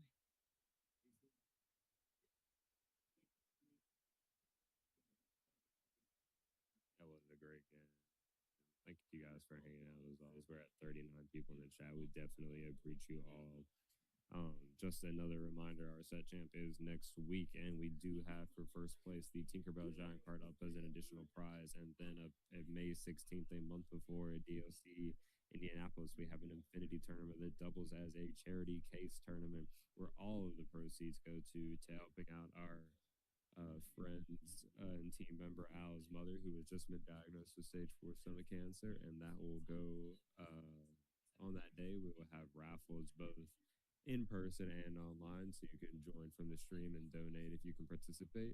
And during that time, we will be taking raffles for Brother Bearmass from Joshua Paltry, artist signed cards like non-foil DLC Rapunzel's, foil Sisu and Golden Warriors, Enchanteds, and other amazing prizes that you can get. And also giant cards of Stitch and Darkwing Duck will be a part of those raffles as well. So if you can, help support a great cause and win some awesome prizes. And I really appreciate everyone who's been in the chat right now. We're at 43 people. You guys are awesome. And I'm sure that Russ is feeling the love right now. He has just popped into the chat. Make sure you give him some of the love.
I actually stand corrected, guys. I believe we have 5 Ohana members. That's how we got. Was it 3 travel team members? Hey, leaving love you. We got 3 travel team members in Russ and I think it might be 2. We got 2 travel team members in DJ Russ and DJ and Russ, and then we have 3 of our street team members who have been on the up and up lately, and Dom and Ash, who have been doing pretty consistently well, and Nate squeezed into 8th place after having a rough start to the day on round 1 in stream. So we're really proud of them. Really excited to see this battle it out.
All right, y'all. Top 8 is about to be underway, and we got a round. I believe this was the round one feature match. Or no. Round one was the rest. Round two feature match. Yep, it was because that's what made Nate 1-1.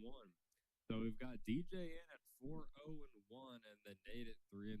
And last time, this was very lopsided. It was all DJ in those two games. So hopefully we get a little more back and forth matchup here. But because it is Top Cut and DJ is first seed, he will get to be on the play by default here.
Let's get it going here.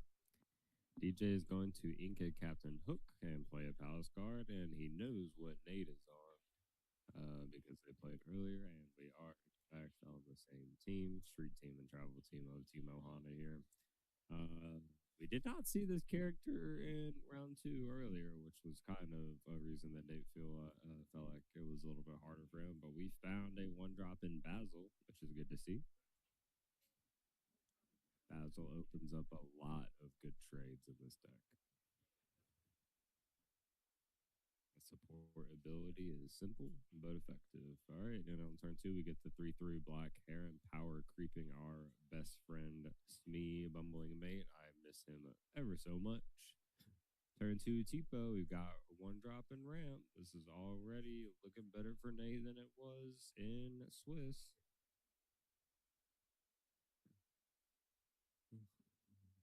Appreciate everybody in chat. Who do we got in this game? What are we thinking? Purple Steel or Blurple? DJ versus Nate. What's the chat think? Who do they got in the rematch?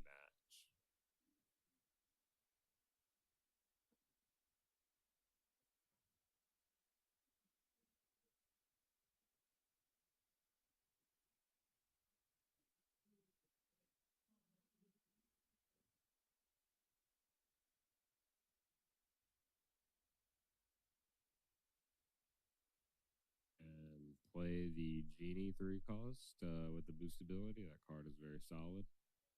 I'm a big fan of just how much that card can snowball. It's got a lot of potential. I wonder, Nate has to think here, especially because he's on the draw. Whatever he plays has the potential to get. Oh, well, he knows that it's safe because of that 4 body. So it's not gonna. Oh, that's interesting. Sven, it's actually not safe. That DJ definitely wasn't expecting that. He did not think that there was anything gonna come down to take out that Palace Guard. That makes his strength a lot worse now, but his strength will still actually be able to take out this Sven if he wants to on the clapback.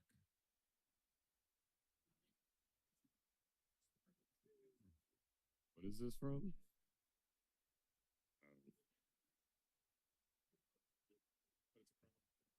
It looks like friggin' Vegeta's Final Flash.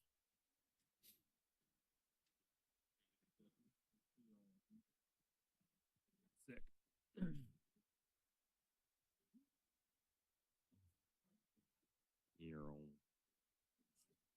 All right, so we do have the strength taking out of this man. I feel like I have a third eye, man. I must be really good at this game. Just kidding. That's why I'm commentating.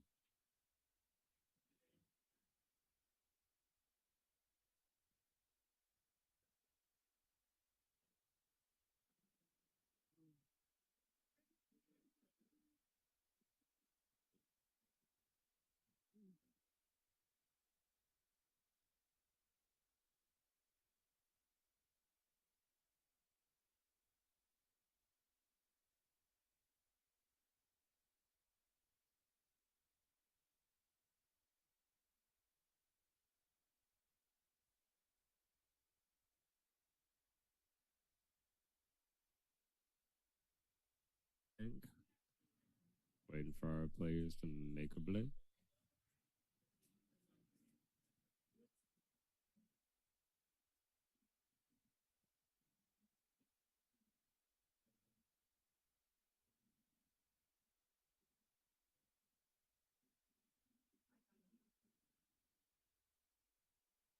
So we're going to get a book and a cat down. That's pretty solid answer back to that strength on the Sven.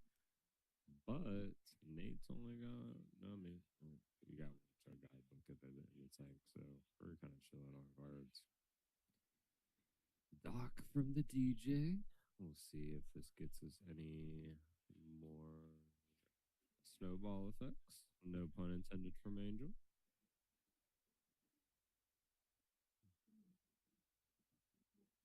We're gonna tap 3. What do we get off that dock? Cat maybe? Oh my god. I feel like I'm weatherman because I can predict the future.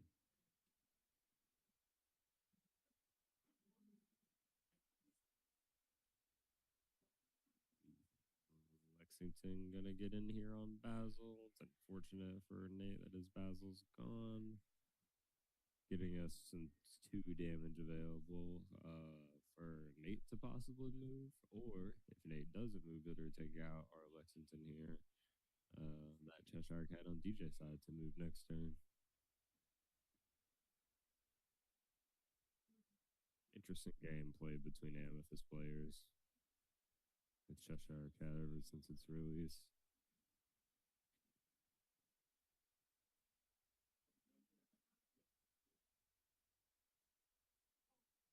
DJ's considering a quest here.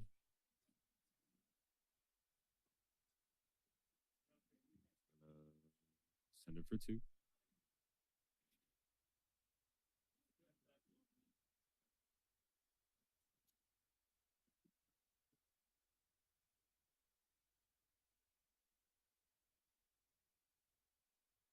It could pop guidebook here. I think drawing first is typically the moves unless you needed all that ink. We're gonna ink a wasabi here. Not gonna be your prevalent.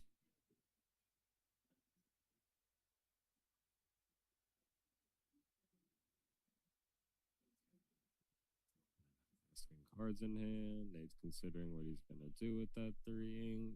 Let's see, we've got a let it go in hand. That seems to be. What else do we got? It looks like a Dumbo. Let it go Dumbo and a mystery card. The 3 ink here, do we, I mean, let it go and Dumbo are out of the equation. So is he thinking, I mean, I don't know what the third card is. Is that Demona? No, that's Basil. Okay, so you have Basil and the potential move. I guess you would think about if you play Basil, if you don't move. Well, no, even if you do move the damage. Unless you just move 1, no, because then Basil only has 1 willpower. So you're biased into not playing this Basil simply because the 2 damage is on the board.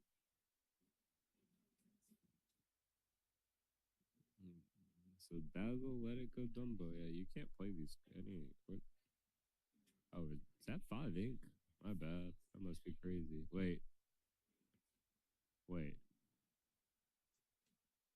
Oh, it is. Okay. I just couldn't see. Not bad. Camera was not great. I thought that that was interesting. So he was really thinking about playing the Dumbo.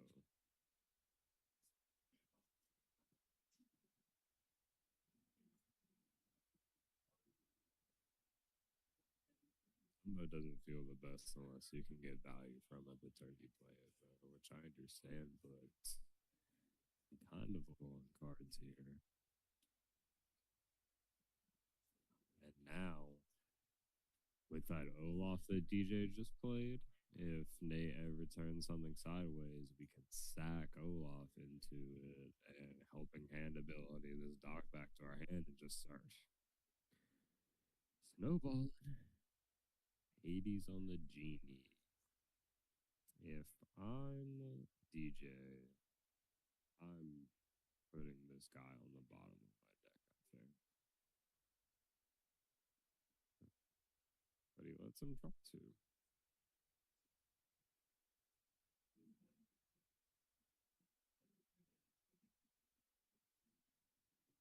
Back and boost.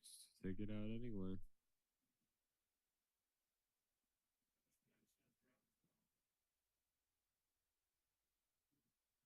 And see what I'm thinking is that it's not like the Cheshire Cat was gonna trade into the Lexington, so I'm not sure why we didn't just put him onto the bottom. But I'm not the one playing, so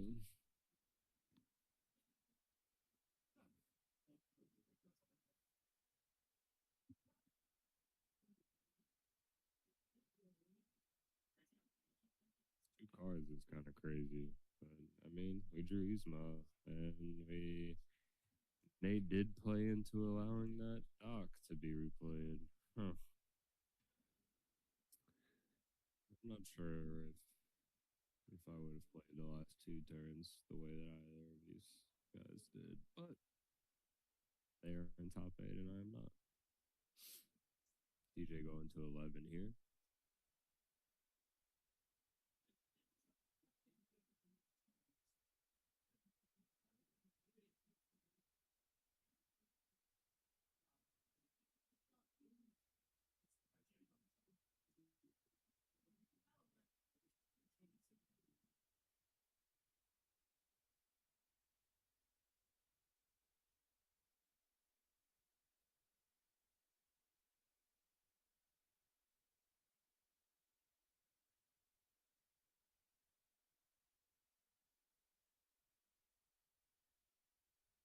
But,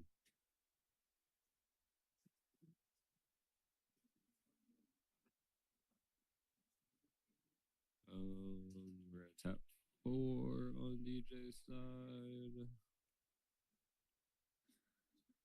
Cast an Angel. Angel's gonna start throwing snowballs, possibly at something like Basil.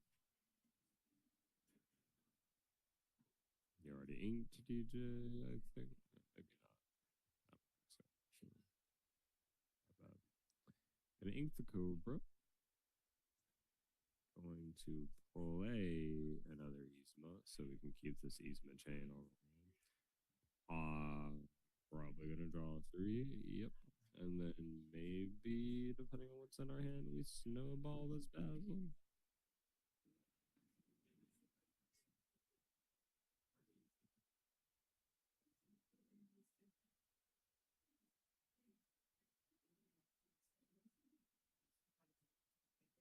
I guess we do the Rafiki here because then it makes him have to use the Hades on to take out the Yzma.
things starting to. And the game's still very like Nate's very far away, and DJ is up on cards and lore. So Pocahontas is very strong at the stage of the game, and Treasure Cat is always indeed.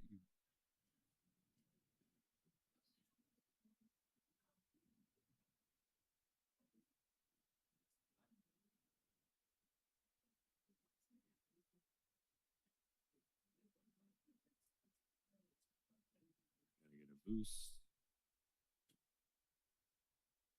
DJ's considering which character he wants to finish off.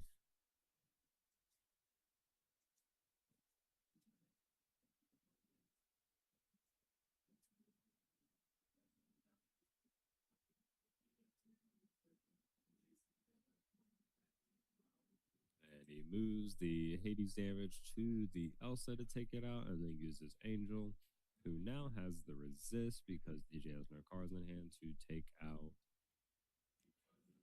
the other character, and Nate draws a 1-drop off the top.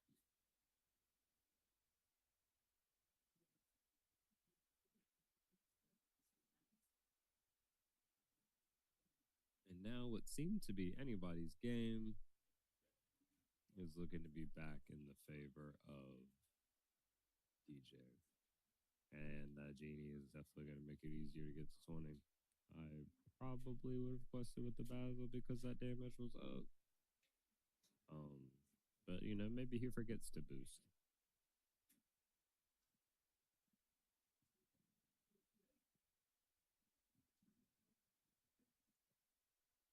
And then we draw our useless wasabi. And it seems like it was not getting much better. Oh. Let's see if Nate can make something happen. Go first this time. See if we can get it pushed to a game tree.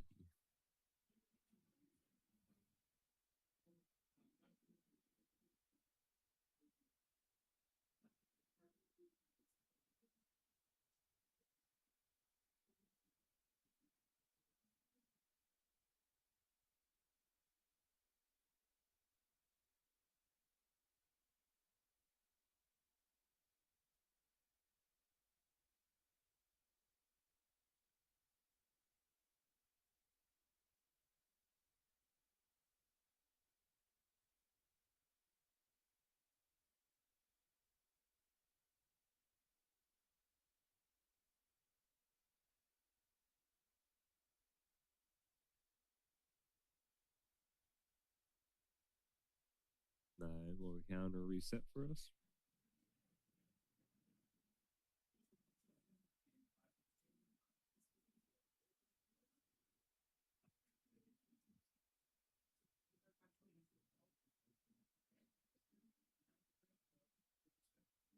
Thank you to all 39 people chilling out with us right now. I hope y'all have a good Saturday and enjoying this Ohana content.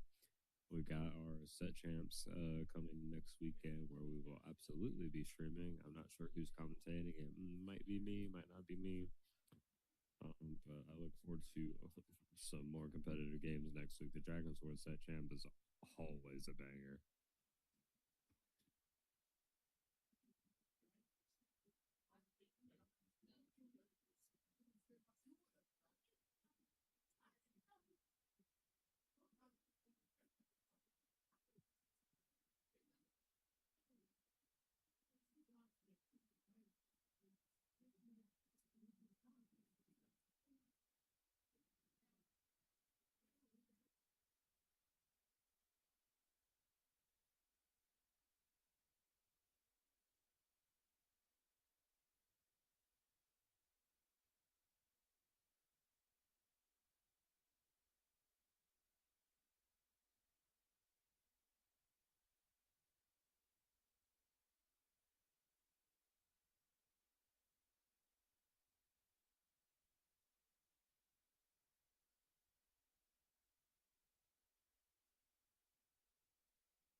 Two, if I'm Nate, feeling like I got a lot to prove in this game because of the 3 games they just played with DJ today, it's not won any of them.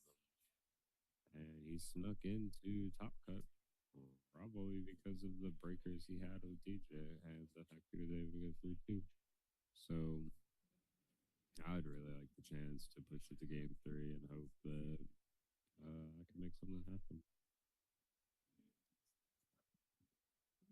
Let's see, we've got one drop ramp and he's going first, so this is already starting off better than it was. All right, we're gonna ink and play Basil.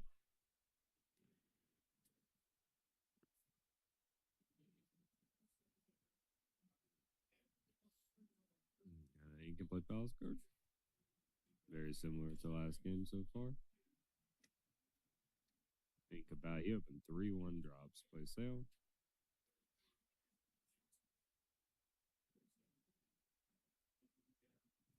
Open 4-1 drops.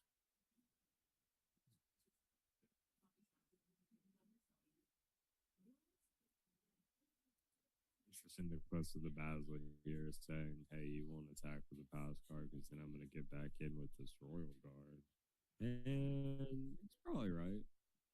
But I don't know. Basil seems really good in this deck, so like the ability of your Elsa to solo take things out and boost it is very strong, I think. And DJ says, yeah, I'll take that trade. Because if you want to attack with your Royal Guard, I'll take it out with my duck here. Some interesting decisions. We're gonna woodchuck guidebook. Good 4-drop, it seems. Gonna ink let into the unknown. Gonna take out the Palace Guard. Pass to get our Royal Guard eaten, probably. We're just gonna be trading card for card, it seems, because I see a Sven in his hand. And I would not put it past Nate to take that out if he does that.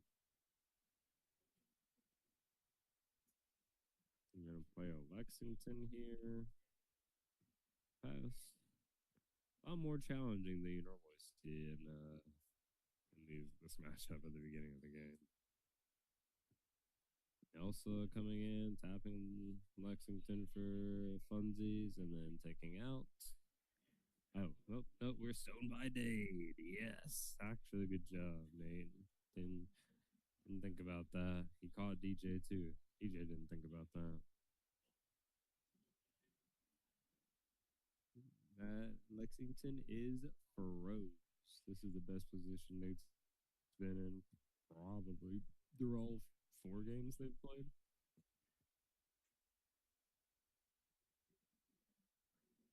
He probably doesn't feel the best here. Yzma, interesting.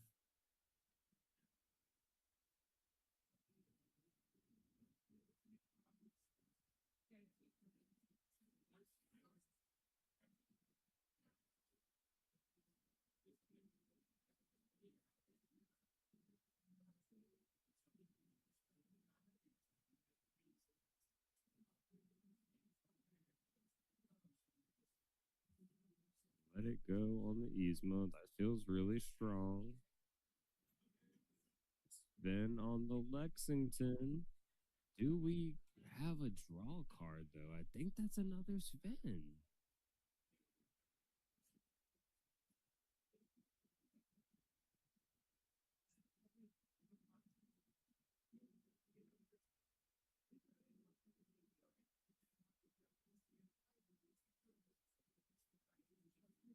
Ink a Demona, take us to 6 ink.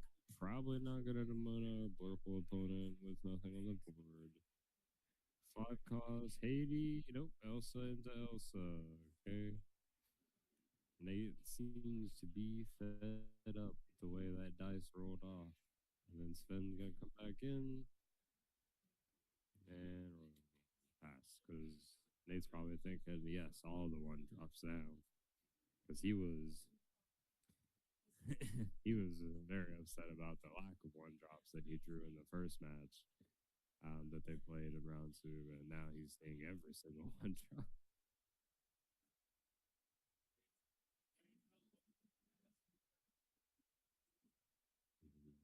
Our co-manager Pac Panda is in the chat, spamming our Ohana boys emojis. Calhoun hits the board, let it go off the top on the Calhoun, and Quest with the Royal Guard. This is invigorating gameplay, everybody.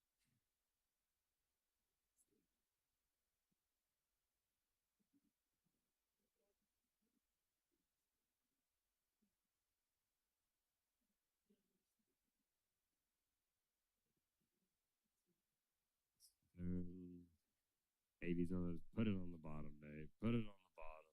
You ain't letting it draw two. Thank God. Damn. Yes. God, when I said Nate needed draw cards, I didn't mean that one.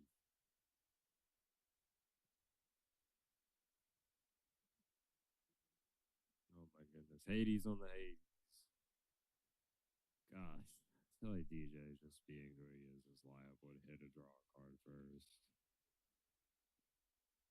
I know Nate's heart skipped a beat when he tapped those two ink first. Yeah, that's decent.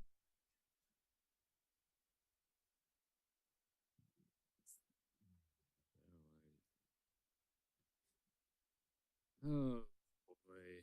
But now we get to attack with Hades, attack with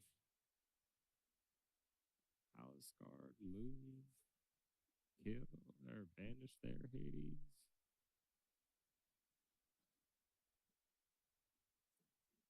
I think Nate's playing caution into the wind a little bit. They're throwing caution into the wind just a little bit.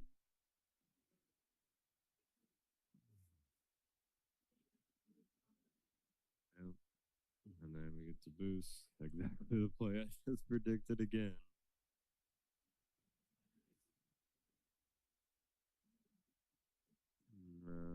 Huh.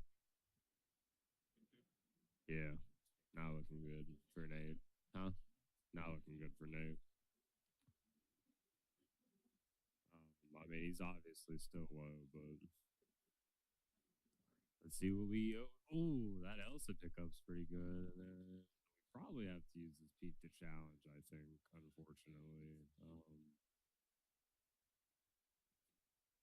But then Cheshire Cat keeps getting to continue to move things around, which is kind of unfortunate. We got Hillary, CCS Women's Champion, in the chat.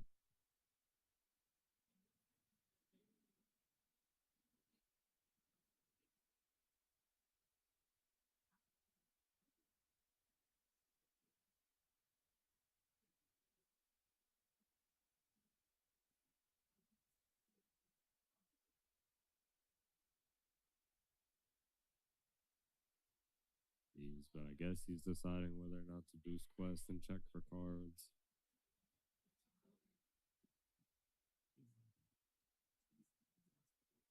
But like, what are you looking for is like really the answer.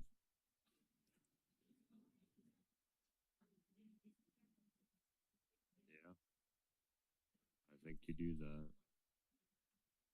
That seems like a good play. Take out. Yep.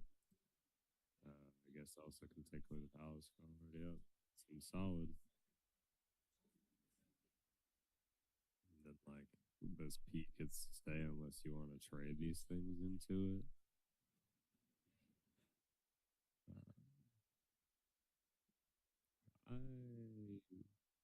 Is that Chris or Robin? I can't think so, actually. Just foil. Angel coming down here. Strength hard cast to finish the Pete off. Feels really good for him. Angel now has that strength. We're going to 8. Tipo off the top. Let's go. The game is back in our hands, ladies and gentlemen. Quest for one. We're questing a victory here.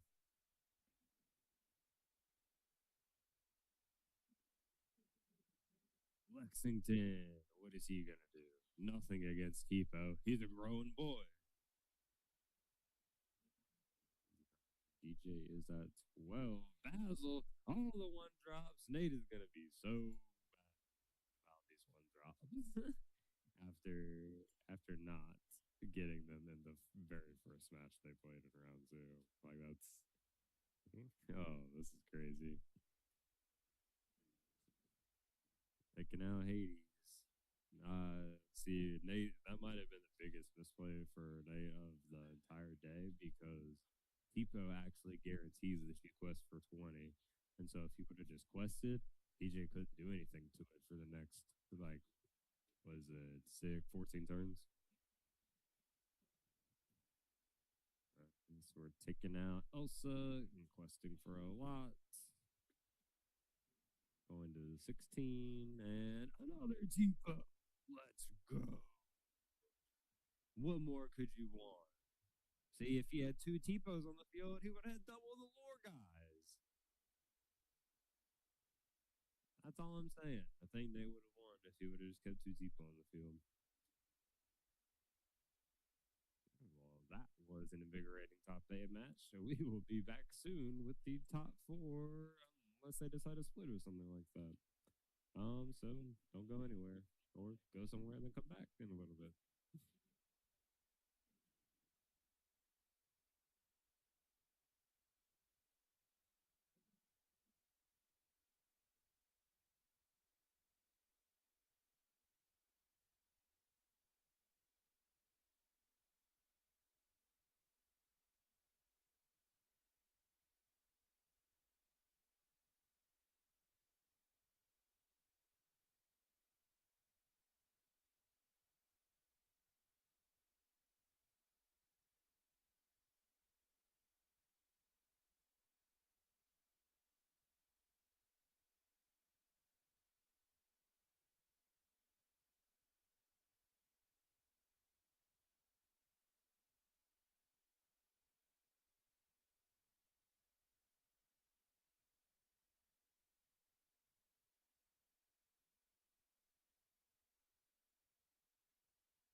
All right, guys.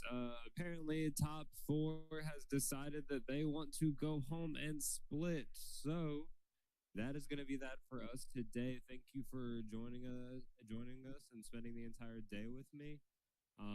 It's been really fun hanging out with everybody and casting and watching all these incredible matches and matchups. Do not forget, one last time, I know I've said it a bunch, but next week we are holding our set champ Hero Dragon's Hoard, where first place, along with the normal set champ prizing, is going to get the giant card Tinkerbell. And that card looks really sick, and I kind of want it. So come and make sure I don't get it. And then on May 16th, 1 month before the Indianapolis DLC, we are having the charity tournament for Alaric's mom, who has been diagnosed with stage 4 stomach cancer, and all of the proceeds go to her. There will be raffles, signed cards from artists, Joshua Paltree, Brother Bear Mats, giant cards, all up for grabs in person and online through the stream. Raffle tickets will be available for $5 a piece. So thank you so much for all the time that you spent with us again today. And as always, you are our Ohana, and this is Bruce signing off.